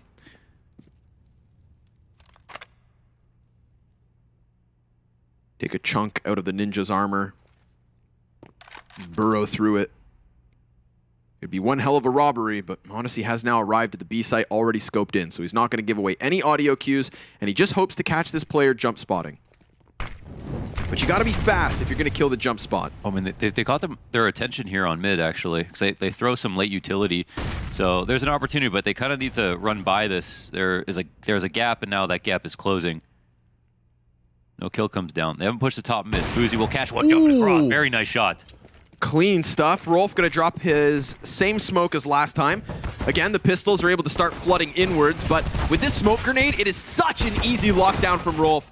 He's going to get himself 3 kills on the play, and Fuzi's op rotate is what started it all. m0NESY, 0 impact with that solo op, and we have a tied game, ladies and gentlemen, 4 each. They had a moment. Like they had the gap. They just needed to transition fluidly from that feint on mid, the mid window smoke. As soon as that started to expire, everyone just started moving over towards B. And they use those same protocols to stop the attack there. NAVI Juniors do not have that ferocity right now. But they seem very threatening on the pistols. Smoke down to the window once again. And an aggressive look here from the CT side. Oof, how much do you want to extend in that position? It's usually fine here if you've got some, a player off cat. He's really all alone at this moment. Gonna try to challenge Sapak, turns it around, dies after 1. I'm not sure what the idea was there once he was left alone. Probably should have tried to get out towards connector. Gun's been handed over. There'll be no more pistoling players here for NAVI Junior.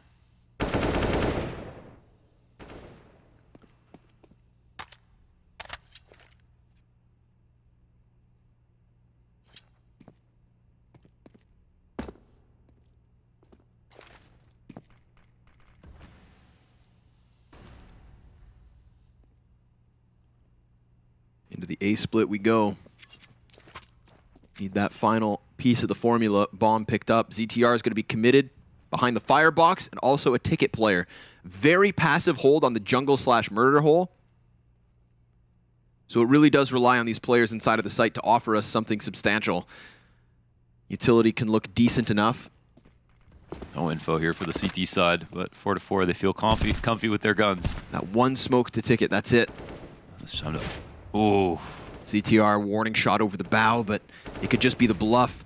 Nobody knows about him. Fuzi's going to kill m0NESY. That's a good pickup at first. Debo's starting to draw attention towards Ticket, but they still have not found ZTR. And with that flash in the mid-sight from Rolf, ZTR's activated. The booby trap comes into play with the 2K and the finish onto Onkir. ZTR, patience pays off. I thought they saw his when they shot over him because he looked up. I was like, oh my god, is that another M4A1S moment? No, they didn't, and he held his nerve, and he is very, very tricky when it comes to being able to hide and find impact that way. So Young Ninjas survived that round, allowing NAVI Junior to come forward off the race split, giving them lots of space, just being very composed, never peeking, jiggling anything, and they didn't have enough utility to come through with a full exact, actually molly the firebox, molly triple and stuff like that. It makes sense that he can just sit in that spot and be pretty comfy, knowing that NAVI Junior didn't have a lot to invest. Mixed up by 2 AKs on the T side. Fuzi on the move, making the jump into the catwalk. Challenge from ZTR, and a kill from Sapak in the end. m0NESY's going to use that chance to exit down into the A site. Debo able to catch his headshot. And now it's all on head trick. 1 versus 5 attempt. No chance in hell. Bodies stacking up inside of the jungle. He's going to nail that second, but then that activates the follow-up peaks from the Young Ninjas. 6 CT rounds already secured. And this was after that 4-1 start for NAVI Junior, so really starting to cement their defensive half and keeping the terrorists strapped for cash. Yeah, Fuzi's playing well today, and he's all over the place. ZTR as well. And in these matches, it feels like the single most impactful thing that people are doing is just jumping cat on CT side. It's just working so incredibly well versus the top mid presence. I'm, almost surprised to see how little it seems like teams are prepared for it. Not that it's a bad play to make, but it's definitely punishable.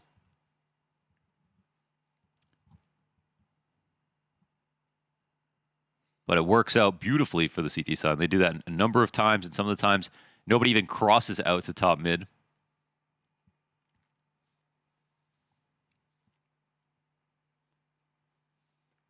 It's drink time. Everybody refresh. Mm-hmm.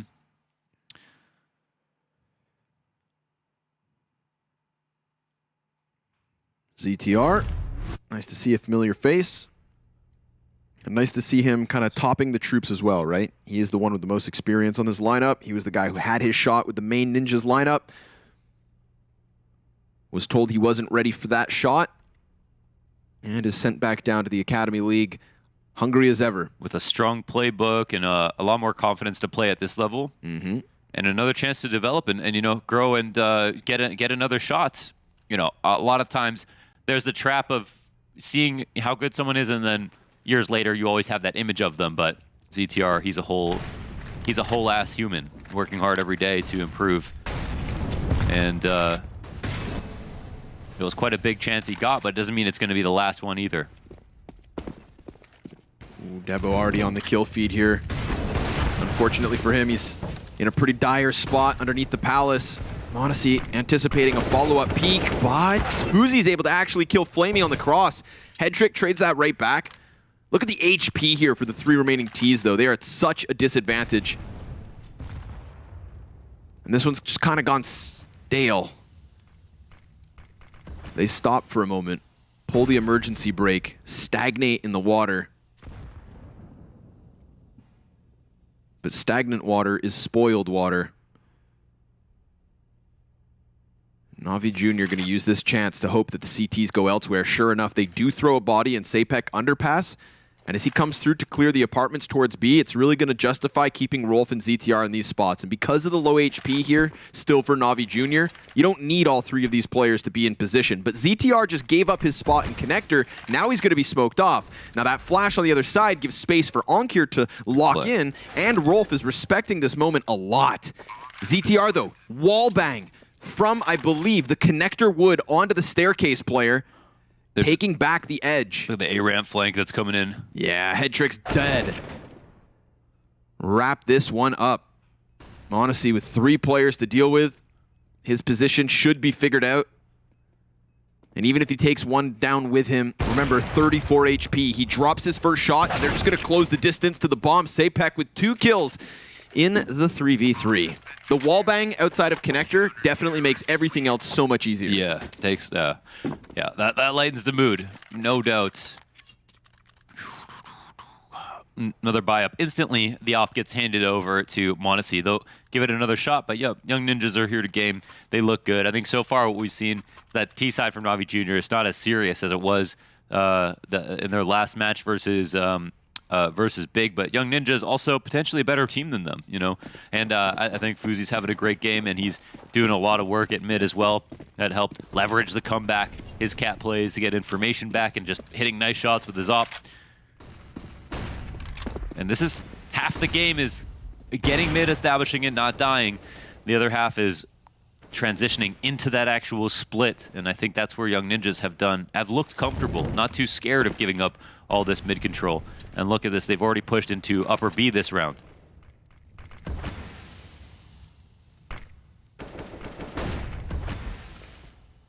And now fighting to deny connector, and Fuzi is the guy who is so curious and has been all half. I respect this deep commitment. I respect it even more if he nails this shot. Oh, he saw the shoulder. Wow. Nice wide swing from Flamey there. Felt as though he was pressured, and had he done that slow, could have definitely died. Rolf has a player right on the other side. Onkir almost able to get himself a second. 30 health makes the difference there for Rolf on the retreat. A 4v4 regardless. 40 seconds to spare with bombs still sitting here in mid. Looks like they want to see for sure if Fuzi is still there, fallen back. But it doesn't seem like they're going to have time to go back to A if they'd like to do that. On the bright side, there's 2 dedicated to the site, so the round could end just simply on these entries. Now they start to leave, and one's deep A ramp, very far shot away from here, and oh my god, over top of the fire, Headtrick sends Rolf packing. Fuzi's not able to get his kill on Cross, and another 2 kills come through. Fear ends it with 2 frags to his name. We've got NAVI Jr. back to winning ways. It's been a while. It has, yes, it has been some time. That was not an easy round to win, too, man. The Fuzi had all that information, but you can see just simply not dying sent Fuzi back. And I was thinking, Fuzi doesn't really have to fall back. Nope. Like, he's got a rifler coming for him, yes, but he's still got the advantage posted. It's the rifler who has to peek in him every single time. And he has a few angles before he has to get all the way back to the site. Plus, he has a player on Cat to help him defend from there. Maybe he got shaken up a little bit. Yeah, he minimizes the risk. Yeah, it certainly wasn't a bad play, and then they had some players to help. Almost. Thing is, last time when he did fall back to that spot, he also hit that beautiful flick on the jumping Cross player. This time he's not able to add it to the tally, so definitely didn't help. Looks like they're going to trim the fat here a little bit and gear up already for the B play. Bad smoke. Yeah, that's not amazing. Dud. For them, luckily no one has to come off Cat to Cross here, but that's absolutely going to allow the CTs to know that there's actually no action inside of Connector. However, they haven't cheated anyone over. Pressure on Rolf. Head Trick looking for the challenge. Drops Sapek first. Rolf has been pretty crucial from this bench spot. He's lined up players and sprayed. Now he's got that crisp headshot into Flamey, extends around the cover, Head Trick catching him. And Fear, deep commitment to the underpass, finds a back turn from ZTR. Never would he have seen that one coming. Fuzi, peek through the gap. God damn. That was seamless. Like a sewing machine. NAVI Jr. to a 6th T round win. I guess if something seamless doesn't need a sewing machine. No, but you know what? I liked it. Right at the needle with the sewing machine. It was, it was very, very, very, very illustrative. I do appreciate a little illustration. No, that's an L. That's an L. Okay. An L for me. Just trying to help you. I appreciate that. This was beautiful. I mean, that angle is a super strong angle that people look for. But, for him to go up onto the van and right back to it is sick. Like a slingshot, right? Yeah. Jumps across and then snaps into it. Seamless like a slingshot.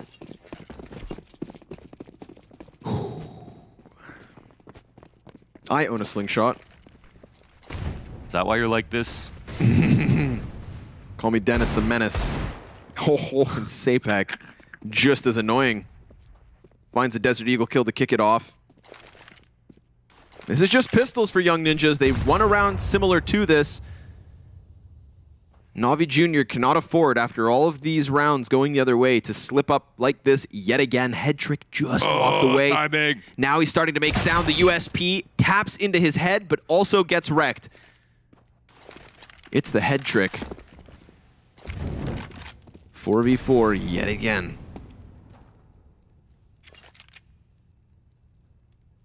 Smoke in the hand of Sapek, gonna drop that now. He's seen this Cat presence. That could be an indicator of the potential for the B split. And they've got 2 CTs with the Berettas in hand, just postured on this doorway. A little weapon swap. You want the bomb? Take the bomb. You want the bomb? Gotta tell Flamey he needs to hold the bomb. Nobody's looking at you.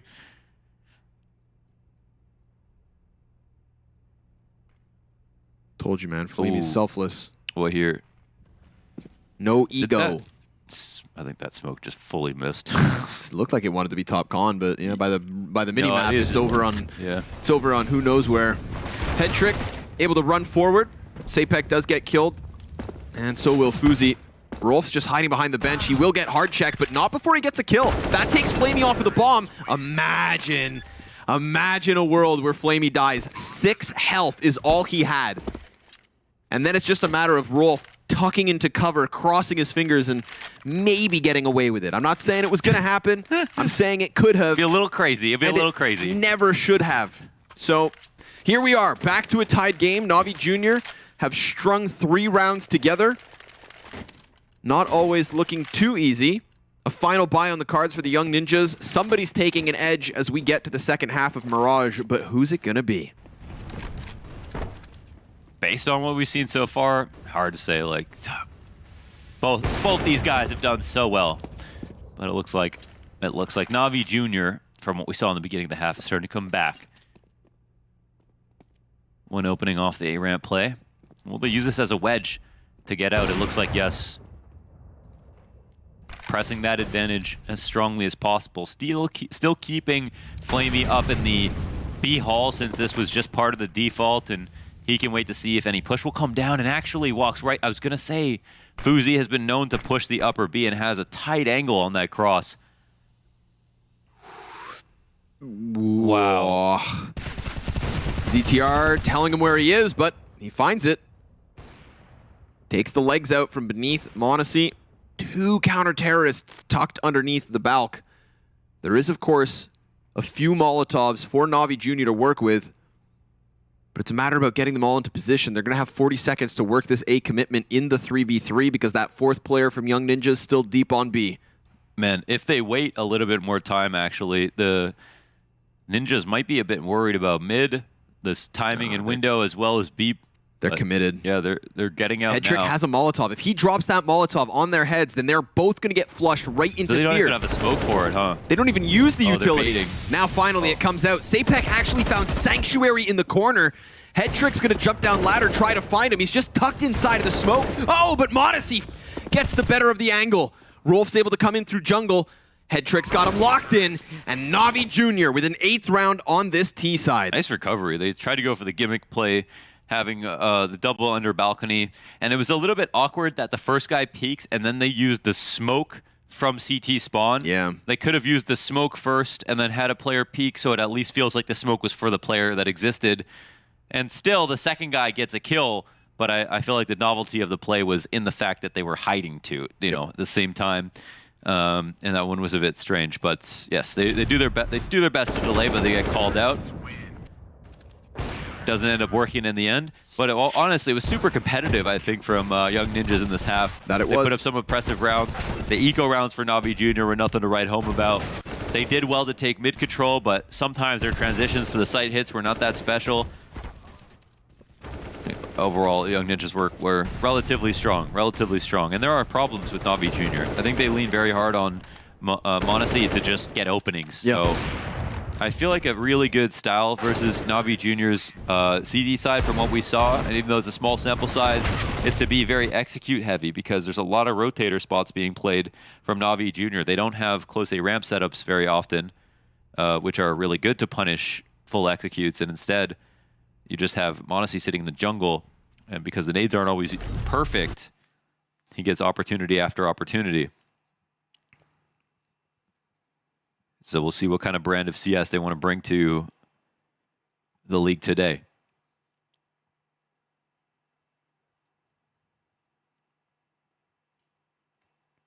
What's your favorite brand of CS? My favorite brand of CS? What's your favorite team of all time?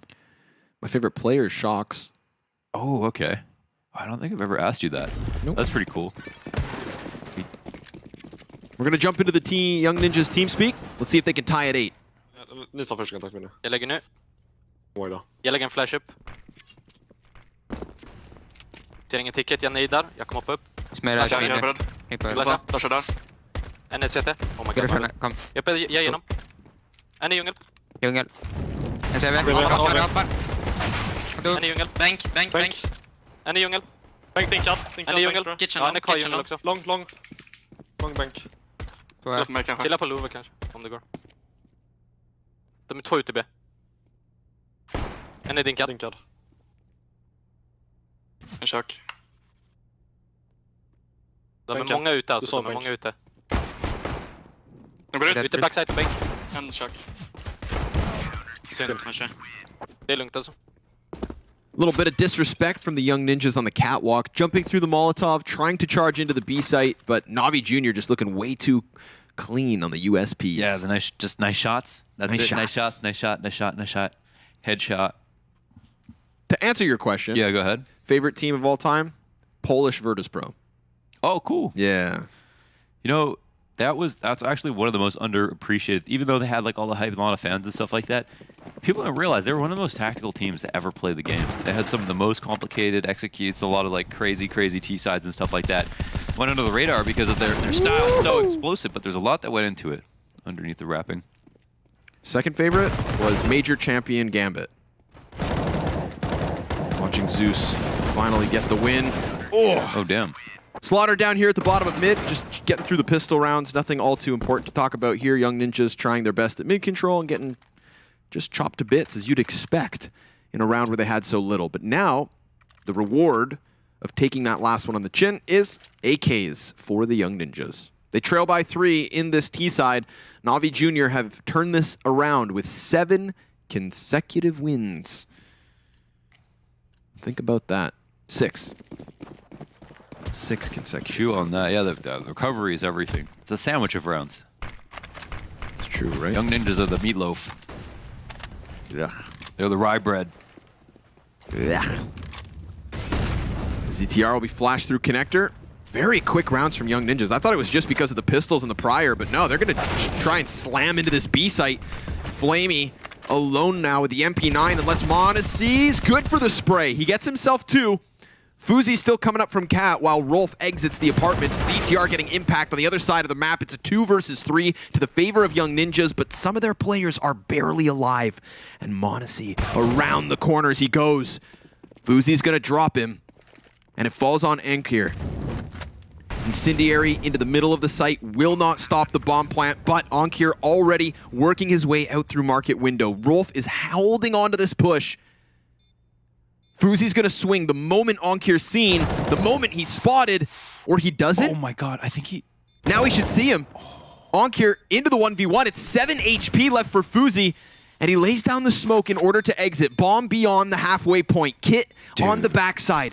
Ankir's going to go ahead, obscure the vision, and try to create the panic, but he has no clue where the T has gotten off to. He's being wrapped around inside of the smoke. Ankir trying to find the damage. Time is gone, and somehow with such little HP, Ankir plays himself. Dude, he actually did such a good job there in the 1v2, and he actually was so aware of where that player was in the 1v1 most of the time. That was so hard to read. Honestly, very impressive, but still, like, he ends up losing off the timing.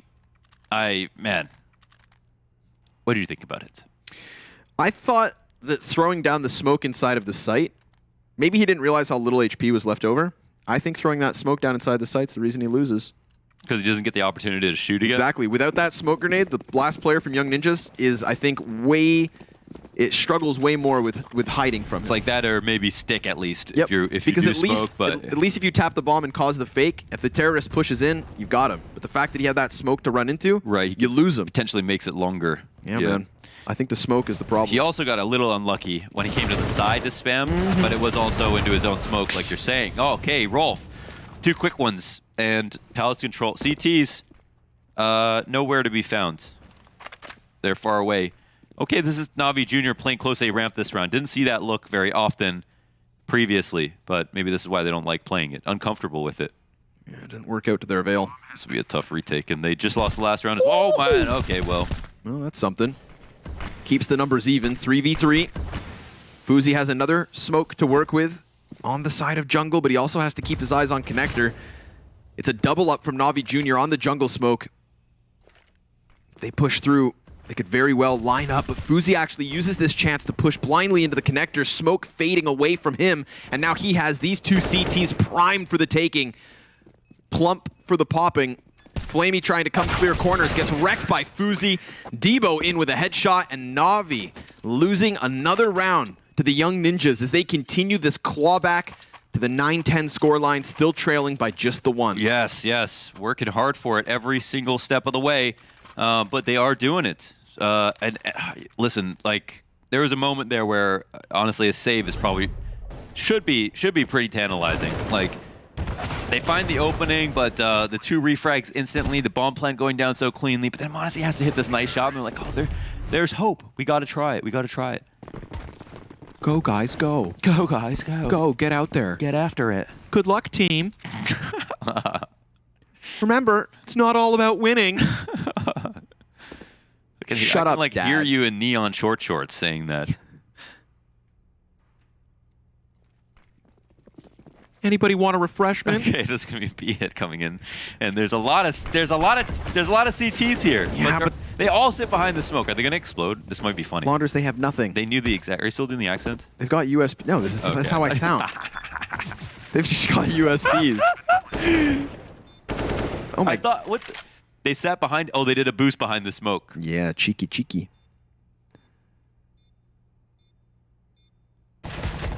Ooh, no, not gonna happen. Flamey, bettered by the AK-47. Ooh, ZTR's got you as you try to run, Monacy. Run for the hills. Run for your mama. But nobody can help you inside of the server. No, sir. Young Ninja is going to tie this game at 10, as it should be. I mean, this is just a USP stack on Cat. That's going to win 0.5 times out of 100. Wow. Yeah, 0.5 times out of 100. Mm-hmm. So unlikely. Maybe they should have bought. That's what I always say in pugs. Maybe you don't buy, you can't win. That's how I inspire confidence and destroy my team's economy. All in one fell swoop. Now it's full strength Navi, 10-10. Yeah, they tried the close A ramp look. It wasn't terrible. They got the opening kill, but they just didn't. The refrags didn't work out. There's a good, flash that came over to blind him on A ramp, and they couldn't get comfortable. And I think they were expecting a slower round. Aggressive mid control here from the T side. Noncair is looking for a peek, get some damage off. Looking to fall back.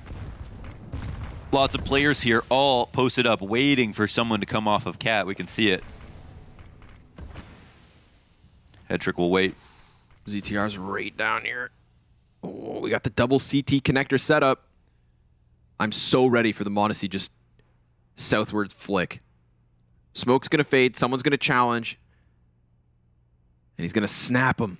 But instead, he turns away to the Palace. And just as that smoke goes away, sure enough, two terrorists take the place of the counter-terrorists who were just inside. They exchange a little map control. CTs want to play safely. But in doing so, this timidness just offers basically all of the A site for Young Ninjas. They have a handshake agreement, trade positions inside connector. Debo kills Headchick through smoke. That's your Cat peek down. Now CT's the desperate retake. I don't like that. I really don't like that they just gave up connector. I feel like this is very uninspired. Yeah, you were running a risk, but by giving away that one kill on Cat and also this position, you've just lost the round. I don't like this at all. Just saying. That's fair. Just saying. No, speak your mind. Speak your truth, man. Flamey looking for the backstab on the players still in the windowsill. Oncair wants to escape with the A4. And the counter-terrorists get away with their guns. But you're at this point of the game where you're playing for every single round, man. And you've just offered the Young Ninjas their 4th consecutive T-round win. You had 2 players in connector ready to stop the 2 players at the bottom of mid. And you just walked backwards, man. You tucked your tail. Yeah, that CT side again, like I was like, oh, they can play standard positions, and if the round comes to them, they're a really good punish game because of the players. But yeah, they seem to spend less time thinking about their CT side and what they need to do. So again, we'll see. Like, will the opportunities come to them? It still means you have to be very thorough if you're on the T side. Mm-hmm. Some talented players on the other side of these crosshairs, but gotta appreciate Young Ninjas trying something very similar again. Fear up close here to body block. Oh no, I think he thought he got the second. Sapek wastes no time to snap into his face. Headtrick will keep that edge in the favor of Navi Jr. 4v3 as the bomb looks to be planted. Sure enough, uncontested. There's a chance for this terrorist over towards jungle to push forward. If Sapek can clear out Headtrick, then all of a sudden they've got a deep position for the hold. Got to stave off this retake attempt. That's damage done. Sapek will kill Headtrick. Flamey eats a flashbang. He dies. Sapek is the key piece so far. Monacy jumps up, deletes Fuzi off of this play, and we are right back to the even 2v2, but time is of the essence. Monacy gonna miss his shot. Smoke drop. Oh, and he's got Sapek's head on a spoke. Debo trying to spray away. He stops him. A 12th for the Young Ninjas. And it comes so damn close. Literally has to do everything in that moment. All the kills, plus the defuse, the guy to throw the smoke down, somehow finds the kill in connector, and it's still not enough.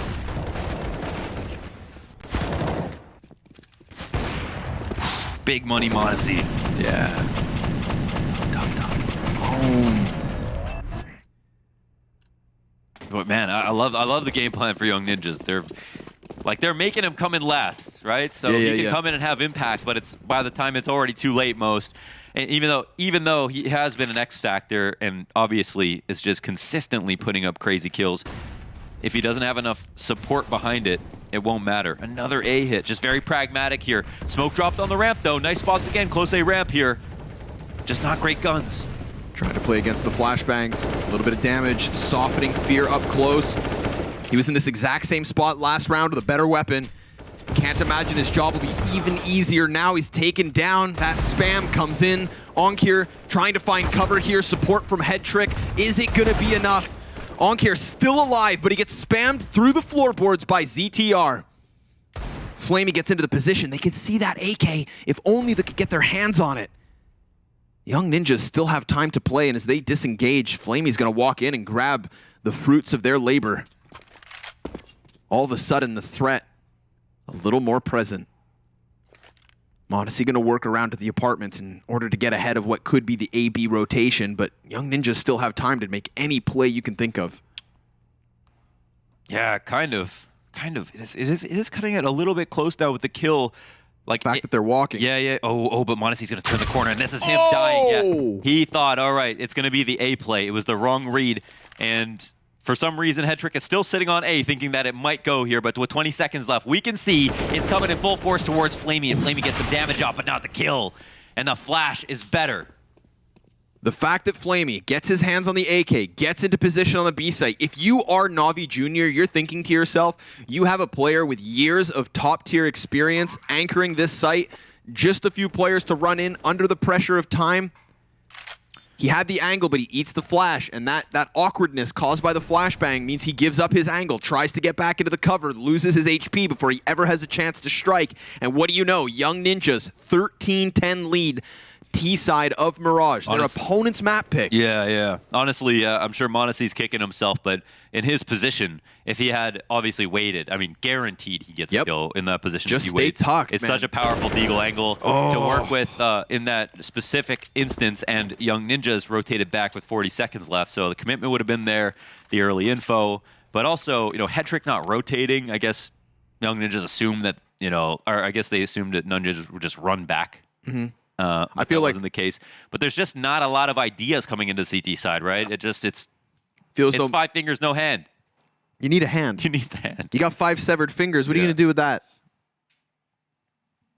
I don't want to know. I don't want to know what you would do with. I'd pick my nose. It's less gross when it's not my finger. Stick them in your ears. That's disgusting. A moment of reflection. NAVI Junior have to solve this issue. Time is running out. Time is running out. Yeah, it really is. It just doesn't feel like. I mean, I love the pragmatic approach from young Ninjas. Like, abuse this A side. It's been working out so well, and they just can't stop it. And when those kills come down, m0NESY coming in for the retake is not enough after 2 teammates have died, and they've got a couple of different looks about it. Like, they're coming up the A ramp, a few different smokes involved. They're just not getting shut down hard enough. Absolutely no stacks here from the CT side, and m0NESY's not even starting his rounds on A very often at all. I feel like there just needs to be more. They just need to weaponize their pieces more. Weaponize their pieces further. Let's see what the CCs decide to do.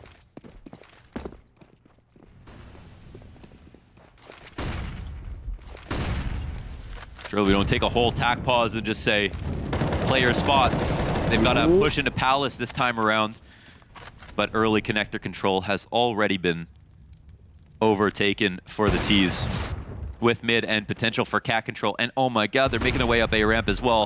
A multifaceted attack, and Fear has so much pressure being put on him. No one to support at all. No chance at all. Not unless m0NESY goes massive. Sapek already in a great spot to deal with Headtrick if he overextends from Cat. Oh, but Flamey's able to catch ZTR in the top of connector, and sure enough, there is Sapek spraying away through the smoke into Flamey. Massive play to make in this moment, but Onkir's got his number. Bombs planted on the other side of triple. Fuzi taken down to 22 HP, and yet that's not going to deter him from getting aggressive. He tucks into the corner. Ankir's got to come clear this, and he will, just as his head is turned. Now the pressure all relieved. Ankir just dominated that. Finally. Instantly switched up to his next target.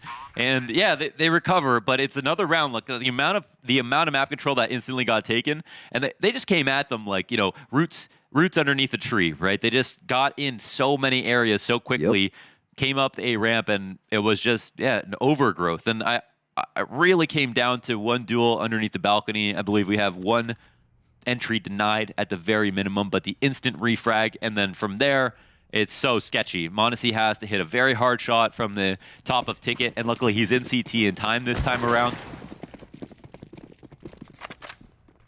But at this point, it's still, I mean, Young Ninjas, they're just, you know, win this many rounds, just like, man, how many ideas can I get away with? And now Fuzi will light it up. And guess who they just killed? Big Money m0NESY. Mr. Money himself.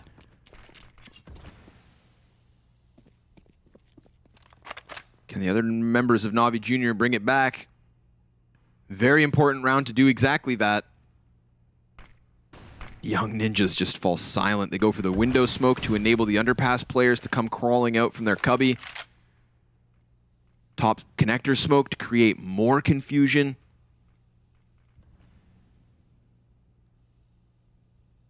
This position occupied by Headtrick was so crucial for the previous round. We saw Sapek go big. Ankir gains vision, walks outwards, catches the headshot onto Rolf, knows there's another player here, but he begins to burn. He's found a little bit of safety, and he even peeks back out into the kill for ZTR. Ankir has been huge in these last 2 rounds for NAVI Junior. He is taking up the reins himself. He is leading this horse to victory, or at least to an attempt at a tied game. Great grenade, drops him to 3 HP, and a follow-up piece of utility gets the frag in the end. It's a 3 versus 3 with low HP on Debo. Headtrick just needs to hold the angle, but he loses the kill to Sapek. Now suddenly, Fear's retake attempt is going to be drawn towards the jungle, and it's a wraparound. Sapek going all the way to attack Ticket from the back. This will be no save enabled. Sapek with the first, but Flamey whips around. 46 HP left for him. He has to make the desperate call. This is a save for NAVI Junior. This is a 14th for the Young Ninjas. And it's just so well played and so well earned. They just dominating presence all over the site. And even with that flank coming in, they're literally thinking about how many people can save, while NAVI Junior are thinking about whether or not they can win the round. Which is a beautiful sign, of course, if you're the Young Ninjas. And I feel like they're playing with such a high amount of confidence at the moment that they really, I mean, they also, it's Fuzi to straight up outduel m0NESY at the beginning of the round over in the B apartments if things weren't already hard enough. They're currently 7-3 in terms of T round wins. Young Ninjas favor. And I believe that this is NAVI Junior's map choice as well. Yes, sir. That is correct. You know, powerful map for them in terms of win rate. Obviously, questions about the team. But there always have been. They're able to bail themselves out on having a couple of gems on the roster. But the conversation certainly shifted to a couple of gems on the roster, but now Flamey as well. Yeah, that was meant to be the player that kind of takes him to the next level. You're, in my opinion, taking a bit of a risk where it's like you've got a guy who's on a downwards trend, but he's supposed to at least raise the skill floor of the roster, right? Oh, I mean, he could teach them so much, right? He's seen every single round possible in the game. But surely the your question about Flamey is how much does he contribute, and when does he say no to certain rounds or help lead a round in a new direction? And I mean, between the other day and today with NAVI Junior, it's been like honestly a really good Mirage T side that was pretty impressive, but now a little inconsistency there. Not such an impressive T side, even though it was okay. Not enough rounds to make it so that they can have an easy go of it on CT side, and a whole lot of problems on CT side. A very flat CT side. Wild as well to me is like, you know, even though we're talking about how he can shape and mold these players, he is 8-16. There are 2 players on his team between Ankir and m0NESY with 25 frags each. And that's just unfortunate. I don't know how to describe that. That is what it is. You just won. That is what it is. You just won a little Mushu. Come up. Committed to the cause, I guess. Modesty, nice snap down into Sapek. He's so quick on some of these shots, but that's what we expect from him. Another T-ramp peek. This is what I'm talking about when they don't flash him. Right? This is just giving him a chance. Ankir is going to be anticipating this position, spams into ZTR, and this round just comes to an absolute halt.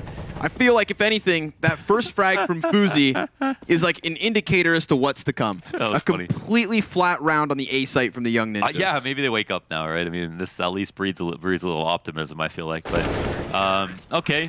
Well, listen, they're always threatening. Again, if the round comes to them, they'll win it, especially if Fuzi's going to take a risk like that. I mean, he was at the point of the Molotov where he could go forward and it would have been fine, but he'd have to live. Yeah. But if he wanted to go back, he should have never gone in at all. Did he take any other damage? How did he die entirely to a Molotov? I don't know, man. I don't know. Must have been hit maybe by a nade. That could have been an important death, man. And we know with Fuzi, he does come with that territory, with the way that he plays. He's not scared of Navi Jr., which is admirable. I love that. And he's had some great impact. Yeah. But he also gets a little crazy with this sometimes. Gets a little nuts. Little Fuzi. Little roof fire in him. 3 AK-47s for the Young Ninjas, shooting for that 15th round win, trying to do it quickly. Fear's going to drop that frag grenade deep. Ankir blocked off in terms of vision. The bomb itself, still not able to get into the site. We've got 2 counter-terrorists posted up in spawn, Monacy included. Debo's taking a far more open position by playing on top of the firebox, so that will be exposed to the CTs once they come from spawn. Sapek single kill inside the jungle, man advantage, now turned to 2 for Navi Jr. Fuzi's got the answer, but Fuzi needs everything, and they know exactly where he is. Bomb on the other side of triple. Fuzi's going to try to go for this desperate move around to the connector, looking for the angle, and it's already being held by Flamey. He shuts this down. Defuse through for Navi Jr. 13th round secured. 1 point the difference. It feels like anything is possible. Yeah, really, the mood, it feels like, has changed completely. So, okay, well, we've had a lot of great executes from Young Ninjas, a lot of different looks and tempos at the A ramp, slight variations here and there, but one weird flub, and then a completely flat round behind it. Fuzi still a threat in the opening, though. He can get a kill with that op, but at this point, I mean, there's not even enough money to invest for that op or any other guns. They're actually just going to resign to the 14-14 and just play from there, which is absolutely nuts considering how well Young Ninjas did leading up until the last round. Yeah, but you know what? Young Ninjas had the first half in their hand. What has just happened? Navi Jr. turned around the last few rounds of the first half. They could very well do it here again. And then we're going to be, discussing how Navi Jr. are able to perform under the pressure as opposed to what Young Ninjas have offered us in the meat of this halves. Monacy, easy kill to ZTR. There's more of a challenge going down in the base of connector. Head Trick very ready for this. And obviously, we're just talking about pistols, so we can't get too hyped for Young Ninjas, but they at least peel one player off and look to divert that bomb back to top mid. Brave call to run it back down mid. No smokes here to take any vision away from any of the CTs who have already shown a lot of presence, but they are also happy to take fights.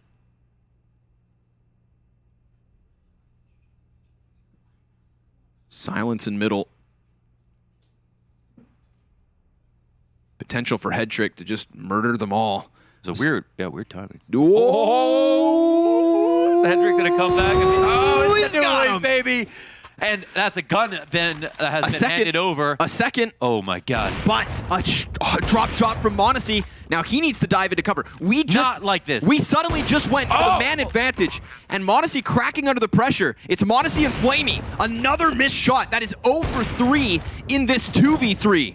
With now a bomb planted and 2 rifles picked up. This is not supposed to have ever come into fruition. Monacy up close on the combat op, finally hits the shot, misses the follow. Now it falls on Flamey, but there's a flank around from CT spawn. Debo should have this. Flamey with the ring around the boxes. They peek up on close sight, but he has no idea. It's good night. 15 for June. Oh my God, 15 for the Young Ninjas. I can't believe that because, of course, it should have been Navi Jr. to take that. That was a free for it.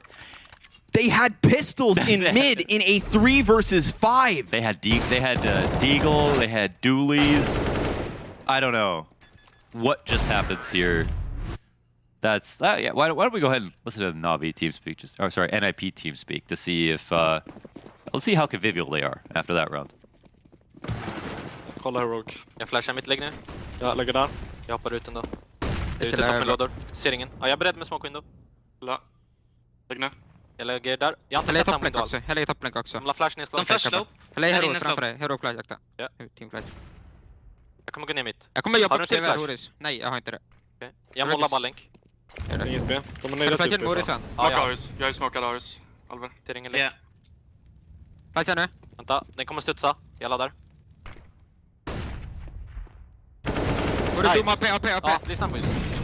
Kan vi köra Alex i B? Då så. Jag kommer utmana Kan över. du backa också? Akta här, gå under. Jag stannar UG. Ja, jag står bara UG. Jag håller Close bara CV. länk.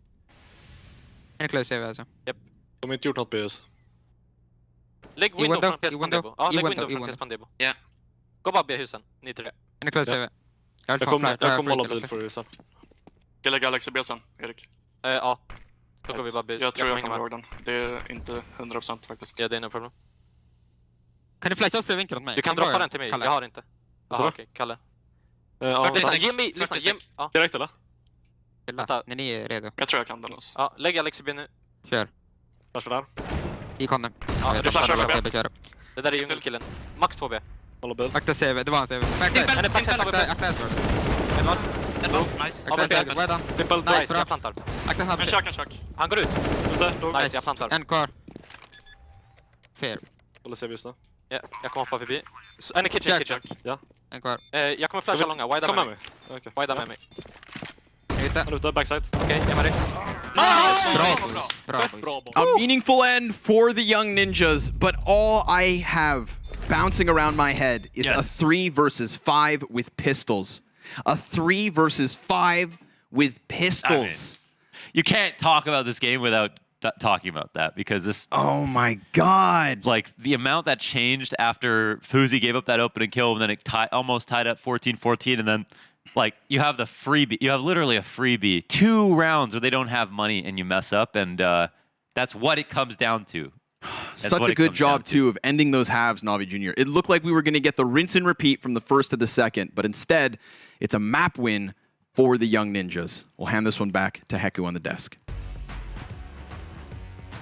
So even though Young Ninjas went through a roster change not so long ago, it did not prevent them from getting the map pick, the pick that Navi Jr. actually went for.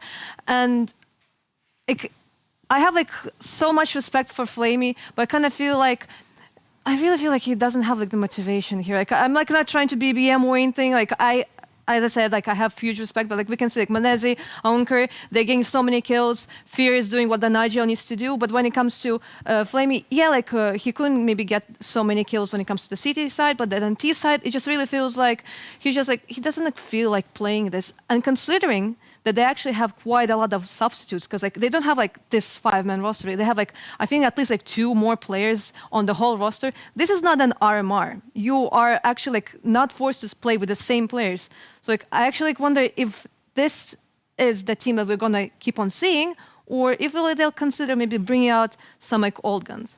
That's a pretty scalding take, Heku. That is a pretty I would draw into question the system around Flamey as much as I would question Flamey, because one thing I want to bring up, there's a lot that went wrong in that CT side for Navi Jr., but one thing that stood out to me is they never fought for mid. They literally play farther back than any team I've seen in the past year. They every single round is essentially a default, and the most you'll see is a player like pushing Palace, pushing Ramp. Fear gets kind of active over there, but they never actually try to disturb what Young Ninjas is doing at mid. Yeah. And when we talk about the 3v5 that Scrawny and Launders really were highlighting there at the end, like the reason those kind of rounds can work is because Young Ninjas are allotted so much space. Navi Jr. are the most complacent team I've ever seen in 5v5 Mirage Counter-Strike. They simply just don't want to fight for anything. They just want to play back and let everything come to them. It was a little bit too easy. I fully agree with that sentiment, Moi, and I think if you're Navi Junior, when you have so much skill on the server, when you have a guy like Monacy, when you have a guy like Anchor, we know they like to play aggressive. We know Monacy is good at opening up rounds. They need to play a little bit more aggressive, and they need to be a little bit more disturbing in the way they do it, right? They need to acquire space. They need to take away space from Young Ninjas. I fully agree with you. It was like they just accepted the fact that they could sit back, go into a late round scenario, and then do some sort of execute or some sort of hit, and it didn't really work out the way it was supposed to for the Navi Juniors guys. I can't be rough on Monacy right here, because of course with 30 kills it's absolutely insane. with Ankara as well with 30 kills as well. So it's hard to pinpoint and say yes, you should have done more, Monacy, but he can do more. He's so good that even with 30 kills in this game and 14 deaths, he could still have done better. He could still do more. Like look at the entry kills right there. 3. Last season he was literally putting 7, up like 8, 10. 9. Yeah. Like sometimes it was 10. Like he blew us away. Yeah. It's weird to see him with so low. And at one point last season, Navi Juniors talked about how they don't want to just make it the Monacy show. They want other people to step up. And I think they're trying to incorporate other players. But I think right now Navi Junior might maybe need to lean on him almost more. They need him to get a bit more active, because Onkar did an excellent job too. But and Heku, I will go back to your point with Flamey. He definitely didn't deliver, but we know that he can play aggressively. We know he can play more forward. It did feel like he and the rest of Navi Junior were so complacent. And the thing about Young Ninjas, even though they're replacing a player, they still have ZTR at the helm. He's still going to be calling, and he's still going to say, if Navi Junior give us this space, we know how to convert that space. Yeah, but with Young Ninjas actually taking Mirage, this series becomes more interesting, because the next map will actually be Inferno. And when it comes to to Navi Junior, they have not played Inferno in WePlay at all. So there's like no stats. We cannot even know like who's maybe like playing which position, or what we need to actually expect, like what kind of strats. When it comes to Young Ninjas, we know it's like they're basically home turf. Like they just love this map so much. So like I was looking forward for this series to be a 2-1, and I'm kind of afraid it might be a 2-0. I think it's evident now that Young Ninjas are the favorites to win this series 2-1. Going into Inferno, as you said, we haven't seen Navi Junior really play that much. They have 3 recorded maps on it. They won one of those in other tournaments outside of this one. So sure, they have been practicing a little bit and they can play the map. At least they have. But it's not a fault for them. It's not a map they feel especially comfortable. And you see it right here. Whereas for Young Ninjas, we discussed it last season all along. They were potentially the best Inferno team in the entire tournament. They went toe to toe with Fnatic Rising. They went toe-to-toe with Mouse NXT. They won some of those games as well. So right now you're in a position where, yes, you changed a player, but on Inferno, as we also discussed yesterday, it's probably the easiest map to slot in a new guy. It's the system, it's the rotations, it's the ABCs in terms of, yes, we wait for banana control, then we use these nades to take this part of the map, and then we do execute. Anyone can be slotted into that position as long as you get a couple of games where you know the position, where you know the smokes, and from that point onwards, you're almost part of the group, you're almost part of the team. So I'm not really too worried about Young Ninjas coming into Inferno with a new guy. I'm worried on Navi Junior's behalf. They have to pull up an upset now if they want to get this victory. Yeah, Navi Junior should be the ones that are afraid about this, because they don't like this map. They don't pick it. They try to avoid it in series. And now Young Ninjas, like Pimp said, I mean, this is a map that also ZTR calls very well. We were kind of debating last season, is Mao's better? Is Fnatic Rising better? But I will say that in terms of coming up with a plan in a 3v3, ZTR, in my eyes, was definitely the best. For Mao's, they relied a little bit more on individuals stepping up. Fnatic Rising, probably more on anti-strats. In terms of just being the best overall team, I think ZTR and the Young Ninjas were the best team. And so right now, Navi Junior, if they just play back how they did again, ZTR is going to once again outcall them, outmaneuver them, and he's going to be all over every bomb site, swarming Navi from every direction. And Navi Junior, you know, they got some strong players, but no one's good enough to kill 2 people that are shooting you from 2 different sides at the same time. Yeah, that can be a debate on which team is the best when it comes to Inferno. But for example, like when it comes to Young Ninjas, they actually played the map 4 times. Twice when they played during the online phase, they won. Then they played it twice during the LAN.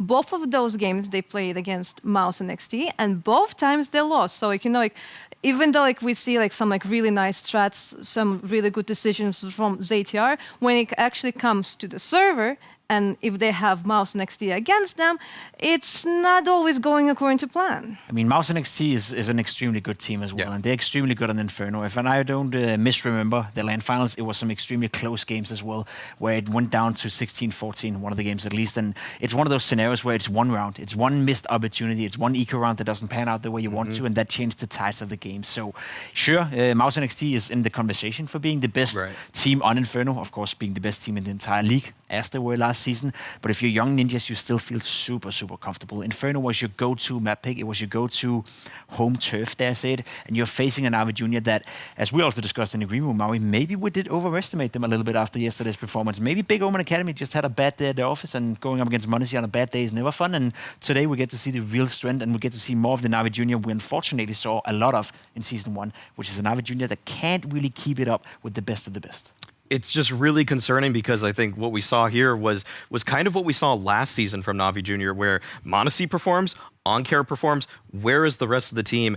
And this is where I need just the calling from NAVI to be a little bit better. I need Fear to step up as a leader and say, guys, let's change things up, because I just got consistently frustrated with the way that NAVI was giving up those rounds by playing in almost practically the same 2-1-2 setup every time. Never a gamble stack, never a mid fight, like the occasional palace push, but it just wasn't enough. Young Ninjas are okay with that, because when Young Ninjas know that they lost space, they'll always assume the worst. They'll assume that player took space away from them, and because of that, they were able to thwart any little curveball that was thrown in the direction of them. And because of that, NIP, they were able to just find out every solution. Yeah, well, it is what it is. There is a possibility that we'll still have a third map, but first we need to find out what is going to happen on Inferno, and we're going to join Londers and Scrawny, because they'll be the casters for the next match. That's right, folks. No surprises here. Scrawn Dog and the Lawn Dog still dropping it down. NAVI Junior 0-1, no surprises here. A little surprised, man. I feel like that map could have hinged on a few crucial moments. But did they deserve it at the end of that? You know, who had more grit? NAVI. Excuse me. Ninjas. Ninjas, right? Yeah, like more ideas, more effort. Yeah, more proactivity as well. More proactivity. And, maybe they don't have a Monacy, but at the end of the day, you gotta always root for the team, I guess. That's right. Yeah. So, and Inferno, honestly, in terms of organization, in terms of ZTR's calling, from what I saw in a couple of maps from this last season and the recently, really great IGL on the map in terms of like organizing them to get to, when to pick what site. He's usually really good about it. The team is behind him. I think they're going to be strong, and Inferno heightens the team aspect. Yes, it does. Almost more than any other map, honestly. And, the coordination with the grenades and everything like that, the communication gets stressed really hard. I think maybe Ninjas can do it. I think so as well. I think that one of the downsides of this CT side from Navi and Mirage that we saw, right, was like this lack of proactivity, this lack of making moves, giving over space when Young Ninjas were being just a little sharper, a little faster, a little smoother.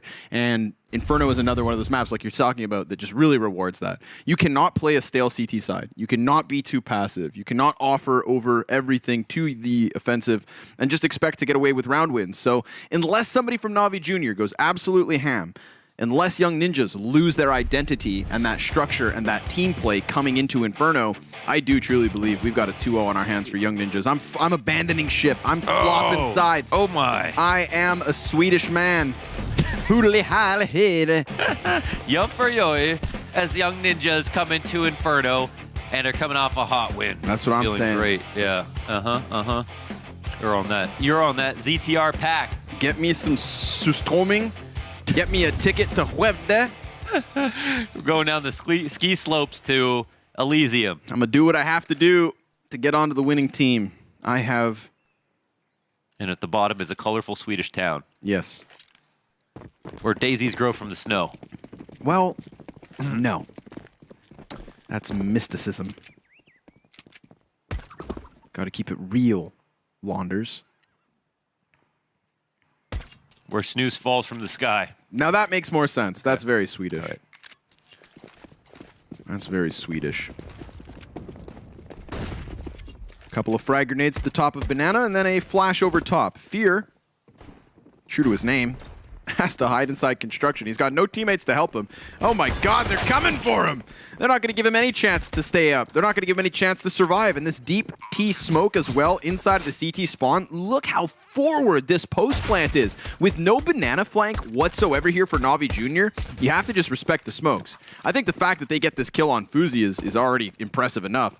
He was that one guy who's kind of left in the open. Now they're going to get a chance to take down Rolf. Sapex swings out from sight in order to combine, and it's just a complete slaughter of this NAVI Jr. retake. They never had a chance because they were so far back. What a perfect pistol from the Young Ninjas. Beautiful stuff. They overran the site, and honestly, it's the B hits that are the most tough. And the thing is, you can be kind of one tone on the map on T side if your B hits are that strong. If you can really take that amount of map control and go into B hits over and over again. The nades are so good over the roof that you can molly out quad, you can molly out emo, you can molly out or first and second or just one molly. You can smoke out everything else. It's pretty terrifying if a team has a super strong B hit and you just cannot figure it out between the two players that naturally hold it. And on the other side of the map, there's not a lot of proactivity, as we just talked about, where you're not being squeezed properly for map control or you're not responding to the map control. And that's where things can get very scary, but, you know, I no ideas how Flamey will fit into NAVI Jr.'s Inferno, but I'm sure he'll be able to, you know, obviously have his impact in a number of ways. At least for NAVI Jr., there's more bodies on this B site here in the second round. Eagles in hand, and Young Ninjas begin to walk away. m0NESY Scout ready for the mid play. I haven't watched enough of m0NESY to know if we put him into that group of like eclectic S-tier scout players. Yeah, he never doesn't. He almost just exclusive. Like he literally just almost exclusively ops, and it's just like one of those. You just don't see him even have that many opportunities on it. Ooh, falling away. But that list is we want that list to be short. You know what I mean? Yeah, it needs to be S tier. Yeah, you gotta really be. S tier has to mean something. Extra exclusive. Yes. Like you gotta do some weird stuff to get into that club. Oh yeah. Like what? Some freaky shit. Oh wow, yeah. Like what? It really push. I can't tell you. Oh yeah. It's a yeah. Of course you can't tell it's me. It's a secret. I mean, that's ridiculous. Yeah. It's the first rule about the scout club. What's the first rule? You don't talk about it. Oh. Freaky shit. Anything?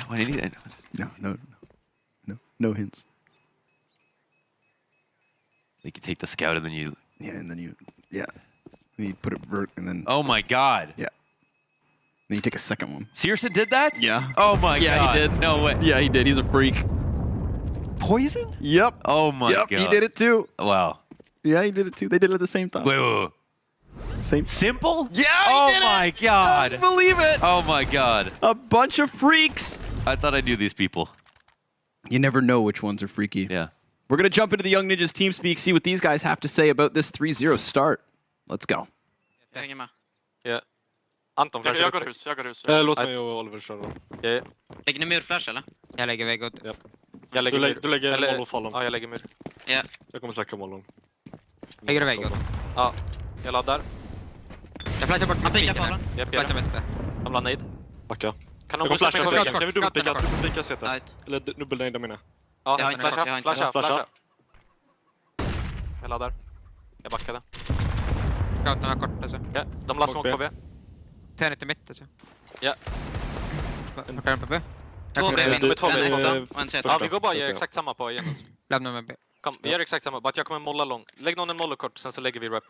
Ja, jag kan molla Jag kort. tar bomb. Ja. Jag rullar en till smoke B. Japp, Jag mollar Jag kommer gå tillbaka. lite late, jag kommer fejka lite B. lägg mollen nu. Ja, lägger det där. Jag laddar. Jag linar.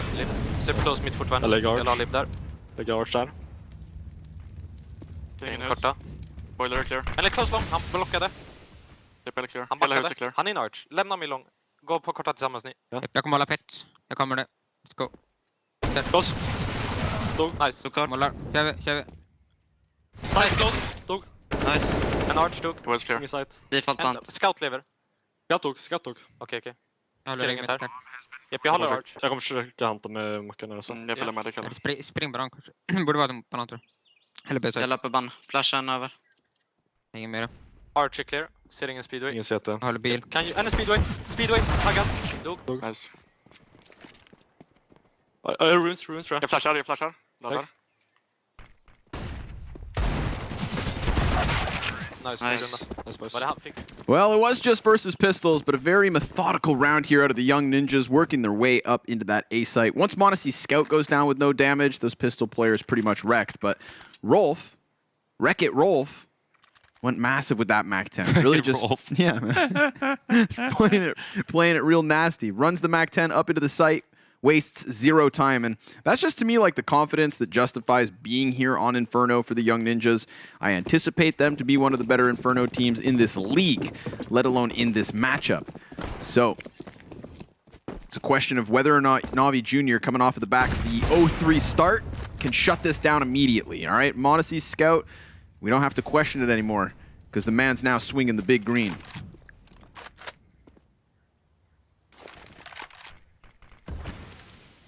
Big money Monacy with an opportunity. And Onkir, his best friend, right up beside him, looking to put down some damage. And he does lay down the thunder. That is a couple of players dead. Not much compensation. Onkir alone, who didn't have support, he was there to fight to the death. That's the battle he signed up for. That was his duty. His due diligence in life. In the round. It's all a video game. You respawn in a few seconds. But he put up his end of the agreement. He's going to be remembered for his efforts. And now young ninjas will pretend that there's a chance that they can win the round. They'll pretend as hard as they can. We'll see if a mistake gets made. The flash will come up with the hall speed. It's successful on the pit player, but there's still another in Monacy in the site. And he's already getting curious. Said, let me get this exit. Monacy's watching. Well, turns out the scout watching me.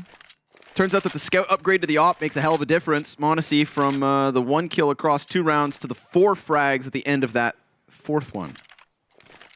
Yabba dabba doo. Yabba dabba doo. Man's got the op shots to prove the worth in the hand cannon, the 2-hand cannon.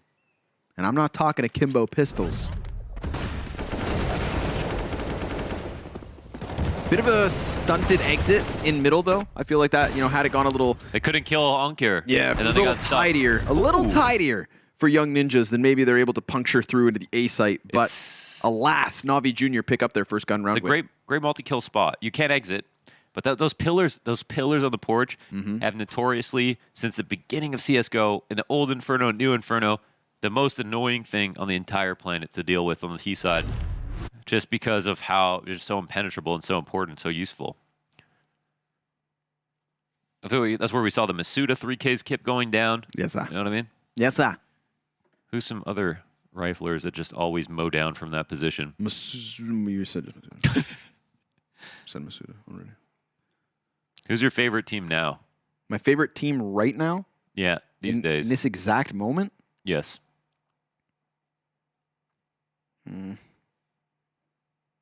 You have 3 seconds to answer. I don't have one. Don't pressure me like that. Don't do it or to nothing me. happens immediately. God, man, I can't handle that kind of stress. I don't know. I don't have favorite teams. I like the, I put my favorite teams. You in. literally just lied. You already said your favorite team was My favorite Virtus team Pro. is Vitality. My favorite team right now is Vitality. Again. No, it's not. You're It's making it worse. Vitality. You're It's making it worse. Vitality. You're making it worse. No, it's Vitality. You're making it worse. Because Fuzi. Optic. Fuzi peak. Vitality sent me a jersey with my name on it, so they're my favorite team. They bought your affection? Yep. No, but so easy. I'm one with the French. Oh, that's true. And I'm a big fan of... Where the hell is my French? Where's my jersey? Well, you don't speak enough French. That's very gatekeeping of you. Yep, it is. That's such a French thing to do. You're not French enough. Well, you sound just like Apex, too. Yeah. No, I'm a big fan of what Extaz has done with this new fresh face Vitality. Oh, the bait? Let's see it. They look at he's getting the attention. Head trick hiding inside of a little pit. Him, yeah. Man, Rolf, what you looking at, bud? Multi-kill spray potential doesn't come through in the end for the A4. Instead, we've got young ninjas with the post plant and a man advantage. They can't even go for it. Go run away. Don't pretend you can win this round. My favorite team right now is Vitality, and I say that with certainty. I just forgot who they were until you asked the question. Oh, you forgot who they You had were. to give me You more forgot who time. your favorite team were. I was looking around the room at all the different logos, and I didn't see my favorite team. No Vitality Junior, so you couldn't think of it. Not yet. Wink, wink. Can't wait to see RPK on Vitality Junior. Oh man! Don't laugh at that. Come back, RBK. The tank. Doosh, doosh, doosh, doosh, doosh, doosh. A Maniac classic. Little HP here for Fuzi and Debo to get through the round, but all that's important is that they did survive with that cash, and right back to winning ways. 4-1 T-side early. But I'm not falling for this. No? Okay, I've already seen Young Ninjas start strong, then Navi Jr. come back. I've seen the inverse of it. Yeah. I know that anything happens here at the WePlay Academy League. Imagine getting your hopes up at any point for anything here. I know better. All right, I'm going to sit back. I'm going to cast this round by round, and I'm going to expect everything and anything. And nothing. All at the same time. I will not be caught off guard. I will not be disappointed. Woo. Nothing to be disappointed with this execute. Look how coming fast up this fast is. with the wrap. Dude, this is quick. The only reason Rolf is slowed down because the frag grenade was landing There's on only, his feet. literally only head trick in the pit. Ooh, oil Ank here inside library as well. Nice headshot through the wall, through the smoke. Makes it look easy. Follows up with even more damage. And now you've got some real firepower tucked inside the library. That was Ankir and Modesty. I think they can plant, and they know that head trick's in the pit. They need to smoke Moto out, get the bomb down. First of all, they need to get the bomb down before they start losing more players. Where the hell's the bomb? Why Wolf. even fight on extremities when you don't have the plant? They finally killed the pit player. Look how many targets have gone down on their side, and now they'll put the bomb down. And all that's left for Young Ninjas is this like back sight control. Here's the weird thing, is that Navi Jr., they're expecting players to be over towards pit. They could be expecting a player to be inside the apartments, but really, Young Ninjas have this weird, cheesy, saucy situation with both of their remaining members in the backside. This is one of those moments that could really catch Navi Jr. by surprise. I'm not saying put your eggs in this basket. I'm saying Young Ninjas could pull something off that they have no business winning with. Fear's gonna come around from the short side. Monacy's missing shots. Onkir finally with a frag and ZTR cleared, but the question is time. And it comes down to the wire, but they've got it. A frantic retake, because I'm sure Navi Jr. did not expect those two players to be doubled up. Yeah. Okay, but can we talk about the rest of the round? No. Like, first of all, the site gets taken. The arch wrap is perfect. They get all the space. There's literally one person in the site. One person in the site on a rush up mid. All the smokes go down. They punish the 3B control. And then with the Moto smoke down, they take so long to get in because they don't know where. Sorry, who was it that's who's been in pit basically every single round? It's Head Trick, right? Yep. And he was there before, but they just take forever to scale, and the bomb could have exploded. Think about how close that was. Coulda, shoulda, and woulda. The spam through the library smoke is fair play. That's literally part of the game. Like, That was cool. It's actually such a powerful angle for that. Yeah. You know, whenever you're rapping, it's really annoying to deal with. Very cool. But apart from that, you gotta scale better, man. They must have been so surprised that they just didn't see anybody. They're just like, You know, Rolf taking his sweet ass time in jungle with that bomb, man. He's just up in the graveyard. now he's in the graveyard. He was. Everybody respawns, Yeah, they Mohan. keep respawning. It always catches me off guard. My heart gets broken. But man, never seen this guy again. It's like the day after tomorrow. 45 seconds. This dude's running around. Great book. What? Day after tomorrow. Oh, I only watched the movie. With Tom Cruise. Wait, what? Tom Cruise is in that movie. Tom Cruise is in The Day After Tomorrow? Oh, no. Hold on. I'm thinking... What are you thinking of, Top Gun? No. Let me double check. Let me get the Google going. Oh, Monacy can't see. Here comes the push. 3 players already able to cross into the little pit. Fear gets wrecked. And so does Flamey. 2 insta headshots coming out of Young Ninjas, and this time they're going to get their bomb plant faster. They're going to have an edge in the post plant, and they should have a 5th round win secured. Onkir already trying to retreat. Navi Jr. need to get the hell out of here with what they can hang on to, because this was Young Ninjas cutting through that bomb site like it was nothing. Like it was thin air. Dude, they have strong rushes. They have really well coordinated rush attacks that are beautiful. I mean, B side, A side, you name it. Again, I don't know. The team is strong. Very, very nice stuff here from Young Ninjas. Hard to beat, and there's no retake utility to even allow an easy kill to go down or plant denial to happen. And the kills come so fast. And look what the two players die. I mean, it's the most standard positions you could be in. So once Young Ninjas get top banana control, go into it, they're happy. What movie were you thinking of? Edge of Tomorrow. Oh, okay. Edge of Tomorrow. Oh, I've never seen that. That's a really cool movie. They, they're like fighting an alien invasion, and every time he dies, he just wakes up on the same morning before the battle. Oh my god! And then he starts to figure out that you got to change. You got to change history. It's like a butterfly effect type situation. Then he keeps dying over and over and over and over. Brutal. And then finally they figure out how to do it. Essentially, I don't want to spoil. No spoilers. Oh my god. You can spoil it. What's the statute of limitations on? It's already like 20 years, right? Nah, it's like 5, 6. 5 or 6. Whoa, it's a new movie. All right. Edge of Tomorrow. Interesting. With Tom Cruise. Is it a Spielberg by any chance? I don't think so. It wasn't that good. He's a little washed. Anyways. Yeah. Completely franked. That's a good take, Here at the WePlay Academy League, we're all about fresh faces. Yes. Young talent. Get the old men out of here. Bring on RPK. A young Vitality would actually be fire, though. That would be sick. And genuinely, RPK in there. Everyone would love to see that. And their name would be Vitality Youth. Oh, nice. Or Fountain of Vitality. Ooh. Somebody get on the... F-O-U. Get him on the phone. Monacy's going to get a kill on the trade frag towards Banana, but let's see if Flamey can deliver with the Deagle. 1 kill after he follows up with the body shots. Deagle's not quite what it used to be. Head trick over top of his own smoke will find Debo's face, and that's great. Primes them for this 2v2 with health low on both of the remaining Young Ninjas. Monacy's going to be coming around from middle as fast as he can, and they're expecting him to be in library instead, so he has the element of surprise, but I believe that the T's Opper has turned his attention, and bam! Fuzi gets Monacy, and ZTR snap of the AK into the face of Head Trick. That is the 6th T round win for the Young Ninjas. Another great mid-rounds. A lot of pressure on Head Trick. The best case here is that Head Trick does a great job of delaying in pit. He lives. I don't even know what else there is to say about Navi Jr.'s CT side that's been really good. Okay. Like, Head Trick stayed alive in pit, and then they won a round. Damn. That was like the best thing that they did all half. And it wasn't enough. Like as a team, really. Just relying on Head Trick to not die inside the pit, so. Well, the team play is what we raise in question when it comes to Navi Jr.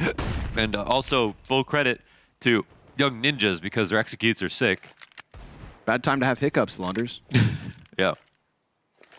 Maybe this is just a hiccup for Navi Jr. They look I feel like they look better. They looked better the other day. Oh. Boom! With the Magma 7. I'll give it to you. What's it called? Do we know? What? That one? Magma 7? Well, like what skin was that? Oh, I believe that was the Heat. Oh, okay.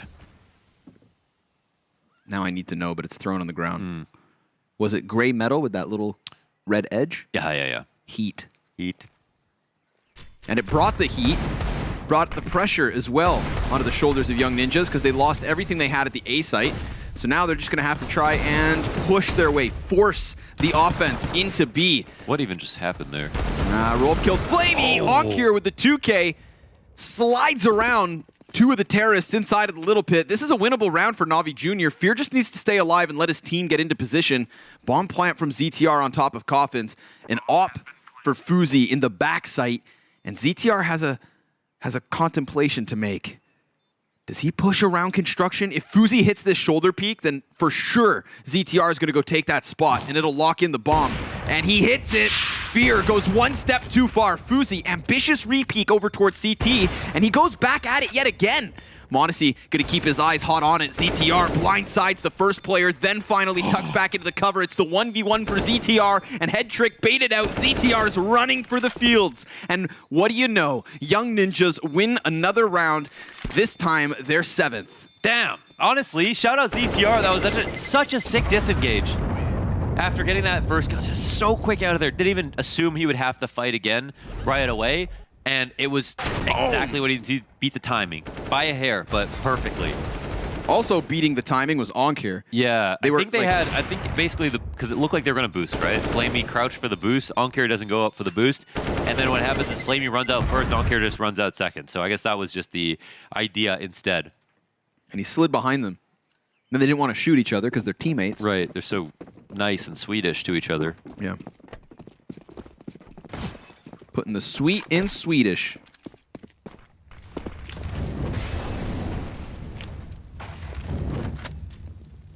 I know it was a stretch.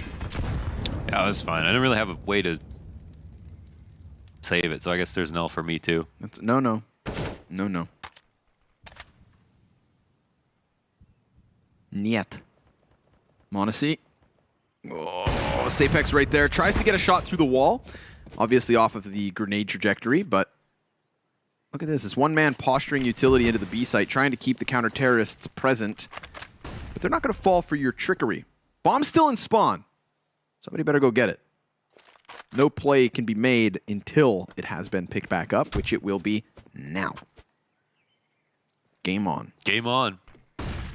3 players from the apartments push.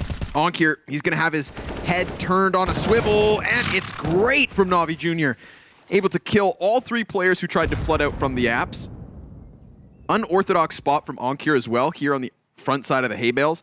Had Fuzi been in a spot to peek out from Boiler, I feel like that doesn't happen, but the 3 players come out from balcony a bit disjointed from their Boiler peak. Now Monacy back to where he began the round, prying into Banana.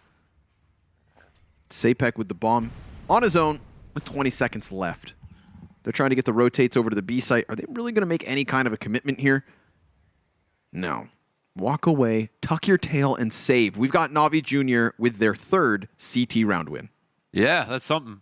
That's something. They hold it down. Onkir, man, dude, he's such a reliable rifler. Like, again, it's just, I hate to keep harping on it, but there's not really much team play around it when you see the way he's playing his positions. But it also highlights like how good he is individually. But you just see the way he approaches fights.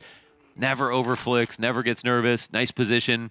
It always looks like his opponent is going to lose their duel. He'll always get 2. It's very, very impressive stuff, honestly.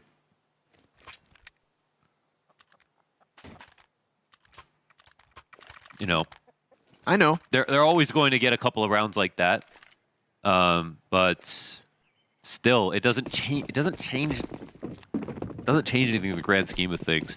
Still got to see more initiatives here out of Navi Jr. to keep things interesting. It really feels like Monacy doesn't chime in much. Like, he doesn't say much or whatever.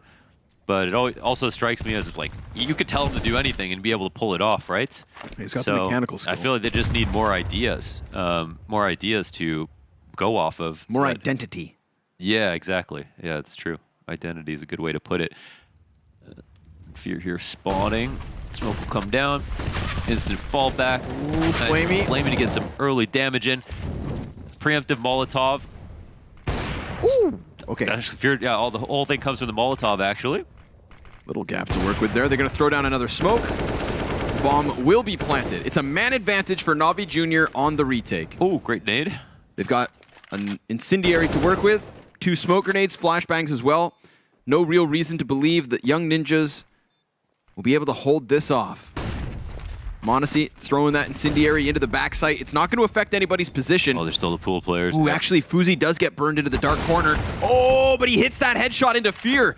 Devo goes down. Onkir is going to try to come in from the CT peak, and sure enough, that is the Young Ninjas swept beneath the rug. A 4th counter-terrorist round win. Navi Jr. starting to show us a bit of life on the CT side, but is it too late? Young Ninjas still have 7, and they tend to end strong. They do. Oh, no, wait. Navi ended strong last map on the first half. On the first half, yes. Yeah. And then they dropped the ball in the second. Oh, I see what you're saying. Oh, when we move over. Yeah. Well, we'll see what happens within this half at the very least, but it's a nice retake. It's well organized, and I thought they could still potentially lose, but they kept the player advantage. They got the early damage in. They kind of hit off all of the metrics that you need to tick the boxes. Yeah, they ticked all the boxes. Get that unconfirmed damage while the bomb is going down. Deny some spots. They kept a molly for quad. They smoked out CT. all the flashes, trust each other, scale. Cross the T's, dotted I's. It's full passive. This is obviously kind of dangerous. They go, well, okay, Flamey will have an opportunity. He finds a good spot here to fight. And tons of pressure now on Fear. Fear goes down. Flamey back on the site, and they're going to try to be as knowing as possible, knowing he's here. What kind of utility do they have to work with? Bad flash over top. And now the opponent's approach. Oh, the Berettas! Perfectly timed. Onkir's going to be posted up high. It's just him now. Flamey dies in the back of the site. Fuzi's going to run in, hits another frag with the Berettas, but yeah, just way too frantic. Didn't know where Head Trick was going to be coming in from. Still, for a round where they had pistols and just tidbits of utility, that's not supposed to happen. It's always scary, you know, it's always scary. You like... sketchy. There needs to be perfect communication. And when you play back in the site like that, you're always susceptible to get ecoed. It's just how it goes. And I was actually surprised to see Flamey with the op in that round in particular, because I don't know if he had it before, but based on the money, right, there is always a chance that Rush could come towards B. And you know, if you know the Rush is coming towards B, you don't want to op. No, you don't, because you eat one flash and you miss that shot. You buy into you're screwed. But Flamey didn't actually. He found that right opening. Well, Navi Jr. starting to stabilize a little bit. A little bit. CT side not yet over. And of course, you could already say successful T-half. Still a few rounds. Yeah, somewhat. They probably want a couple more.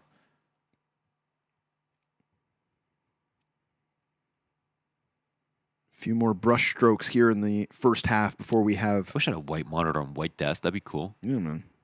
Is yours all matching? No. I go for like a white, black, red type. Actually, I like my outfit today. You match your desk? Well, my... Are you referring to my... You're referring to my gloss-topped bamboo standing desk? Don't talk like that. You should see how he looks right now. I just threw up in my mouth.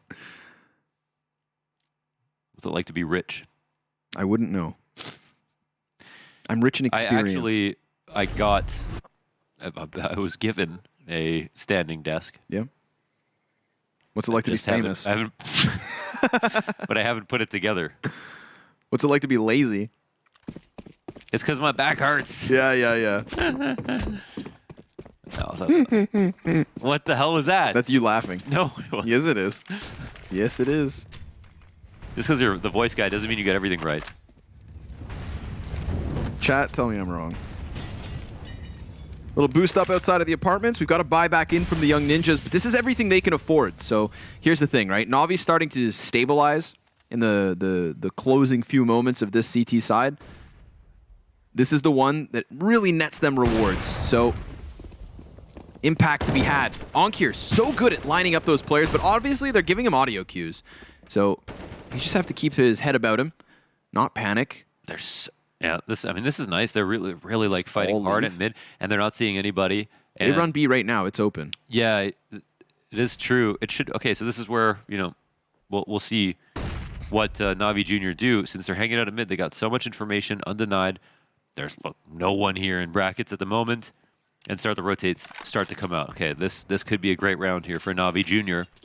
They're getting ahead of the B play just as it gets into position, though. Yeah, the smokes come down. They're going to run all the way through it. Maybe they're a bit too late. Let's see. Oh, no. Flamey dropped with nothing to his name. Monacy already posted beyond the coffin. Frag grenade to the little pit. That's going to land. Rolf and ZTR both tagged up heavily by utility. Let's see if they can offer kills, because Monacy sure as shit can.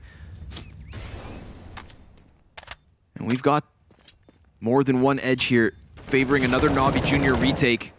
It's just a matter of hammering these home. Smoke grenade goes beyond a banana. ZTR with the counter boost into the CT spawn. They anticipate it. Rolf still able to get a kill. Fuzi's gonna get fragged. And now they already know about Rolf's possibility of a wraparound. Nobody's, okay, I was gonna say, watching it. Monacy will turn his attention just to make sure it doesn't happen. And good job, Navi Jr. Another successful B-site retake. No, that was solid. I mean, they got there a little late. Like, they got the information a little early and still responded a little late. So Young Ninjas are going to be very fast about how they go from A to B.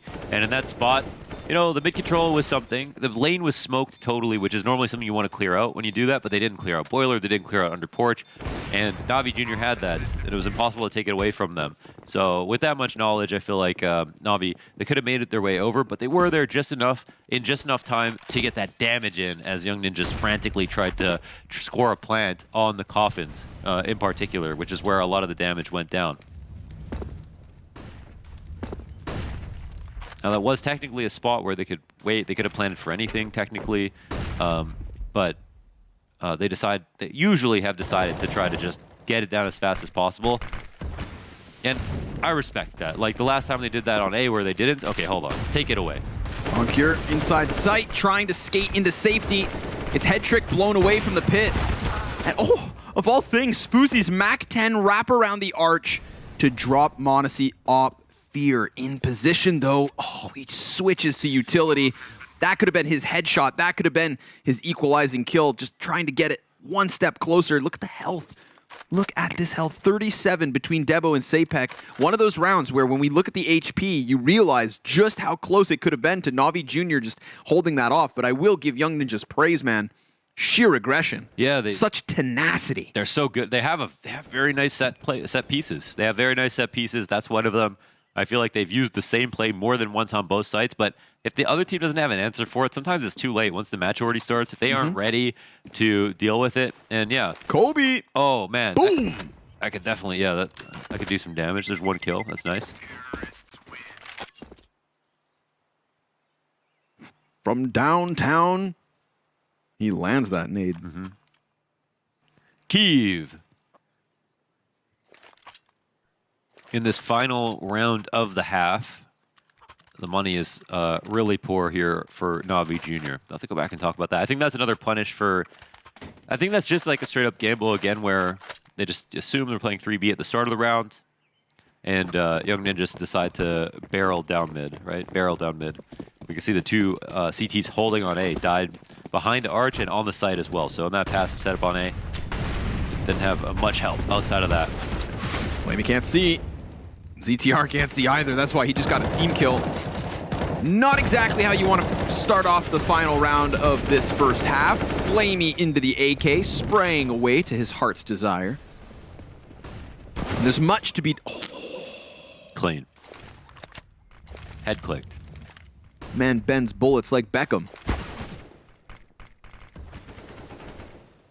Good job for Navi Jr. to finish off this half. Try to keep it as close as mathematically possible. ZTR finds a headshot through smoke. Bit of a cheese ball. Fuzi peeks out into the crossfire, and as you'd expect, just like Debo, he dies.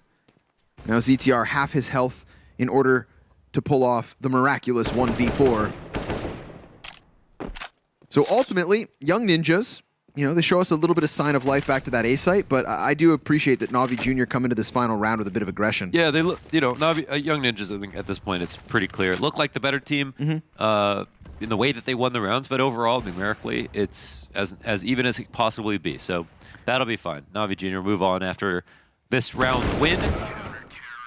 That comes up now, and we'll see what the game plan will be in the second half for them on T side. No expectations, really. I'm excited to see just, I don't know. I'm going to keep an open mind. Yes. And allow them to tell the tale. Yes. I will not set expectations, but rather join us all as viewers and visitors. Why should you ever have expectations for anything? That's a good, yeah. You can't be disappointed if you don't have expectations. Yes. Woo! Obviously, ZTR's little team kill in that 15th round probably doesn't help the, the likelihood of Young Ninjas getting one, but that's just, I think, that's just further evidence of how aggressive Navi Jr. decided to play down Banana. You created so much chaos and pandemonium that they all started killing each other. That's how much fear you struck in the hearts of your enemy. They were so scared they killed each other. You injected them with some kind of zombie serum. Yes. Necromancers and whatnot. If only they were. They could have brought back their teammates. Yeah, Counter-Strike revives. That's coming in the next update. Zombies, revives, and being able to carry 2 guns at once. And not be able to shoot either. I don't know about that. They might encourage too many saves. What about dropping knives? You thought about that? Dropping knives, why not? Because you said they could already do that, right? In danger zone. So here's the thing, okay? Here's the craziest part about dropping grenades, okay? You could already, everybody knows what danger zone is. If you don't know what danger zone is, what's that? I wouldn't be shocked because obviously it's that really obscure battle royale game mode that CS:GO added out of nowhere once upon a time. Not many people play it, but there is definitely a community of people who absolutely love it. In that game mode, you could already drop grenades. And Valve unironically took a component of Danger Zone and put it into competitive CSGO. Let's go. You can also drop knives. But back to that, because we've got a Navi TeamSpeak to listen to. Пац не вижу. Банан! Флэш. Пикали банан. Флэш нужно. Окей. Или пикни вместе. Меня зарашил! Ну, ёпта. Тихо. Поза пикнул. 2Б было бы еще подстрелять. Я могу дать дым малый, просто зайдем.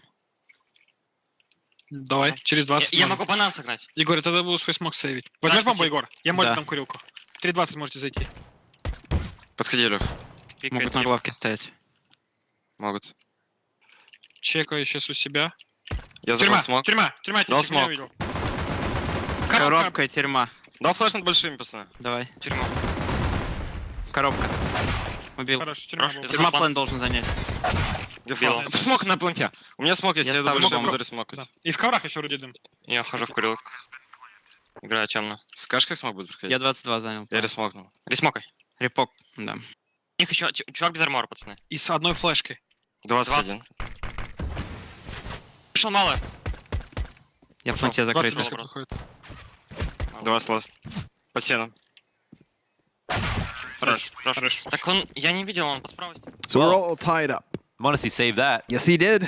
Came out of that little pit with a little bit of aggression. Navi Jr. tying the game up at 8 off of the back of a pistol round win. They were so close to dying. That the dualies play, you were saying something during the comms that it looks messy. It looks messy, man. It's just like... Because you are encouraged to run and gun. Yeah, and it's you just have 30 bullets. a lot of AD, and body shots. Yeah. You know, normally pistols are all about the headshot, but I feel like the Berettas can just rip away the bodies, so... It's not pretty, but I also don't want to be one of those boomers who's like, I don't like the way this looks. Yeah. It's just, it is the meta. I don't. I won't lie. $500, I think, you know, is enough to deter you, but like, I'm just asking myself, like, why would I ever buy a P250? Yeah, there's just not really a good... 30 bullets is just, it's too much. It's awesome. It's too awesome. It's too much awesome for $300. It's crazy, too, because, like, you know, people wanted the A1S buff. People wanted the Deagle nerf. Yes. No. I didn't hear anybody asking about Berettas. Nobody. Valve. CSGO. Berettas have been reduced to $300. Like, I would have expected an R8 remake before that. But, alas, poor Yorick. We find ourselves here, tied up at 8 rounds each, ready for this A-hit. Young Ninjas have successfully stacked this bomb site with 4 CTs. They're inside a little pit, inside of the graveyard, 2 on the bomb site itself. There's enough time here. Okay, so there's enough time here to wrap safely for Navi Jr., and this is the idea. Now that CTs can sit and tuck, but I think at this point it's going to be clear they're running into a stack, but they still have good spots to attack from. And they charge in to their success. Oh, Fuzi with the double kill. He's still alive in the back site, calling for Rolf to come save him. He peeks out and fights the player towards graveyard. Damn, Ankir running the risk. Can Rolf go big? Armored, Deagle, smoke in hand, and no bomb plant yet. Ankir's gonna give cover towards... Oh, he changes weapons at the worst possible time! And now time is the issue. That bomb needs to be picked back up. Flamey, you were brought onto this roster to add a spine, a structure, a clutch factor. The years of experience... Whew, he's got to keep his cool, and it seems he does. Peeks wide into Rolf and finishes it off, but damn, man. That pistol back sight from Fuzi doing damage. Yeah, I guess they seemed to be aware of everybody on the site except for one loose piece, and he was just out there outputting Deagle shots left, right, and center. So the 1-round lead here. Flamey. Big Flamesy. Igor. Flamesy. Flamey. Flamers. Flame Dog. I played a wingman game against Flamey once. Yeah. I lost every single 1v1. Pushed in. Yep. smothered in it. 3 MAC-10s, 2 AK-47s, and of course, this is all versus just an assortment of pistols. What the heck is going on here? Totem pole. Sapek. Wow. About to enter the stratosphere. If they stack the smokes on top of each other, these guys can still see. It's true. So. And if he jumps, maybe he can get on the roof. Ain't no smoke that's high enough. Ain't no skill gap wide enough. Operation Dodge the Stack complete. I'll walk into the A site, find it for free. So that is double digits secured by NAVI Jr. Now, Pistol, they almost didn't win. Mm-hmm. Bonnie C said, you guys want to win? That last round, they almost didn't win. That's true. Yes, they have been very expensive rounds, actually. And NAVI have 3 MAC-10s on this one. So how many of those will even be upgraded is the burning question.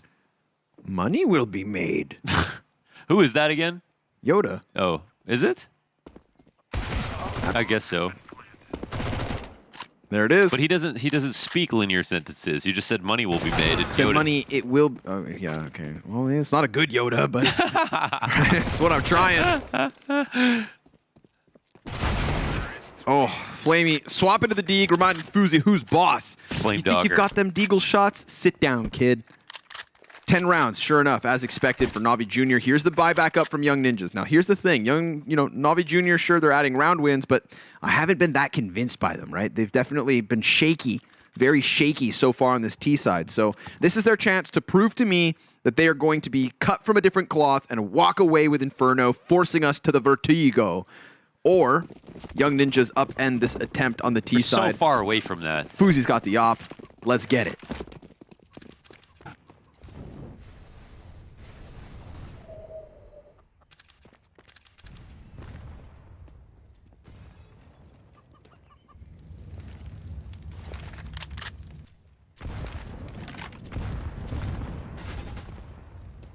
Everybody has avoided every single piece of utility this round.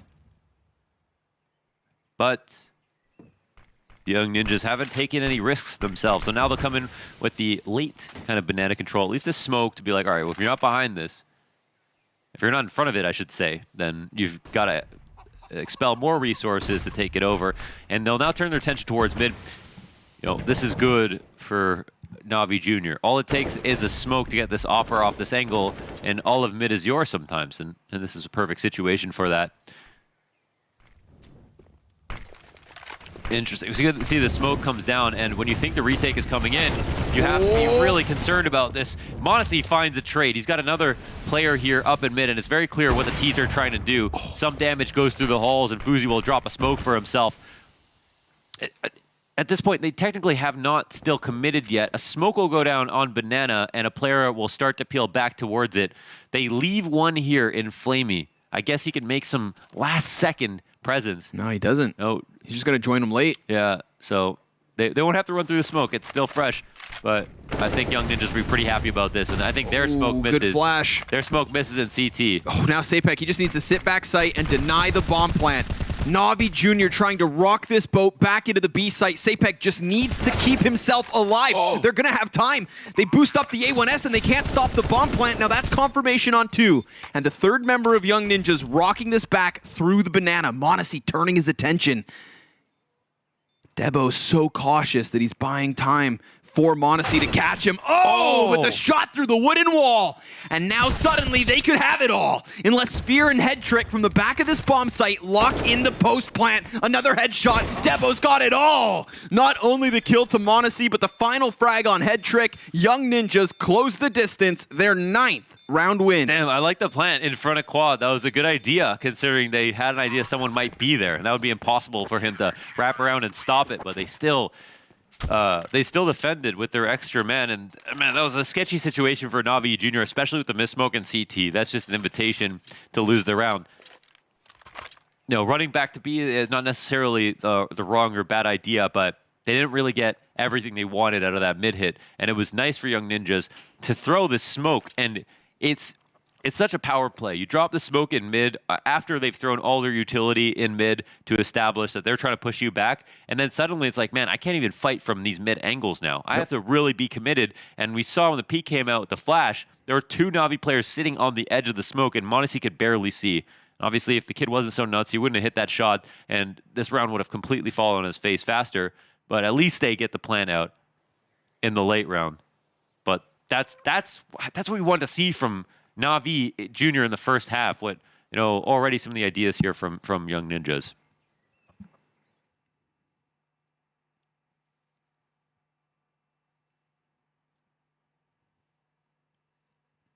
Great camera angle. Yeah, if most people are hiding. Some hide with their heads, Right, man? hide with their I was gonna monitors. say, dude, it's like, Yes. hats off, boys. Don't be so camera shy.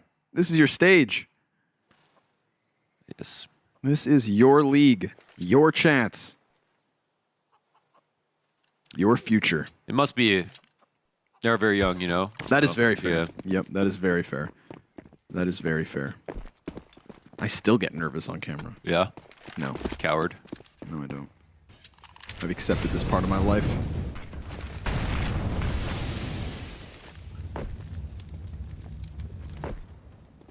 Jump spot here at the top of Banana.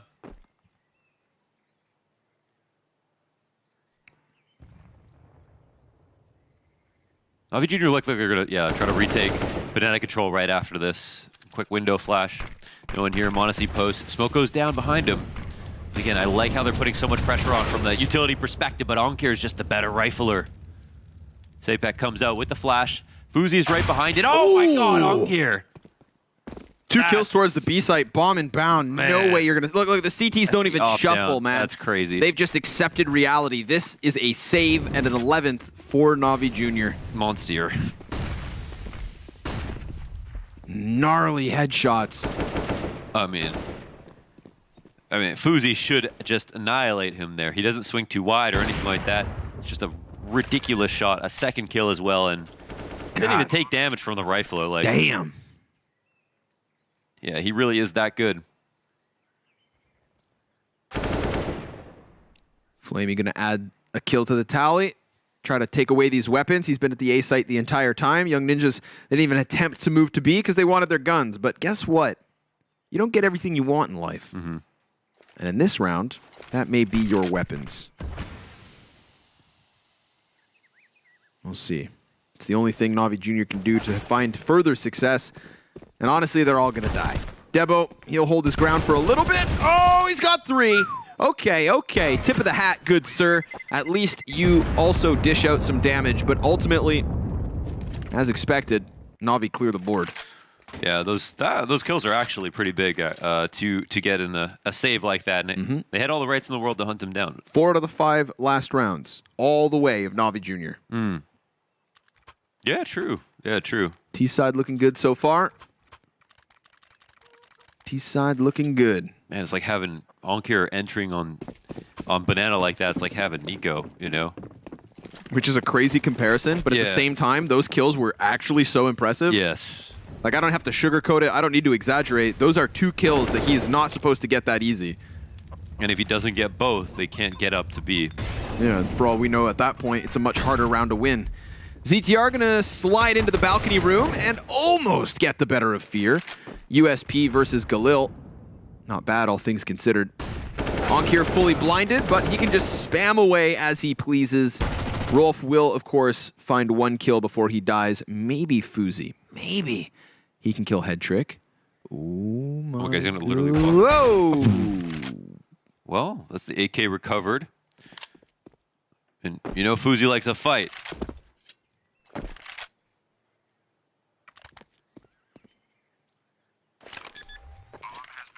But he showed up to the ring alone.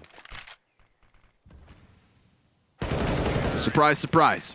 Fear's patience towards ramp pays out. 12 for Na'Vi Junior. This T-side, dude, I mean, coming off of Young Ninja's offensive half, I was expecting more so far, but to be honest, when I think about it, it's like, yeah. Because the pistol round was close, the second round was close, but Na'Vi Junior survived them. There was a nice round that Young Ninjas won for sure. Yes, and then right after that nice round they win, it's this Onkir 2K that that then creates this moment just now where they had to save. So it's like a part of me not to the important rounds. Yeah, not to downplay Navi Junior's T side so far, but I'm like, yeah, but they're not. You know, they haven't won straight up gun duels. They haven't done anything crazy to just like. It's not total outplays. It's that Anker 2K headshot towards Banana that just net them 2 more rounds. That's who they are, though. Like they can actually win a half that way. So that is their brand of CS. And you know, funnily enough, sometimes it does make sense to lean into that, just like Navi Senior, just like Navi Senior. So okay, Rolf will take a quick peek. I don't know if the flash was there. I don't like this, man. I feel like you're running a massive risk. You try to force the issue, and Headtrick's going to be able to swing out wide. Now, that advantage you had started off with by going into the apartments play, it's just been taken back. They still have top Banana, and they still have HP over the T's as well. ZTR going to bank the frag grenade. That's good. Bang for your buck, most definitely. Sapek, good angle. Catches Monacy off guard with the elevation.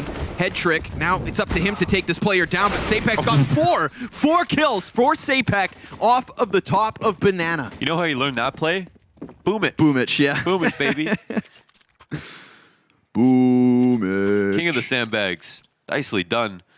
Yeah, the little bit of damage done earlier helped, and the info is something as well. If they die reflashing the top around car, and they don't even have that, that's I think a little bit different, but considering they still had a rifle here, didn't mind it. Didn't mind it. See, now the game's just shifting right back. Navi Junior either have to flaunt an X factor. Oh wait. Oh. We'll just take it. We'll just take it round by round. Yeah. Okay. Okay. 3 AKs. Ooh, I didn't think they were gonna force. You got more guns on the ground or just the double deagles? Yeah. So no op this round. Yeah. Nope. Not by the looks of it. That'll put more stress. I recommend dropping an AK. One of the AKs may be over to Onkir. Right? The open secret that Onkir is having a great game. Well, I guess Flamey is too, and so is Headtricks actually. Yeah, they're all really contributing quite a bit.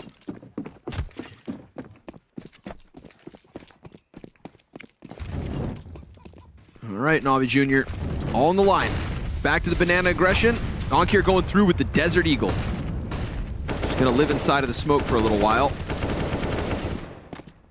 Stray shots for Sapek. Onkir, oh my god, he runs right in. Sapek's still burned forward, can't escape because of the Molotov. Curious to see if the T's let him have a little space, but he uses the exact same spot to smash Headtrick. And now a 5v3 established. Young Ninjas looking for consecutive round wins. Flamey to his own devices over towards A. And majority of the defense still on this side of the map. But with bomb drop, Navi Junior going to slow down the play and try to work the tools that they still hold on to. Yeah, I don't know if there's I think there's a third rifle to recover, so everybody is now armed. And yeah, there's it's still going to be tough to get into the site. That was the job done for Young Ninjas. And I like that they don't play the potential anti-eco or anti-force buy too timidly. No. You know, playing back on the site, playing emo and quad, I think that's an invitation to like let the round be really random. And I appreciate that Young Ninjas are putting forward a lot of CT aggression, and especially since it's working out. And they weren't scared of the fact that, yeah, Onkir had a beautiful, 2-kill round that won them that round in particular, because it's not sustainable. And if it's not sustainable and you believe that, then keep doing what you do. Oof, Sapek with another one. Yeah, he's been having massive impact on the CT side. They still don't have bomb though, so I don't know what you guys are doing here. Yeah, this isn't even a thing. They literally don't even have enough time to pick it. No. Even if they ran boost. You think they forgot it? Even if one of them threw the other one up in the air and shot him across Flamey the map, rotated all the way from A apartments and didn't pick up this bomb. Oh, I was wondering, wasn't there someone in... How do you even avoid that? You have to be like... It's like you have to go around it. Unlucky to avoid it, yeah. Okay. It's blinking too. Well, at least they didn't lose their guns trying to get onto the site. I would yell at Fear for not getting the bomb. Why'd you leave that behind? That's like when you fart in the elevator and you just stare at the other guy. Yeah, make him angrily. Make him think he did it. Make him think that it was his. Gaslighting. Yes. Not okay. Not okay. Not okay. Don't do that. Okay. Not okay. Not okay, but works. Yeah. It's like baiting. All right. Well, this time they had 3 weapons in the last one. This time they've got 2. Young Ninjas look at a tie, 12 apiece. seen a lot. So the rotation's already come down. And it's not fast up mid. This would have been a ground. Obviously, that could have been nice for a fast up mid play. But it's just a perfect start to the round for Young Ninjas. They peek down Banana. It was not smoked right away. Plus, their Opera gets the full line. No one's there to attack them. They might feel a Halls pop coming in, so they have the 2 pits set up already and the 4A. And for the meantime, there's absolutely no reason to move because nothing's changed. They still have bottom Banana control. Bottom Panini control. Oh, hey there. Bomb gets scooped up.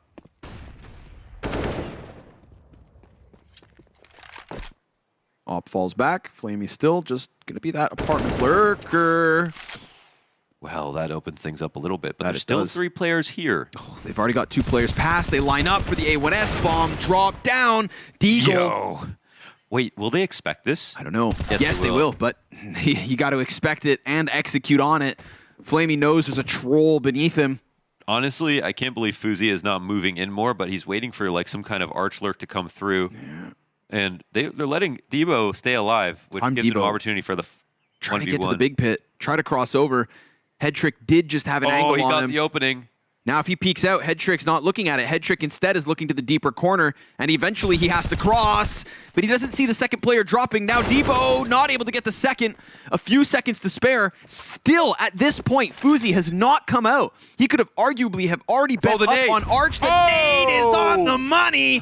Fuzi dunks it for a 12th round win and a tied game between Young Ninjas and NAVI. Damn, it felt like... the jumping 360. He's having fun with it. It felt like Fuzi was just taking way too much time there to come and help out. The attack was slowly coming onto A, and yes, Fuzi had to entertain the idea that maybe they're trying to find him first, maybe they're going to go B instead, and he's playing that 50-50. And I guess he just leaves Debo. Maybe they communicated, hey, if they have an agreement, it's fine. Debo's like, I'm alive in pit, I'm cool, I got the big pit, it's chill, whatever it is. And of course, we can see the attack is coming towards him, but he does a fantastic job from there. And also, Navi Jr., they put so much weight in the fact they killed ZTR on the halls, but they had the 2 pit setup plus another player on the A side, so it was like no one died almost. Desperate deagles for Navi Jr. as Young Ninjas look to take this CT lead. And again, this was kind of like that inkling that I was alluding to, where it sort of felt like it was just a slower start for Young Ninjas. Their machine kind of stalled out at the beginning because of the pistol, because of that ridiculous Onkir 2K that allowed Navi Jr. to get a little lead. But it's been some time since then. And a clean streak of victorious rounds. Oh, but Flamey still has that ability to beat an X Factor.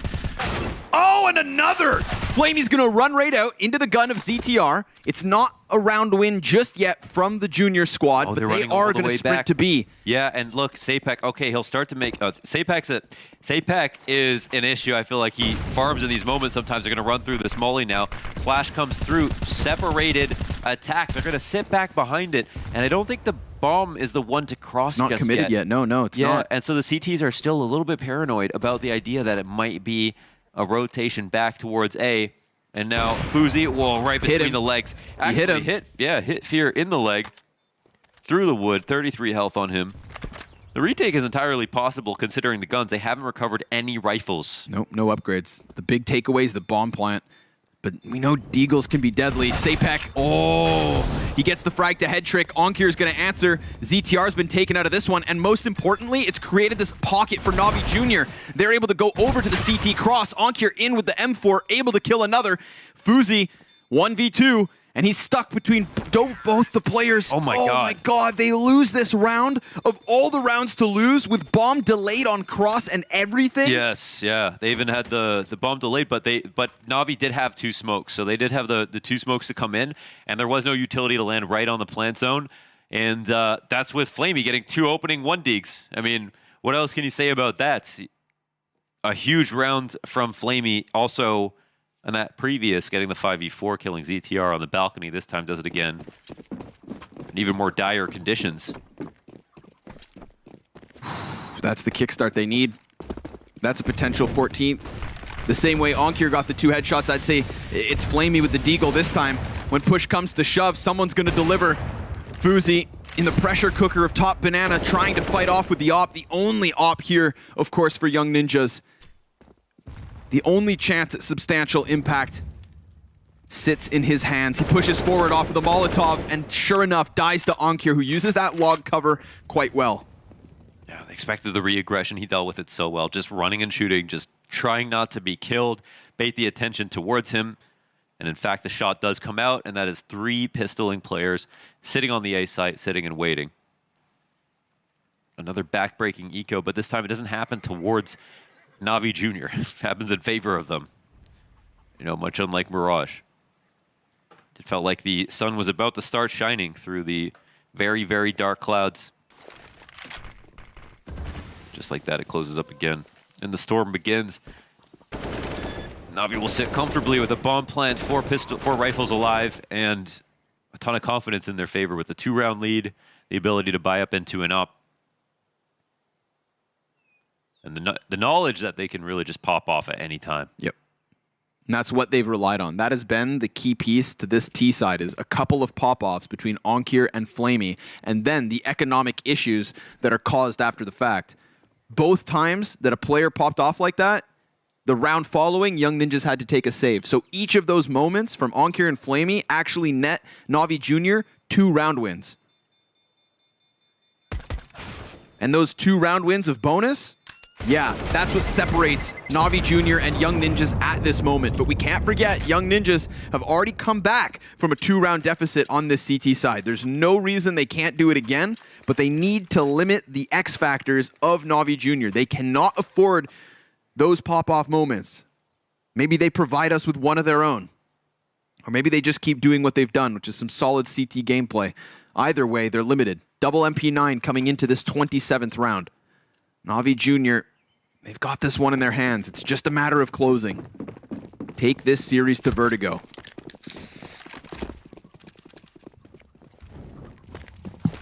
MP9s can sometimes be a blessing in disguise, but combined with a lack of utility, can't help but feel like the odds are against them.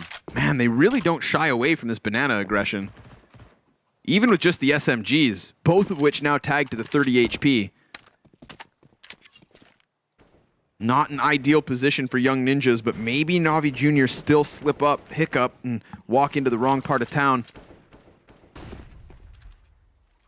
Rolf playing a dangerous game, peeking down banana with 30 HP.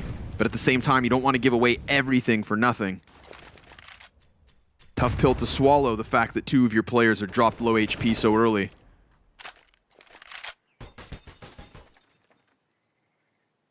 And a desperate realization that utility's not on your side. Sapek, he's going to swing out mid. Perfect flash. He tries to chase the second kill. That one doesn't work for him, but at least the boiler peak gets shut down by ZTR. Nice explode from the Young Ninjas, right? They didn't hide. They didn't cower. They played proactive. Here's a timing. Oh, the push through the smoke on Kier. Another key frag. Of course it comes from him, to nobody's surprise. It's an all-in on lane. Everybody left from NAVI Jr. trying to push up into this A site. ZTR in the back of it. Debo up close, smoke down on the ground. They're lining up, and Monacy's gone ahead to get that first kill inside of the site. They gun down both the CTs, and Rolf, who upgrades to the AK towards mid, tagged up at the start of this round, needs to create a 1v2 opportunity. And it's versus 2 of the hardest hitters of NAVI Jr. Monacy and Ankir inside sight. Rolf on the precipice. He gets the first one. If Monacy drops the op shot, then there's a realm of possibility. Oh, and he's holding the trigger. He's got it. No way. Rolf wrecks him. And Young Ninjas with a 13th round. No way he survives that. That looks like Monacy all day. God damn, Rolf's got to be feeling good about recovering that round. Man, I was just about to chalk that up to Ankir's jackknife frag, pushing off the corner of the arch smoke, another critical kill. And then the messy exchange inside the site where 1 kill goes down, but then player drops off the box. They're like reloading. The Ts aren't coming in. It's so hard to see who's going to be the victor, and it ends up being the CTs that fail to the pressure. But Rolf apparently. Rolf, baby. Bracket Rolf. I just tried to allude to the fact that we didn't get one of those game-changing moments. Not at a Young Ninjas. It was Navi that were kind of painting that picture that, their individuals were going to be the most impressive. Oh, Rolf, tip of the hat, man. That's an S-tier clutch. Dude, the amount of times he jiggles into the peak as well versus Monacy. And he had to pre-fire. And sometimes even when you do pre-fire Monacy, you die.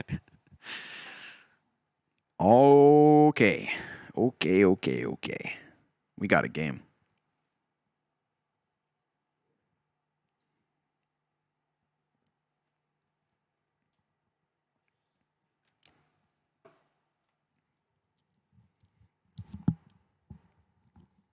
Can't believe she's just staring into the sun like that.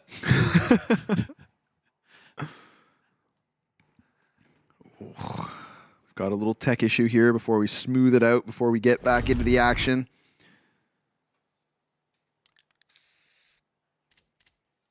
Rolf, MVP of round 27. 2 kills in the round. The 2 most important. Right back into the action. Young Ninjas, they're not going to have an easy day, though, of course. NAVI Jr. have justified a buy back up. And I thought we were going to get an op duel, but Fuzi walks away.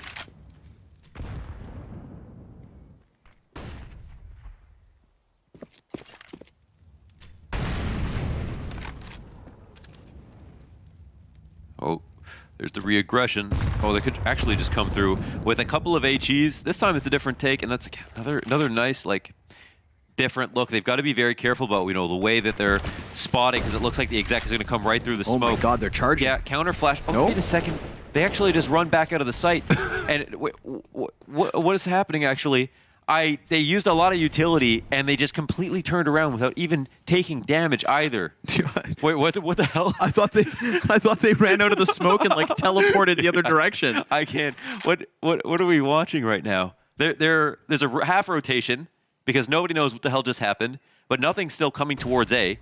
I'm sure the CTs are more confused than they are. They just fully tried to bait out anything that was left over, and look, there's only a single flash on GTR. Smoke falls onto the feet of Sapek. Might have been the play they needed to make. Rolf has to back up a bit. Flashbang to the CT cross, gets Fuzi off of the angle, but I don't see it, man. It's gonna come down to the entries, and Head Trick finds Rolf. Oh my god. Two clean entries from NAVI Jr. Both of the players inside sight fall. 2 health. Fuzi, he's done it again. He lands the shot, but doesn't get the kill. And NAVI Jr. about to secure a 15th round off of the back of it. Well, it worked. I mean, they got some of that utility out. Hit. Yeah, they drew the utility out. The weird thing was that they drew the utility out. Their second execute, they don't even entry with their mollies up. They don't entry with anything. They just get dry duels basically from both sides. So it's not the most beautiful from both of them. Yeah. But listen, if it's gonna be dry duels, I'm betting on NAVI all day. Sure, fair bet. Fair bet. I like those odds. Oh, what a weird situation, but hell, let's celebrate it nonetheless. NAVI Jr., that's their 15th. Doesn't matter how you get there. It's just about standing on that podium at the end of it. And they're going to have 2 chances to close this out in regulation, take the series to Vertigo, and try to lock in that winner's final spot. What a better time to join them. NAVI Jr. for the map win. Let's listen in. Я тебе молик навели, сделаем фулл раскидку. У них нет авика, пацаны, слышите? Не должно быть, у них среди них бабки. Я тебе не даю флеш, я вшью ковра. Да, не должно быть, я сам дам тебе флеш. Там хейн на респе еще, да, скинули? Да, вроде да. Главку не вижу. Давай молик. Дым промазали. Дым промазал. Промазали его. Иду нижнюю сейчас. Дай хей бойлер. Давай. Дал. Смог 15 сейчас дам. Сейчас буду рисковать. Бомбу надо забрать. Не вижу. Да и флеш под бабки. Родион, засейви себе смог. Давай, засейви. Подвинься. Взял пока отпуш. Засада 20, осторожно, классика. Я дал смог. Засада 20. 15 близко, 15 близко. 20 по ходу, 15 близко. 20. Даю флешку 20. Давай. Бум. 2-20, под навесом еще, слева. Еще убил. Зайдем 20, вместе. Зайдем 20. Выпрыгиваю. Я крысой буду. Давай. План где-то, не знаю. Убила. Найс. Ставлю дефолт. Звук. 3 в 1. Звук. Атека. Библа. Уверен? Я смотрю. Да, библа. Я смотрю его. Библия заберу тебя, Женя. Библия за моликом. Он один, братан. Дал смог туда. Пожимаюсь. Давай. Смотрю главку. Взял арку же. Ковры может быть? Хорош. Он один. Хорош. So they close. The 16-13 out of NAVI Junior. Give them 15 and they will win it. They take away Inferno from Young Ninjas, but I have to tip my hat. Those 2 rounds again, right? One from Onkir, the double AK headshots going down over towards Banana, and then Flamey's Deagle round pop-off. Yeah. And then that incredibly odd and yet successful pump fake through a B smoke. Weird situation. Luckily, I'm not the expert. I don't have to explain it. We'll pass it over to the desk that they can try. I really hope that our analysts will be able to explain what actually happened, because just right now, NAVI Junior won Inferno in the previous season. They didn't play this map at all. We know, like, when it comes to Young Ninjas, they're really good at this map, but you know, maybe this is a situation where just Young Ninjas, they did not have the material that they could prepare on, so they kind of went in full blind. Yeah, the Young Ninjas, by the end of the game, I mean, NAVI Junior like surprised us consistently with how, even though we just heard that they were not composed, like they're clearly very scattered in some of these situations, they're able to piece things together as the round goes on.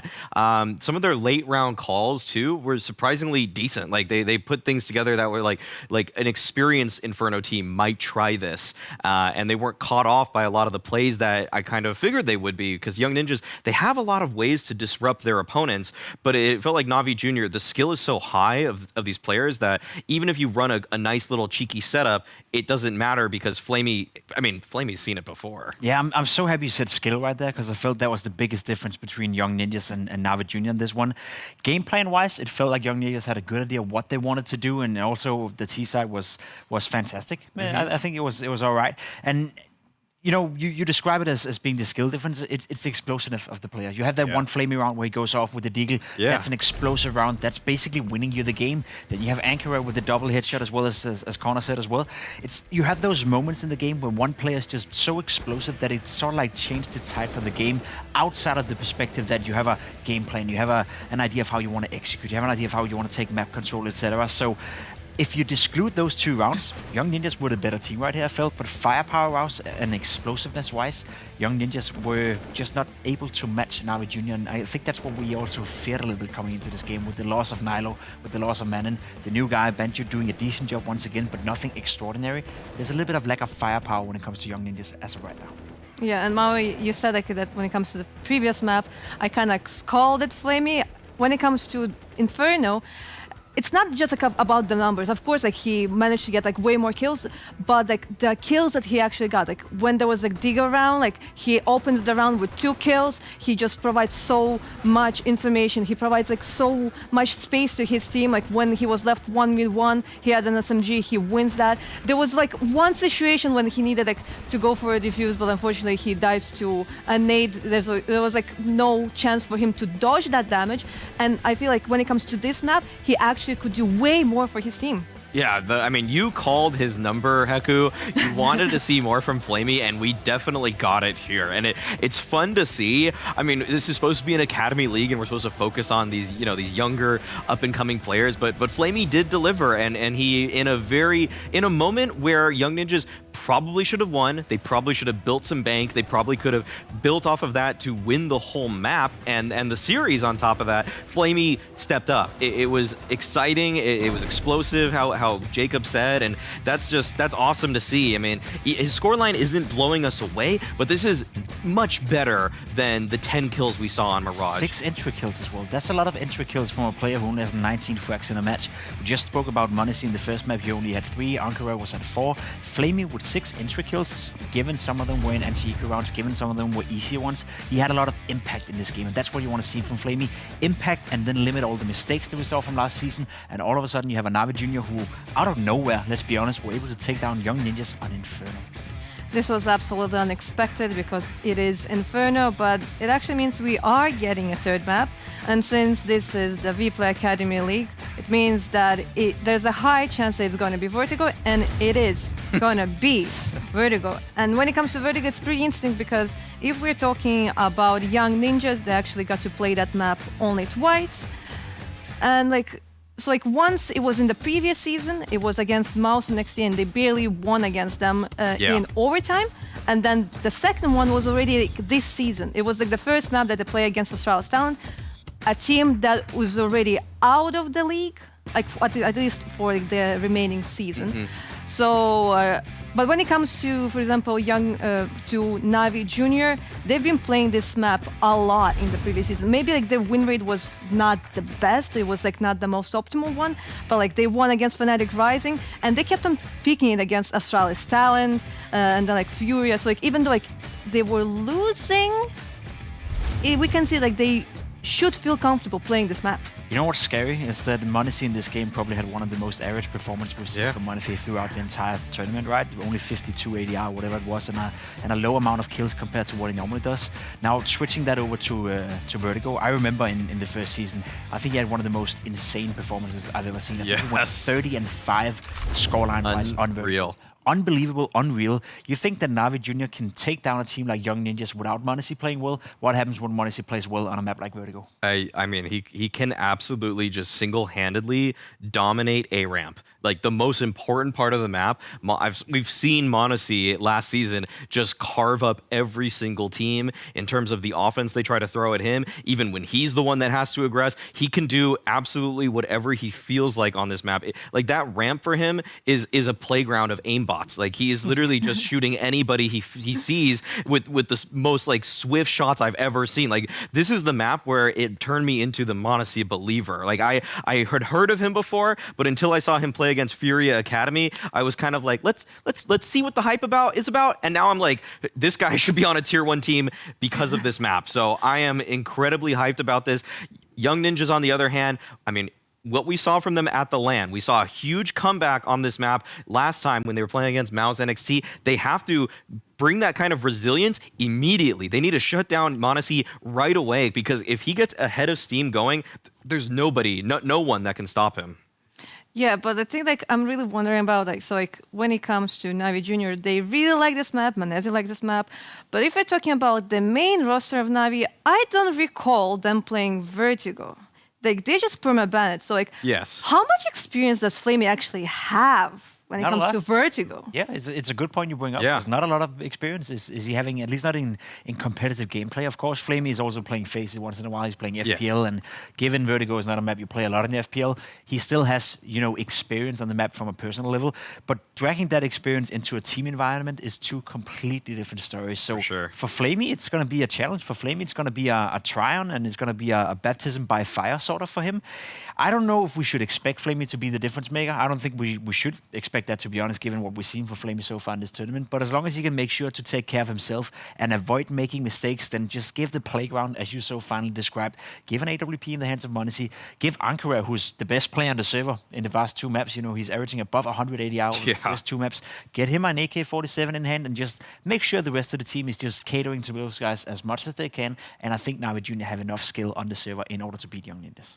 Yeah, I'm sure they have the skill, like, you know, but at the end of the day, it is Vertigo, things can change. Also, they're going to have like a knife round, so like it kind of depends on who is actually starting on which side. And if you know, if you win the knife round, would you prefer to go for the CD side or the T side? Because we kind of see that like quite often teams have like a way easier time to actually get rounds on the attack side. Yeah, I think most teams just like the comfort of letting the action come to them, especially when m0NESY's on your team and he can just do anything at the top of ramp.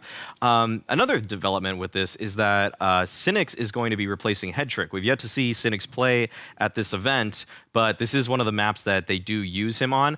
That being said, NAVI Junior has yet to play with this 5-man lineup that they're going to be bringing forward in this game. So, I mean, we were just talking about Flamey. Like, he's going to... I think this is his first official on the map. I mean, like, I'm not 100% certain, which is, like... But he definitely hasn't played it with this lineup. He hasn't played with NAVI Junior. That I can say for certain. So, this is going to be really interesting in terms of if he can bring that kind of, like, FPL skill to this game. I think there's many interesting aspects in it, yeah, because last season it was Headtrick coming in and he was only playing Vertigo. And yes, exactly. Right? Yeah, that's another thing. And all of a sudden now he's being switched out. So what was the thought process behind that? Wouldn't it be smarter maybe to have Headtrick playing instead of Flamey? I thought so too. I kind of thought that, yeah. That's the thing. So I'm kind of kind of unsure what the thought process is, because if it's one of those things where you're just stubborn, you want Flaming to play all the maps no matter what, instead of actually doing what's best for the team, I'm not really sure if I support it. Whereas if there's a reason for why Hetrick maybe didn't feel comfortable being the guy on Vertigo coming in, maybe he didn't like the role he was given when he was playing in season number 1,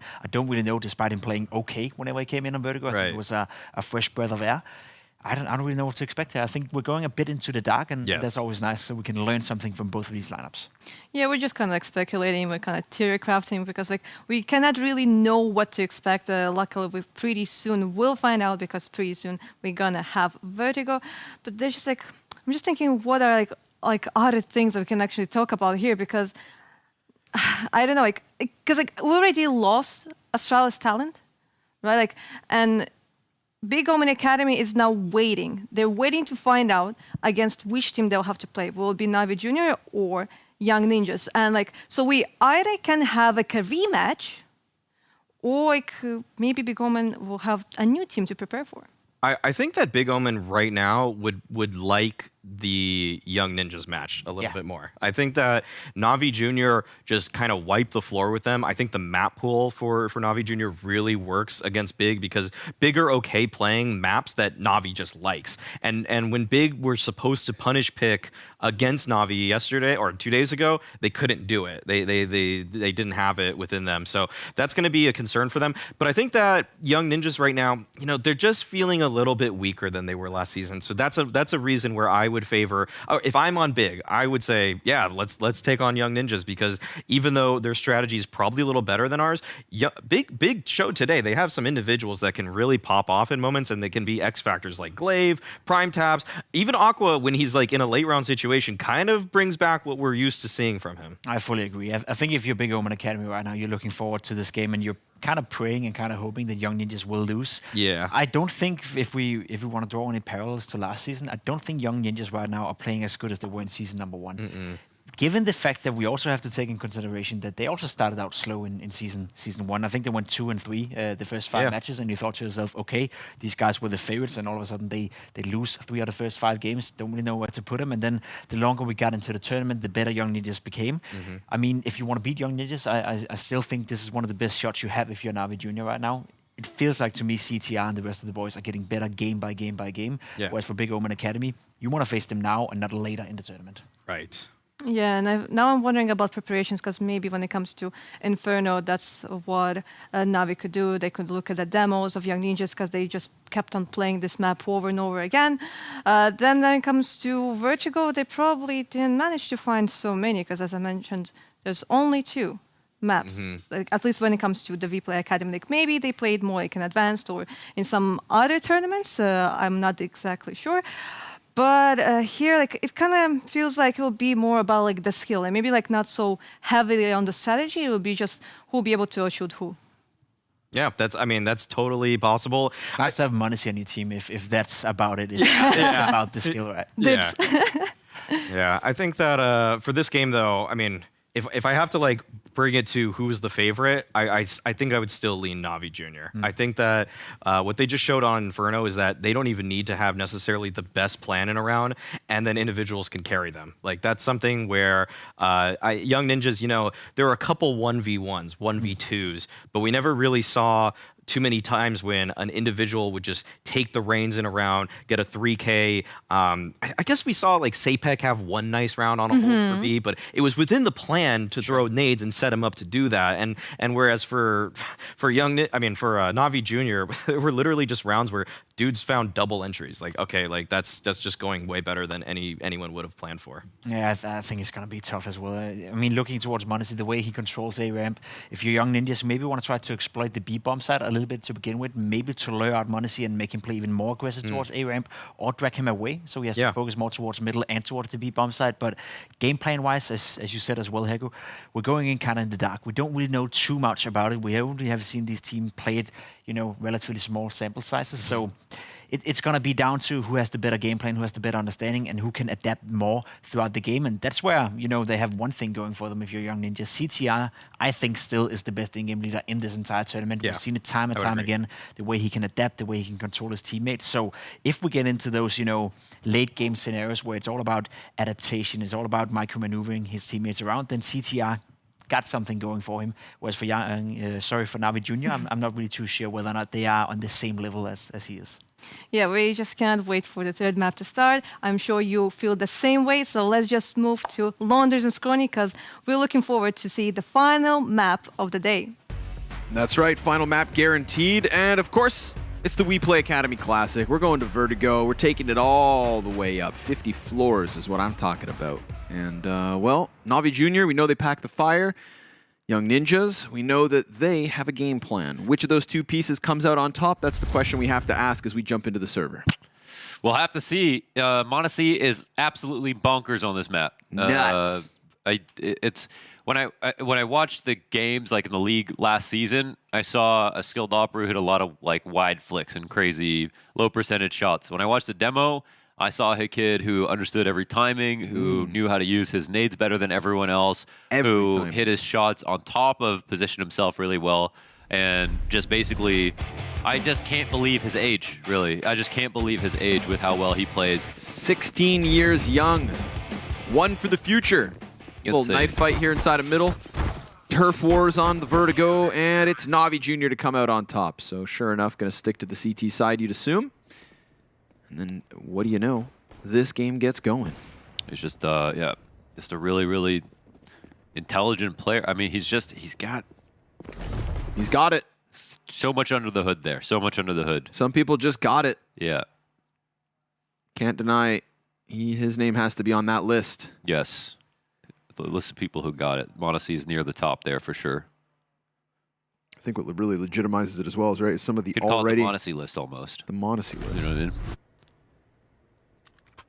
It's when the other players who are already more established of you already also recognize your skill that like it legitimizes it so much so. Yeah. Obviously a lot of the main Navi roster look down at m0NESY as if he is going to be one of their teammates one day. Who knows? All I know is this is where the broadcast ends, folks. Final map of the day. First round of the third map. Somebody's locking in that finals spot for Group 1, but who's it going to be?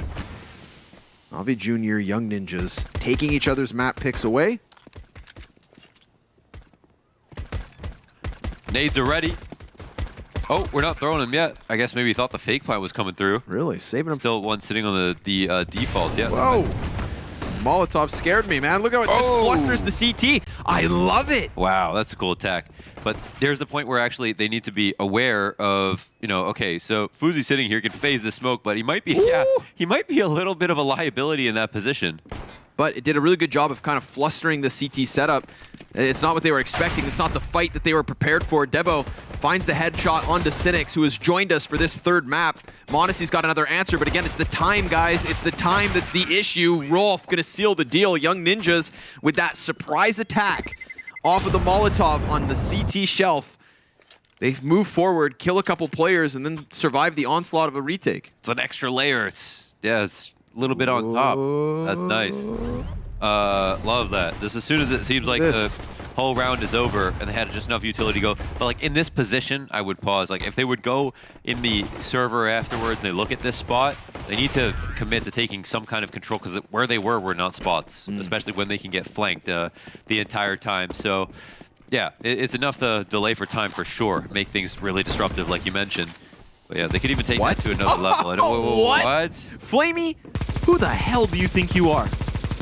M24. Is this a cheap one? I can't even remember. No, yes. Yes. Yes. This is the load up one. That's the Negev, sir. All right. You can't afford. Yeah, no one can afford that. That would make sense. This is the losing team bot. Yeah. Wait, this is a Negev? That was a Negev. The losing team. You lose the pistol by a Negev. I'm actually really proud of you for not knowing the difference. Because that means that you don't buy either of them. No, I don't. So thank you. I don't look anywhere in their direction. It dies out in the end. Obviously, the downside of it is because you wind it up and shoot it, people know exactly where you are. You can jiggle peek into it. Fuzi going to work his way into the B bomb site. m0NESY. Race car peeks around here. He's going to get caught by Rolf with that late mid-aggression. Fear playing around the shelf of the CT spawn. Anticipates the mid-peek. Come on, slide and hit him. Oh, Fear. Jesus. Nice Desert Eagle kills. He will walk 3 steps. Frag grenade's also going to be good. That's another kill. That's another kill. And now Sapek has 6 HP. Fear is about to pull off a 1 versus 4 with 2 Deagle 1-taps, and if he sticks this 10-second defuse, I swear to God, this is the WePlay play of the day. Sapek peeks late, he's hiding, and it's so close. How dare you take that from us? How dare you take that from him? Holy man, he let it come down to 9 seconds before that peak and played it just perfectly. At that point, I mean, I love that. Knife out, like you literally have no, you can't get off. You have to defuse. How dare you take so that away? Close. That would have been the WePlay of the day. We're going to jump into the Young Ninjas TeamSpeak, see if they're flustered See the after that close celebration. one. Jag nejdar uppe i rampen. Jag kommer locka krama vänster dock. Mitt. En mid. Akta mitt aggro. En mot A fortfarande. Det är inte alla mid. Ja, jag går samtidigt. Vill du flash eller vill du köra dry? Jag kommer bara upp. En är sandbag. Dog. En till mot sido. Var är kvar mid bara? Kan du lägga upp mollo Anton? Jag måste titta, vänta. Jag kommer söka. Se på rampen. Jag kommer söka i sidosmoken. Backar. En backar mid. Jag backar från mid också. En bait skjuter. Kan vara sandbase eller? Kan du haxa? Ja, kan vara sandbag. Är ni 3 mid eller vart är ni? Nej, jag är B. Jag är ensam mitt. Kan någon komma och smoka vänster? Jag kommer bara gå upp här. Jag lägger en mollo framsidan. Jag går och lägger vänster. Ja, lägg. Han brann. En dog. Smockar där. Jag ser ingen mer. Jag ser ingen mer. Fredrik. Japp, jag ser ingen. Jag ser ingen. Sandbase. En är HS. Smocka höger om du kan. Jag lägger. Jag skiter i B. Jag wingade någonting där. Jag kommer hoppa upp. Ute. En är höga HS. Sista höga eller HS. Här Jag chillar med plantan alltså. Höga. Jag Jag kommer försöka döda annars. Han är öspjagad annars, så knällan. Höga. Han är mot B. Ligger Galil. Han är diger. Jag Loki kommer inte dö. Jag sparar min mack. Ja. Jag tycker vi kör Loki Loki Sangal. Ja. Nej, vi kör Sangal alltså. Vad ska jag göra på Sangal? Du går med mid. Vi kommer... nej, du... Ja, du kommer bara gå B. Ja, du går bara B. De kommer gå 3 mid. Right. Vi kan splitta. Jag går in late då. Ja, jag kommer hänga med dig efter jag lagt en smoke från T-spot. Ja. Jag lägger in nates. Ja.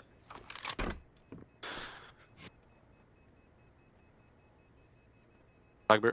Vi målar CT innan vi rullar in window eller? Inte kan vara det då. Jag kommer dubbelflasha åt i alla fall. Ja, jag kommer... Sangal.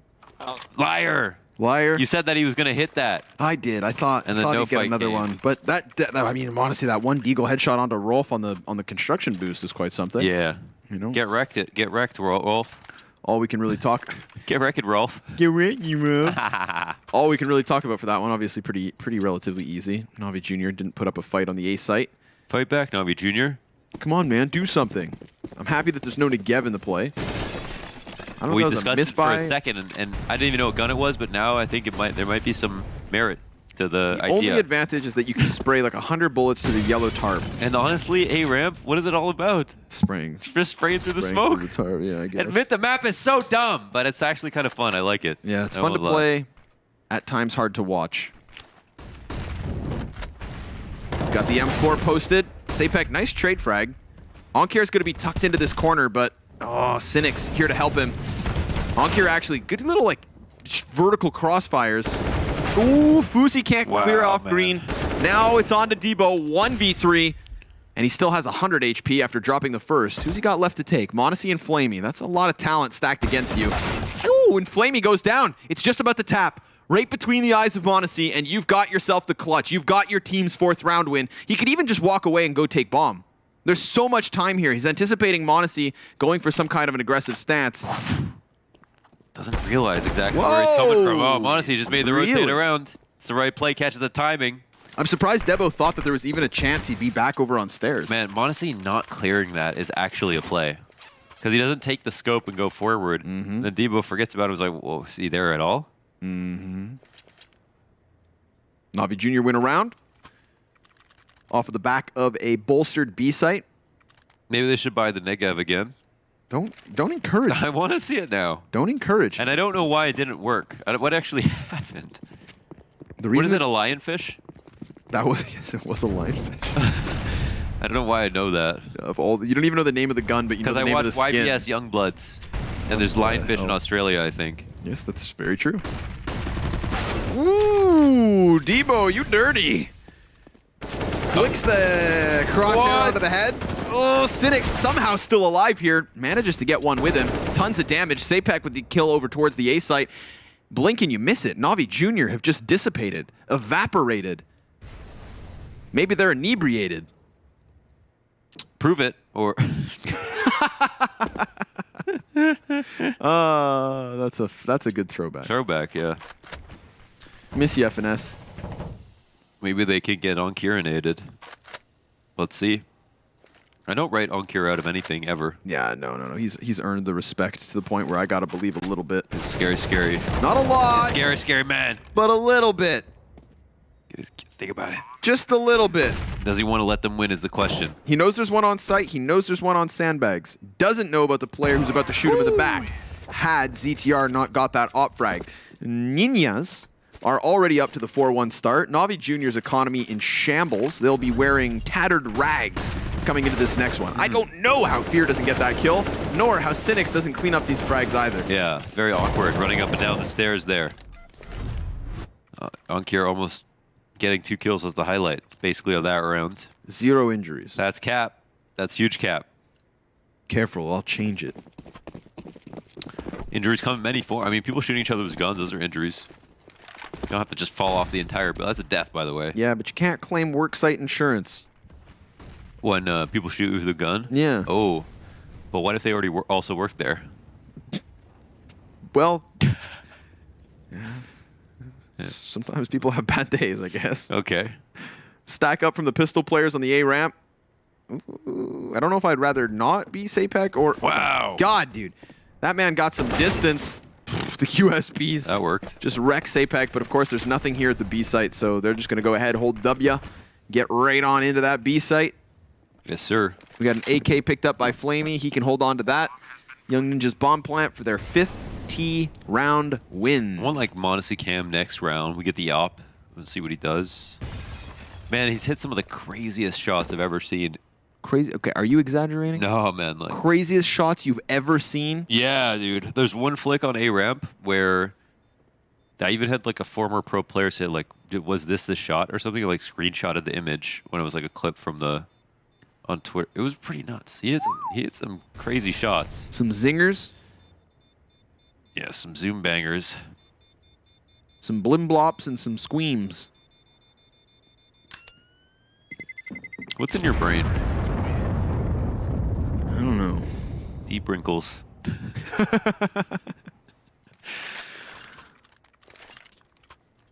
Deep groovy wrinkles. Some people have gray matter. I've got dark matter.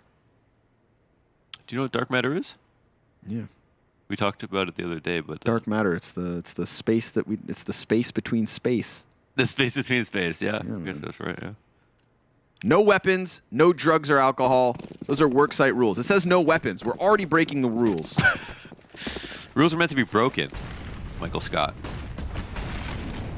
I feel like no weapons on the job site's a pretty fair rule.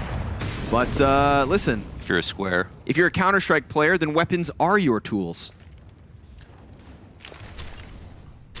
Oh, how does that do 0 damage? Grenades are broken. That was really strange. It must have fallen through the grate. Fallen into oblivion. Where the High Elves live. Fear ready for the peek over construction, but unfortunately for him, a Molotov forces him forward. I say unfortunately, yet he comes out with 2 kills regardless, as if that pressure was never applied. Cynic's also able to shut down a man on ramp. They hear the op fire off, so that's information, but Sapek has a huge play. He's already slipped by a player. Monacy's back to... Okay, when you're playing a man disadvantage... He has 2 on the lineup? No, he doesn't. Oh, this is my tough. God, but if he gets all the way to CT spawn, then Monacy's just going to be left on this angle. Is there anything he could kill both of this? the B players? He's going to get behind both of the B players, and then he knows where Monacy is, so he can time the rotate. Cynics gets executed. Sapek decides to peek back, and there you go. Monacy, probably not quite certain whether that happened, because Cynics is thinking, how did I die to ramp? Little did he realize it was a flank through his own damn spawn, and Flamey is going to be blamed. It was his fault. The WePlay of the day, it's on. Sapek, he's already got that insane 4K on Inferno, and now he has a chance to go back-to-back in maps. It's just about locking in Fear. And yes, this would be... this is actually would completely ice Navi out with an Flash extra goes round. in. The flash is amazing. Sapac, excuse me, goes down. Fuzi up the bat, needs to clutch. He's been set up well. Pre-fire, misses the op shot. Berettas are out, and Flamey's got the kill.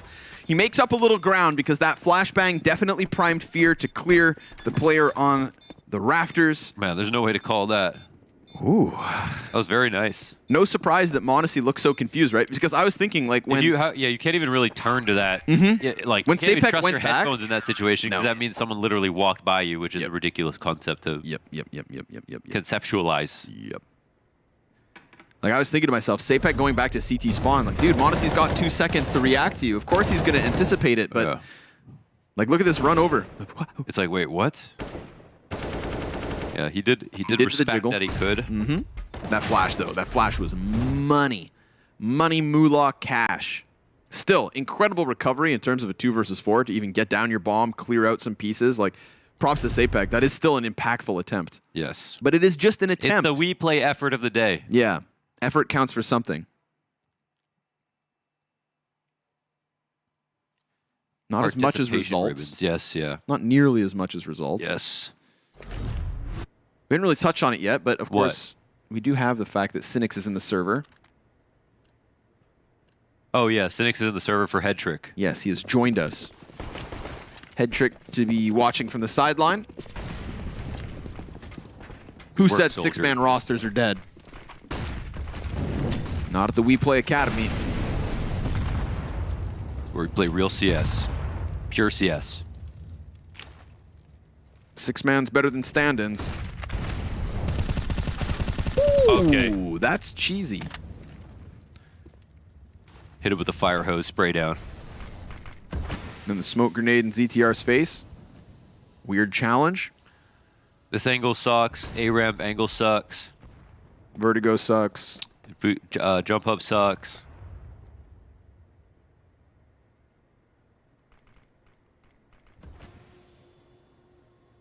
Fun map, though.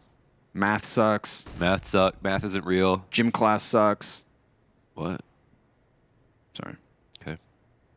Flamey posted close in the crane. This is old school right here. Soon the smoke fades. Wait for that flash. Oh, ooh. What? The smoke did not get phased. Ah. I mean, it didn't fade yet. Fuzi's like one of the only players who didn't get blinded by that for the Young Ninjas. Now he's going to turn this upside down, and ZTR chases Monacy back to the CT shelf. 30 seconds, his bomb needs to get picked back up. Cynics is not going to respect this moment, though. They flash their way through. They tried to fight tooth and nail, but they get scratched up, tore up, and spat out. We've got the Young Ninjas in with the 6th T round win, and Navi unable to get consecutive wins. That means their economy is in question, and so is this first half. Yeah, we talked about this the other day, but yeah, that was like the old style approach, and they mistimed the flash, and they also misplaced the flash because, as you mentioned, Fuzi's not even blind, so it doesn't go wide enough, and it goes too far. And Flamey, he needs to wait like 1 more second for that smoke to come up, so he couldn't even see Fuzi, right? Fuzi's sitting there, and yes, he doesn't get blind. That's one thing, but Flamey, if he hard clears him, he can still get the kill, but he doesn't even notice him because the smoke's not gone yet. So bad timing on the play. Also, I don't know. You know how I feel about the flash retakes on ramp. I look forward to them when I'm on T side. That's what I'll say about that. I look forward to your CT flash retakes. Take them any day of the week. Yeah. Any hour of the day. Any minute of the hour. Okay. Any second of the minute. Okay. Any millisecond of the second. Uh-huh. Any moment. It's the real test. At all. Okay, nice. That was poetic. Thank you. Is that Axe body spray on his wall behind him? Man cave. Did he rent this place? Is this a set? It's a very nice wallpaper, I'm not going to lie. It is, yeah, it's clean. It reminds me of the Gunsmoke P250 skin. Oh, okay. I don't know which one that is. Looks like the wallpaper. I'll have to, yeah, I guess that's, I didn't know what to say because I just figured it looked like the wallpaper. I just can't picture it. I feel like every Swede has this IKEA clothes hanger. They've even got it in Denmark. IKEA? No, that clothes hanger specifically. You know when you go to everyone's house and they all have the same plates? Yep. Like, I know where We'd you be shop. saving money. I know where you shop. Nothing wrong with IKEA. No, it's great. Great place. Honestly, the food is I mean, it's cheap. Mm-hmm. Get like a smoothie for 40 cents. That's very high on the list of the things that we'd love to see. I think about boosting. What are you going to do with just these pistols, other than desperately spam away? I think it just makes perfect sense for Young Ninjas to see if the attack comes to them. If not, boom, I feel like they just feel great. Oh, money. Little boost up, trying to catch a headshot. Yeah, Sapek's letting him know. I know what you're up to. The power of Zeus compels you. Look good. Fear falls away.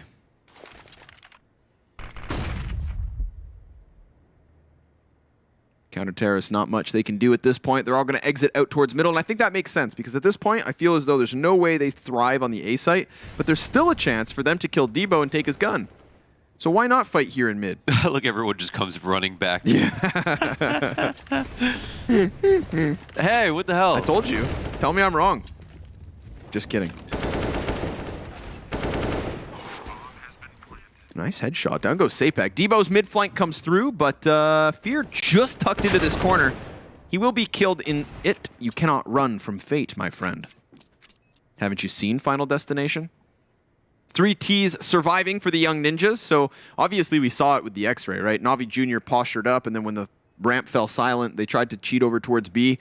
The moment that A contact's confirmed, they go scattering back like kids chasing an ice cream truck. It's a real checkmate, you know, to post up on the ramp in this way. So Navi Jr. just like, well, I mean, there's really nothing coming. Let's just go stack B. And it really doesn't make that much of a difference, I think, if they sit like that.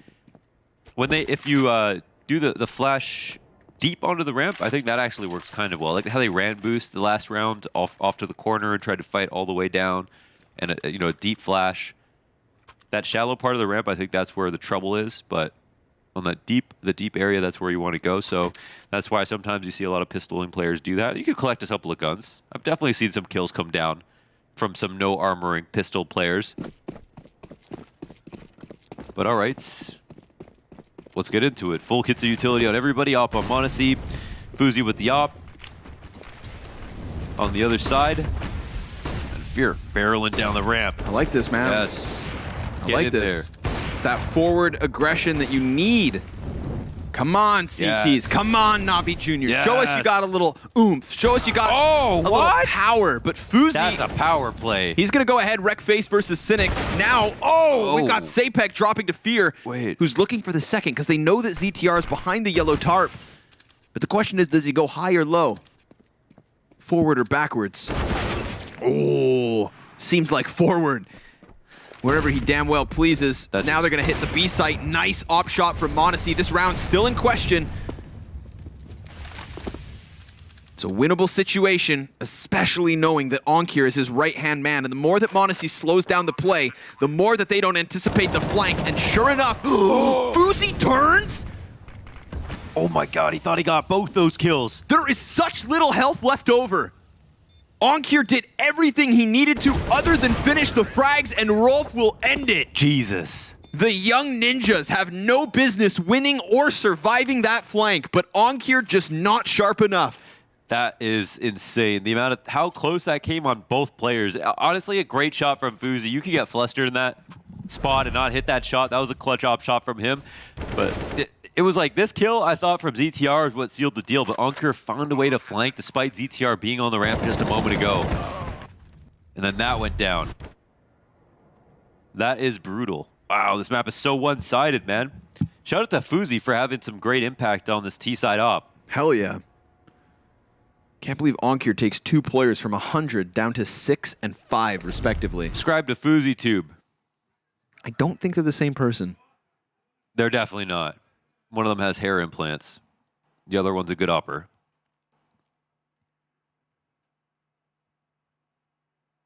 Onkir, yeah, it's going to be a tough pill to swallow, buddy. Sorry about that. Sometimes that's the way she goes. Sometimes she goes, and sometimes she don't. That's just the way she goes. Solo op for Monacy here in round 11. Young Ninja's really pulling it, like really pulling ahead on this T side. Crane peek. Cap. Didn't even bother. Felt like a rush was coming, maybe. Didn't go all the way deep. Batiste chill. They control the map even though they're not on that 51st floor. 50 Cent. Take it to the candy shop. Which one is the 51st floor? Is it the second floor or the first one? The top one. See, 51. Ah, okay. Yeah. Even playing from below, they just control the map. It's scary here. Oh, Modesty. Oh my God, what a shot. Op gets picked back up, so he knows there's someone there. Yeah. Fear runs. That's quite a kill from Zeter. Modesty says, save my op. Bring me my op. Don't die. Then he dies. Now it's on Cynics to just grab it. Grab it and go, bud. This round is dead in the water. Oh, and Sapek just gonna disrespect any chance at that CT, saving 9 T round wins for Young Ninjas. 9. It's not really slowing down at all. Like they just, dude, they're shooting for the 13 too. There's not much going for Navi Junior here. Like Young Ninjas appear to have the more impactful opera right now. They've got ZTR, of course, as was talked about on the desk, maybe the best caller in the whole damn league, Plus, enough talent and enough coordination to dominate the T side of this map. And if we've learned anything about Astralis, it's that sometimes the in-game leader is more important than the star fragger. Right now, IGL and Young Ninjas showing his value and then some. Handling Modesty and his band of talented fraggers handedly. Flamey will be on the other side of Yellow Tarps. Spam's coming at him. He fades away ever so slightly, but then goes right back in the chase, eats the flashbang. Nobody's going to hard clear him, so he's still safe to tuck and hang on for as long as he can. But man advantage for the Young Ninjas. Damn, he had 5 bullets in the gun. Literally had to reload, get out of there. Well, he's going back again and again and again. Pays off in the end. Sapek falls to the wayside.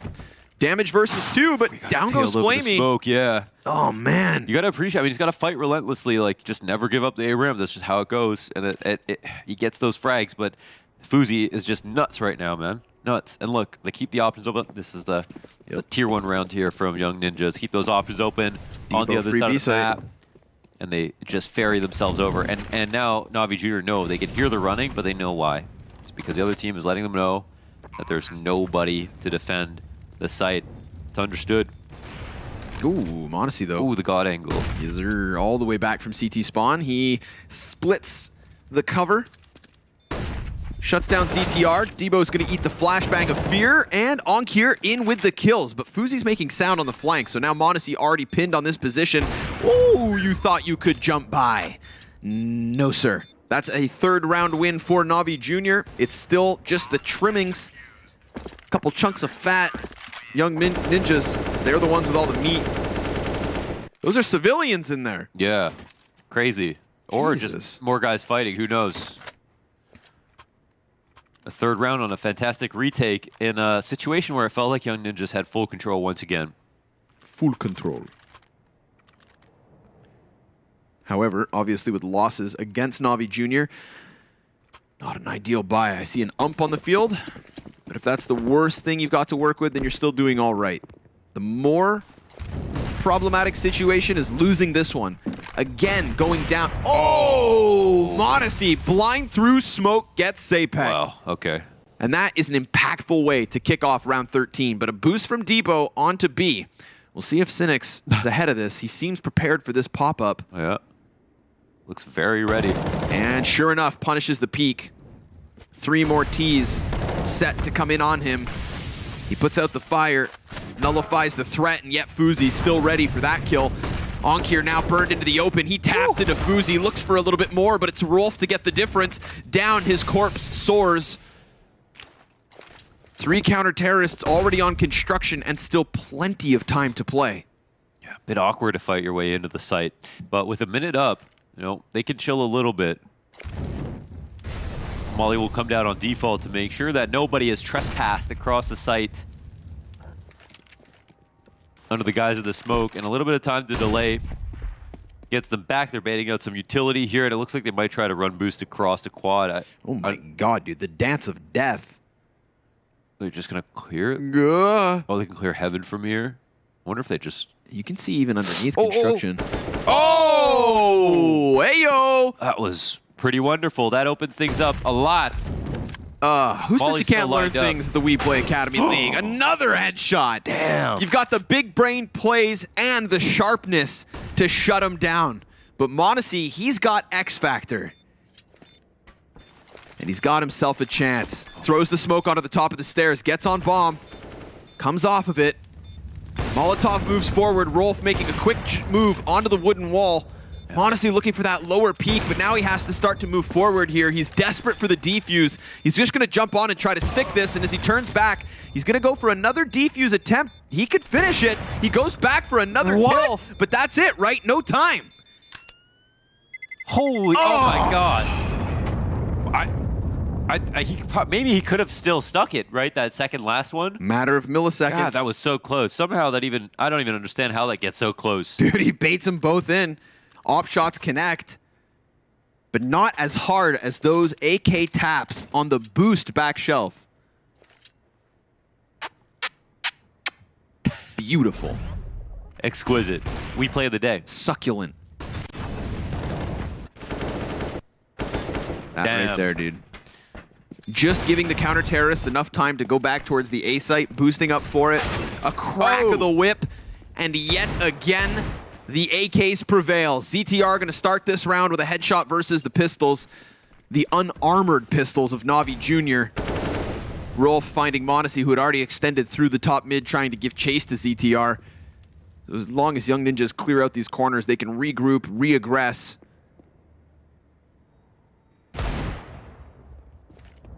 And continue to establish a significant T-side lead. Soon to be 11-3. Less Fear rocks him with the deagle. Nice shot versus Fuzi, but that was, of course, a player who was more scoped on to the short side. I don't think you're going to find anybody else so tunnel-visioned. They make this hasty run back. There's no one here to, kill Cynics trying to make a move like this, but he's still kind of timidly playing behind the generator, allowing them forward. So there's a chance to cross, a chance to fight. They'll happily take it versus these deagles, as potent as they can be. And it looks like Flamey's days are numbered.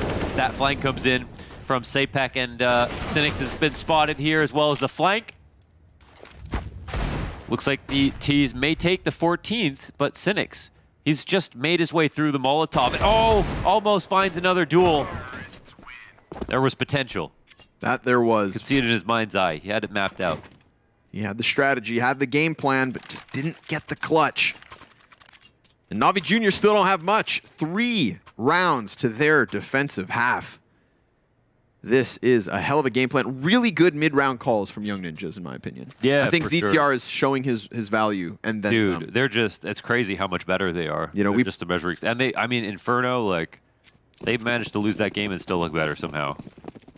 We praise m0NESY for being like the best opera in the league, but yeah, ZTR continuing to prove his value. And I mean, fair play here on this map, like, he's not having the same impact as Fuzi, like, holy. Ooh, fast one from Fear, good for the double.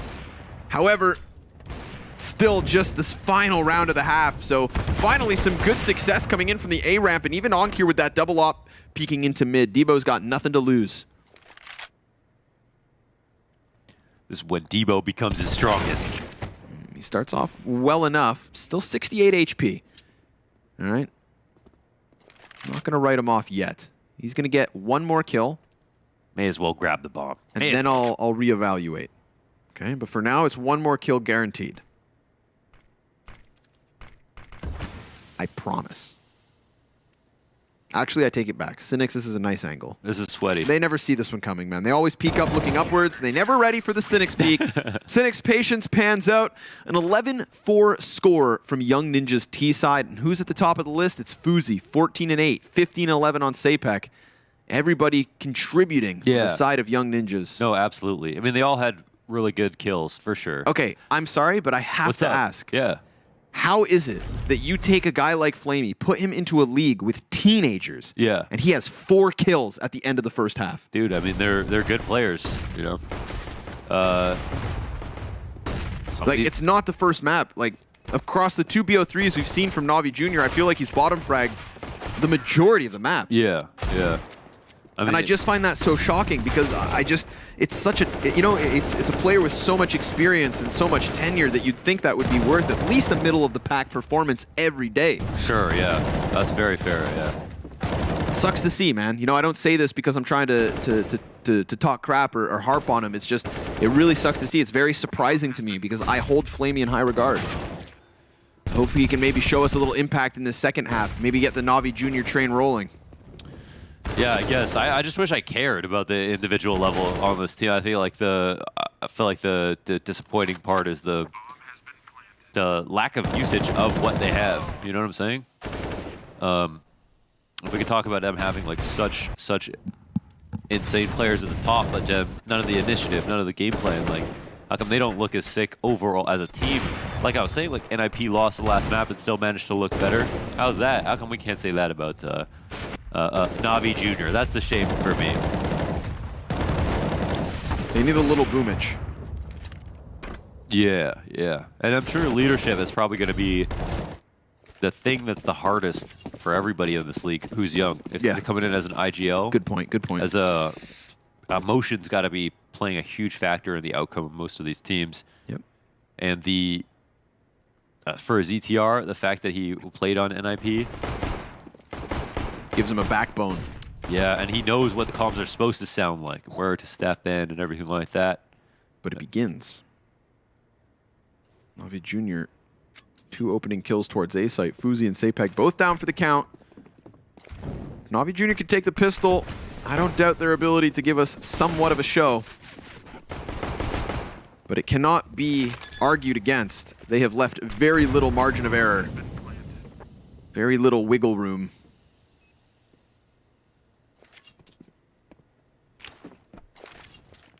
Flash goes over top. Onkir trying to challenge as the smokes begin to fade. He's just stuck on top of the bomb for now. Ooh, he eats that one. Counter-terrorists try to push in, but Monacy regains vision fast enough. ZTR single kill. Debo's got one as well. We've got a desperate defuse attempt, and the man gets shredded by the Glock shots. So Navi Jr. will take a 5th and begin the T side strong enough. Okay, this can let it become, let the situation complicate a little bit. I also want to say about Flamey that I'm sure if you asked him, like, you know how we have to come and cast the Academy League, which is a full set of players and teams and everything like that.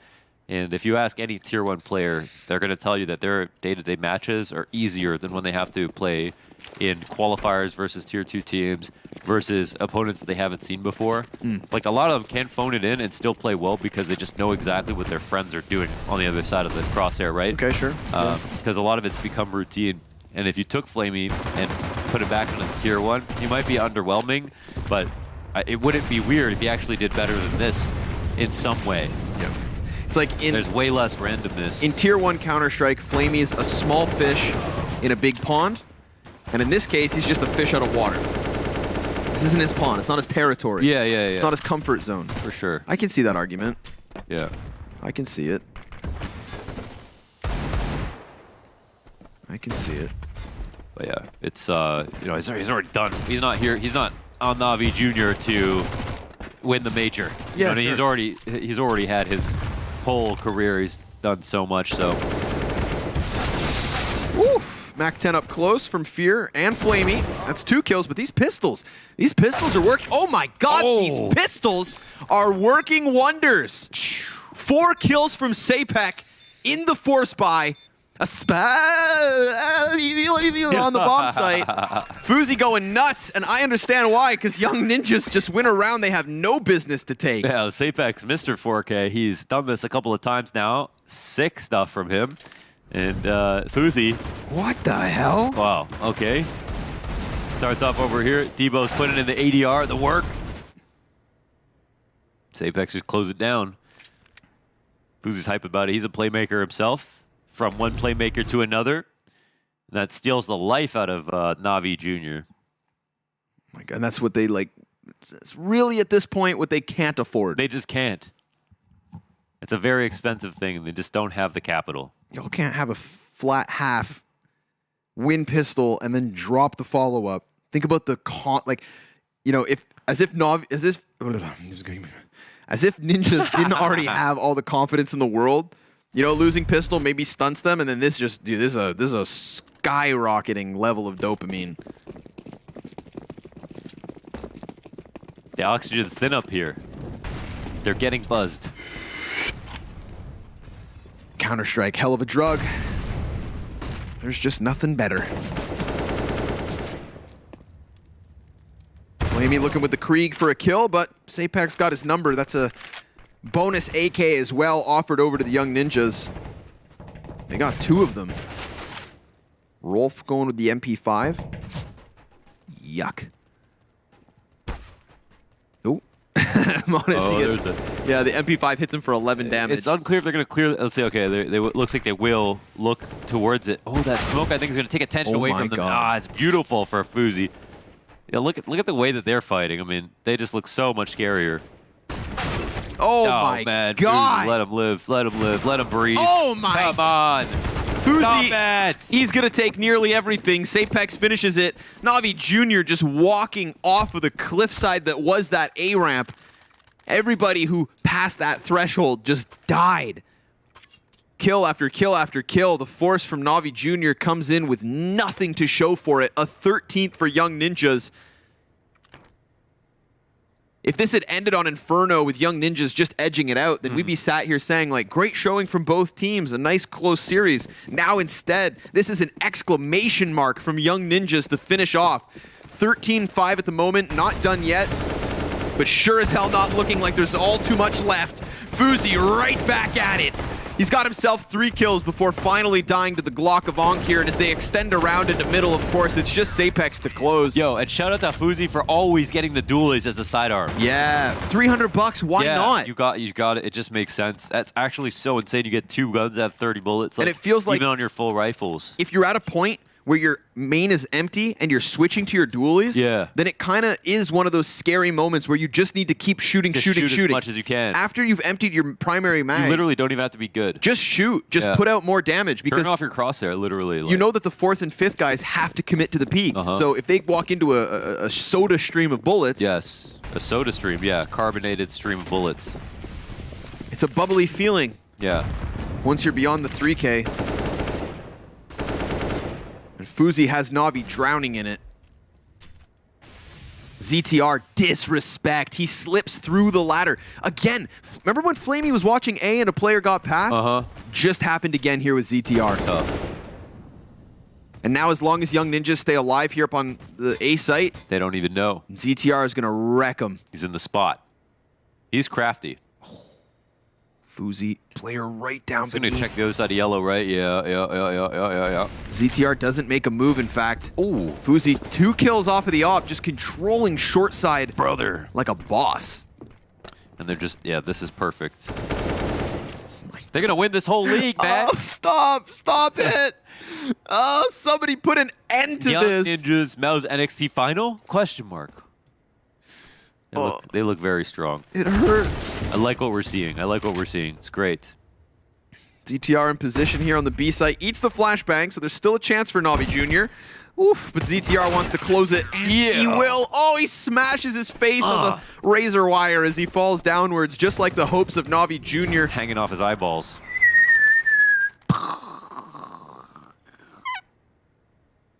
Oh, that's even funnier. Damn, Fuzi. Cleared everything out. Super nuts, man.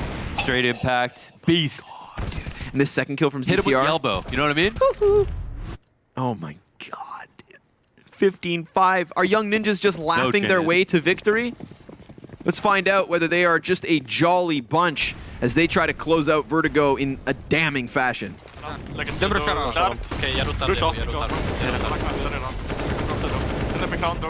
Nice. Jag kommer ihåg då. Nere i rampen. Den är längst ner till höger. En mot sidan typ.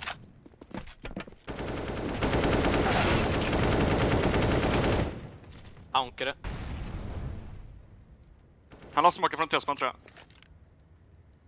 Ställök. Nej. Jag smakar ju fram. Nej, GG boys. Nice. To Ukraine. Going to Ukraine. Is it over yet? It's over. Yeah, you can unavert your eyes actually because. Are you sure? I think it's just you don't. It's over. It's fine. Yeah. The carnage. Man. The carnage has ended. ZTR has laid off the gas pedal. God, ZTR, you got to give him a chance, man. Yeah. The series felt so close back and forth. You know, there was pieces to praise for each team across those two maps, and then we get to Vertigo, and all hell breaks loose to the favor of the Young Ninjas. The first team to lock in a final spot for this group. We pass it over to Heku and our experts to close the day. Well, this was a pretty unexpected result. To be honest, I kind of hoped for it to be more, more competitive. I think the reason, I'm not trying to flame anyone, I'm not trying to scold, but I think when it comes to this map, there were just too many things that went wrong. For example, when it comes to the CT side of NAVI Junior, for example, first of all, you have Flamey that didn't play too much competitive on this map. We checked, when it comes to HLTV, he played 2 Vertigos. One was in EPL against Heroic. The other one was just a fun show match. So that's one thing. The second thing, you bring in Synex, who was sitting on a bench waiting for the game to start, so he's not warmed up. You just had guys that played 2 games in a row. They already know what to expect from him, from ninjas. Their blood is boiling, and you just bring up the guy who's what we're doing, what should I do? And another thing, especially when it comes to the city side, when it comes to the A side, they used to have Fear, Aunkere, and Manezi. This time, they decided to put Aunkere on the rotation. Yeah. Yeah, while Flamey was actually on the A side. So I feel all of these little pieces is actually is what caused Makes for a disaster. Yeah. We could see that it wasn't the same kind of defense they put up after they made that one switch in season 1. The A ramp in particular was just a feeding frenzy for Young Ninjas. They were even getting picks towards B. It was almost like Young Ninjas could do nothing wrong in terms of their T side. Everywhere they went in defaults just seemed to work out for them. And when it came to the CT side, you could see what a good A ramp hold looked like from the Ninjas. That was a very good A-ramp hold from the Young Ninjas. Overall, it was a very good game. I think they kind of put us a little bit to shame in the sense that we didn't expect them to be able to match the firepower. We didn't expect them to be able to match NAVI Junior. But again, when you look at the game and the way it unfolded, despite NAVI Junior answering back a little bit to begin with, there was never any doubt that Young Ninjas were the better team in this one. It was always in control. It was always them, one step ahead. And even Monacy, I think the score was 9-3, and he tried to pull off this fantastic AWP clutch and hitting some nice shots. Even him fired up, and even him trying to get something working, in that part of the game, it just wasn't enough for NAVI Junior. I think what you described right there, Heko, was part of the reason as to why it went so bad. But also what we sort of theorized on coming into this one, you have a guy like Flamey who hasn't played the map at all, who isn't really comfortable with it. You put him in a new position and you try to accommodate him as well. Instead of letting Synex and Hetrick, both of them, play, maybe you shouldn't have pulled in Synex. You can always be a little bit hindsight 2020 in that one. But overall, you had a Vertigo last season that worked pretty well for you. You had Hetrick playing well on Vertigo as well, and all of a sudden you don't want him to be part of your starting lineup on Vertigo. Is there a reason behind it? Is there a thought process behind it? I would be happy to hear it, but if it's just one of those things, okay, Hetrick, you're now the main starting guy, but you have to sit out when we play Vertigo because we got to give Synex some space as well. That's not good enough. You're here to win, you're here to beat your opponents, and right now you got absolutely shattered by Young Ninjas. A little bit embarrassing, to be completely honest, for NAVI Junior. Yeah, but this actually means that NAVI Junior will play against Big Omen Academy once again, and they were kind of expecting that they will meet Young Ninjas because of this roster that NAVI Junior is having right now. And I wonder if the next time they meet, if they'll be afraid to, will they actually ban Vertigo? Because when it comes to Big Omen Academy, they perma-ban this map. They don't want to see it. But right now, we see what happened here, the outcome. So, do they really need to prioritize getting rid of it, or can they maybe try to take control of the videos? It's tough to be in NAVI Junior's position because your map pool, I kept saying it last season, it was a map puddle. There's 3 maps that they never, ever want to play. They don't want to play Overpass. They don't want to play Nuke. They don't want to play Inferno. And then if their Vertigo looks as bad, where are you going to go in the veto? You have to pick something. You have to veto out one map. And the other option they had in this series was to either, they could have banned Overpass or Vertigo, and really like. I mean, I don't know if Overpass was going to be much better. Like, ZTR was actually calling for NIP proper when he was on that roster. Like, you don't want to see him there either. No. Like, if you think if you think your CT side was bad, wait till a guy that was actually calling against tier 1 teams is calling against you. And so, I mean, I'll just throw it back to Young Ninjas. I mean, I'll give them props there because like everything they did on the T side was just so effective. And like we saw so many different players step up. But what I really loved is that when their backs were against the wall in a couple rounds, they put together some really crafty rounds. Like the boost towards B where ZTR got a head boosted, took out Flamey, they won a 2v3. Like rounds like that, that's when you see ZTR's experience, and that's when you can be really happy that, you know, they're developing these players, because like ZTR is almost the vet of Young Ninjas. He's getting to bestow a lot of wisdom to these players, and some of them, frankly, like, not a call out to ZTR, but they might be more skilled than ZTR. Sure. But ZTR is giving them so much to work with. He has so many ideas in every single round, and it's very apparent. I think you said it yesterday as well when we discussed Young Ninjas, Sapik as well. Right now, you don't have Men on your lineup anymore. You don't have Nilo on your lineup, so maybe you lack a little bit of firepower. So you want to see more from guys like Sapix, and he delivered right here in Vertigo. Yeah. He delivered throughout the entire series. So you all of a sudden see a Young Ninjas that they may have lost their most influential player in terms of fracking on the server in Nilo. He's no longer with them. Manin was doing a decent job as well. You have Depot coming in, who's so far been playing okay. You know, He's he okay. hasn't been bad, hasn't been good, but he's doing his job, and I think that in itself is a success. So overall, everything that you want to go in the right direction from Young Ninjas actually went in the right direction right here in this game. And again, I can't help to feel a little bit that we maybe have been a little bit fooled by NAVI Junior in the opening game. Young Ninjas, they look like by far the better team right here. There was never any really doubt whether or not they were going to win here. Yeah, we've been talking so much about ZTR, about him calling for his team, and we actually have him on a call with us. So I'm looking forward to talk to him again, because I got to chat with you, ZTR, like a month ago here in Kyiv, Ukraine, and once again, I meet you here again. Congratulations with your win. How are you feeling right now? Thank you. I'm feeling very good, actually. This was a really comfortable third map, so it's really nice.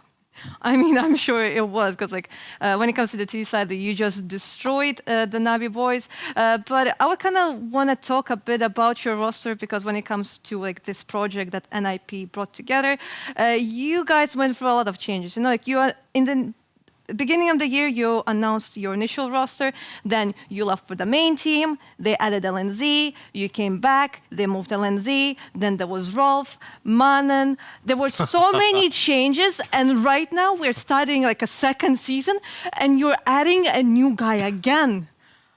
Like, is this the guy you're planning to keep for a real long time? And like, where did you even find him?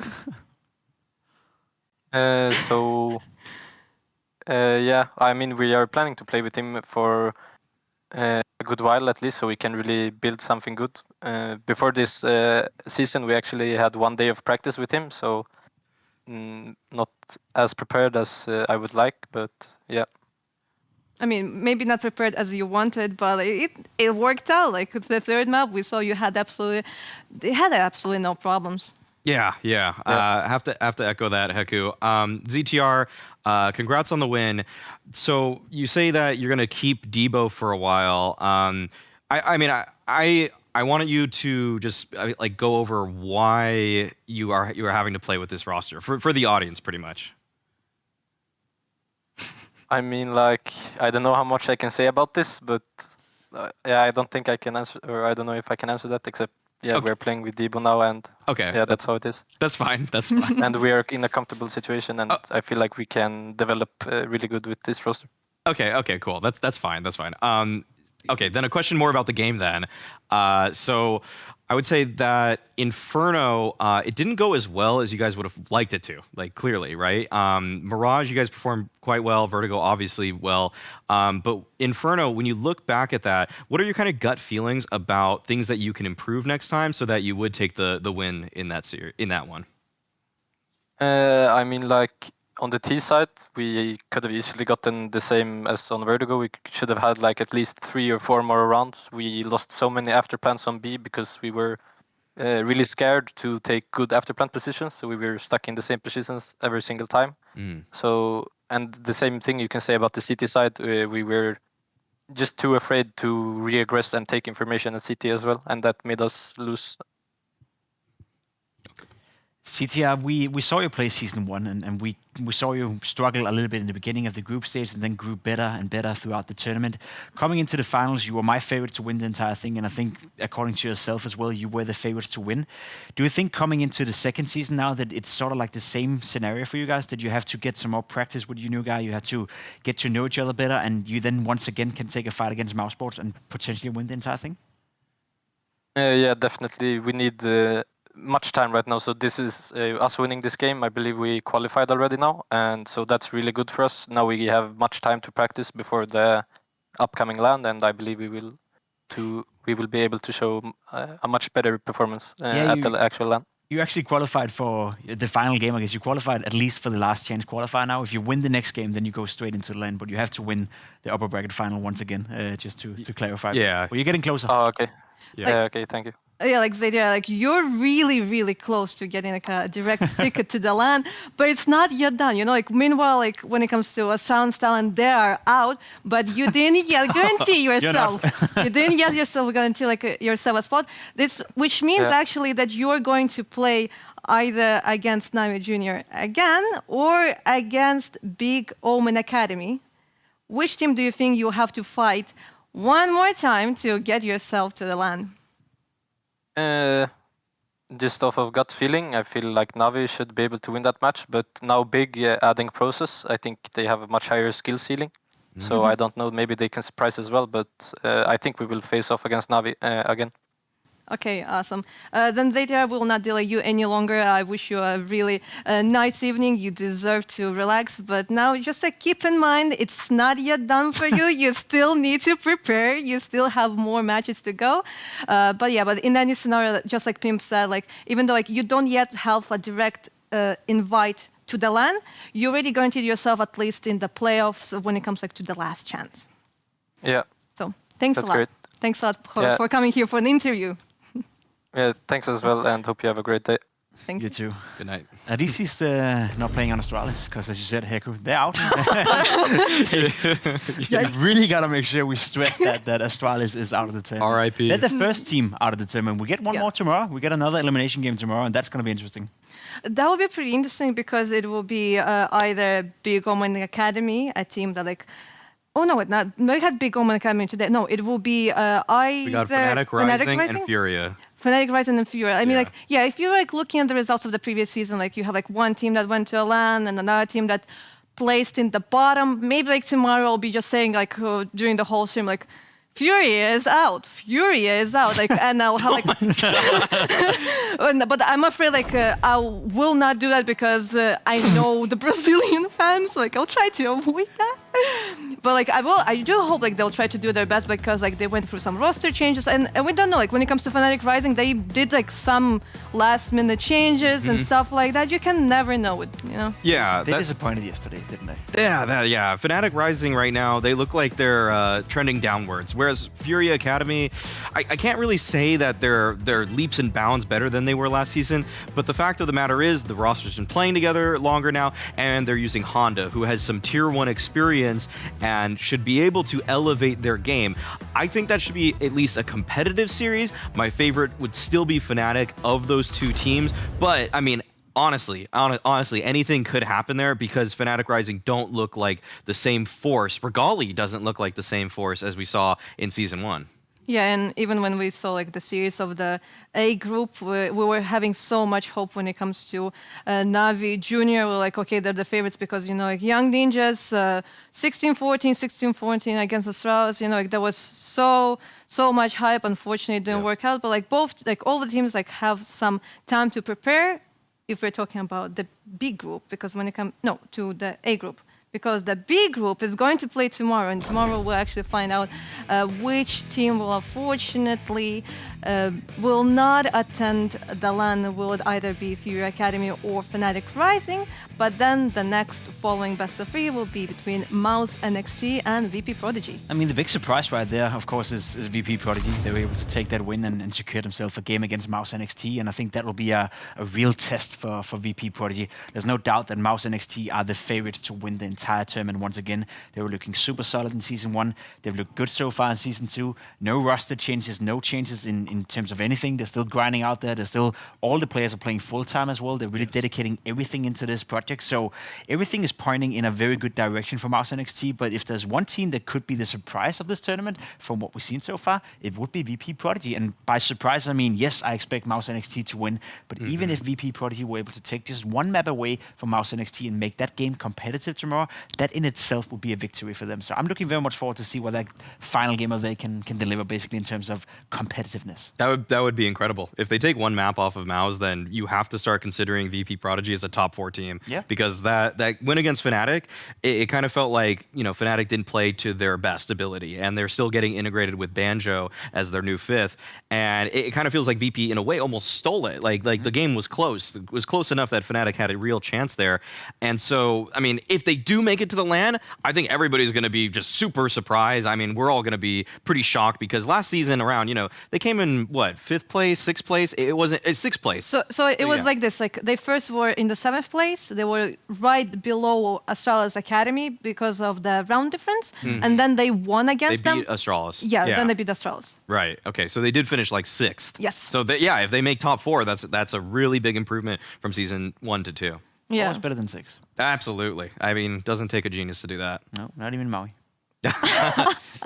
I mean, like, if we were doing math, like today, like, I don't remember which game it was. Like, one team has a 0% win rate, the other one has 80% win rate, and the team that has 80% win rate loses. There were 2 teams that had 0% win rate on a map. One of them had to win the map. Yeah. A lot of crazy math That's going the first. You know. Yeah, like, you don't see that very often. No, definitely not. No, you don't see that very often. But we are actually done for today.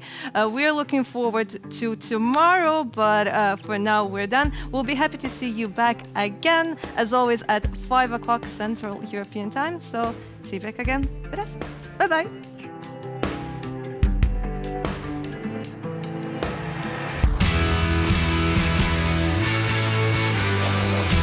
It's not for him looking at the ground, and the round is won by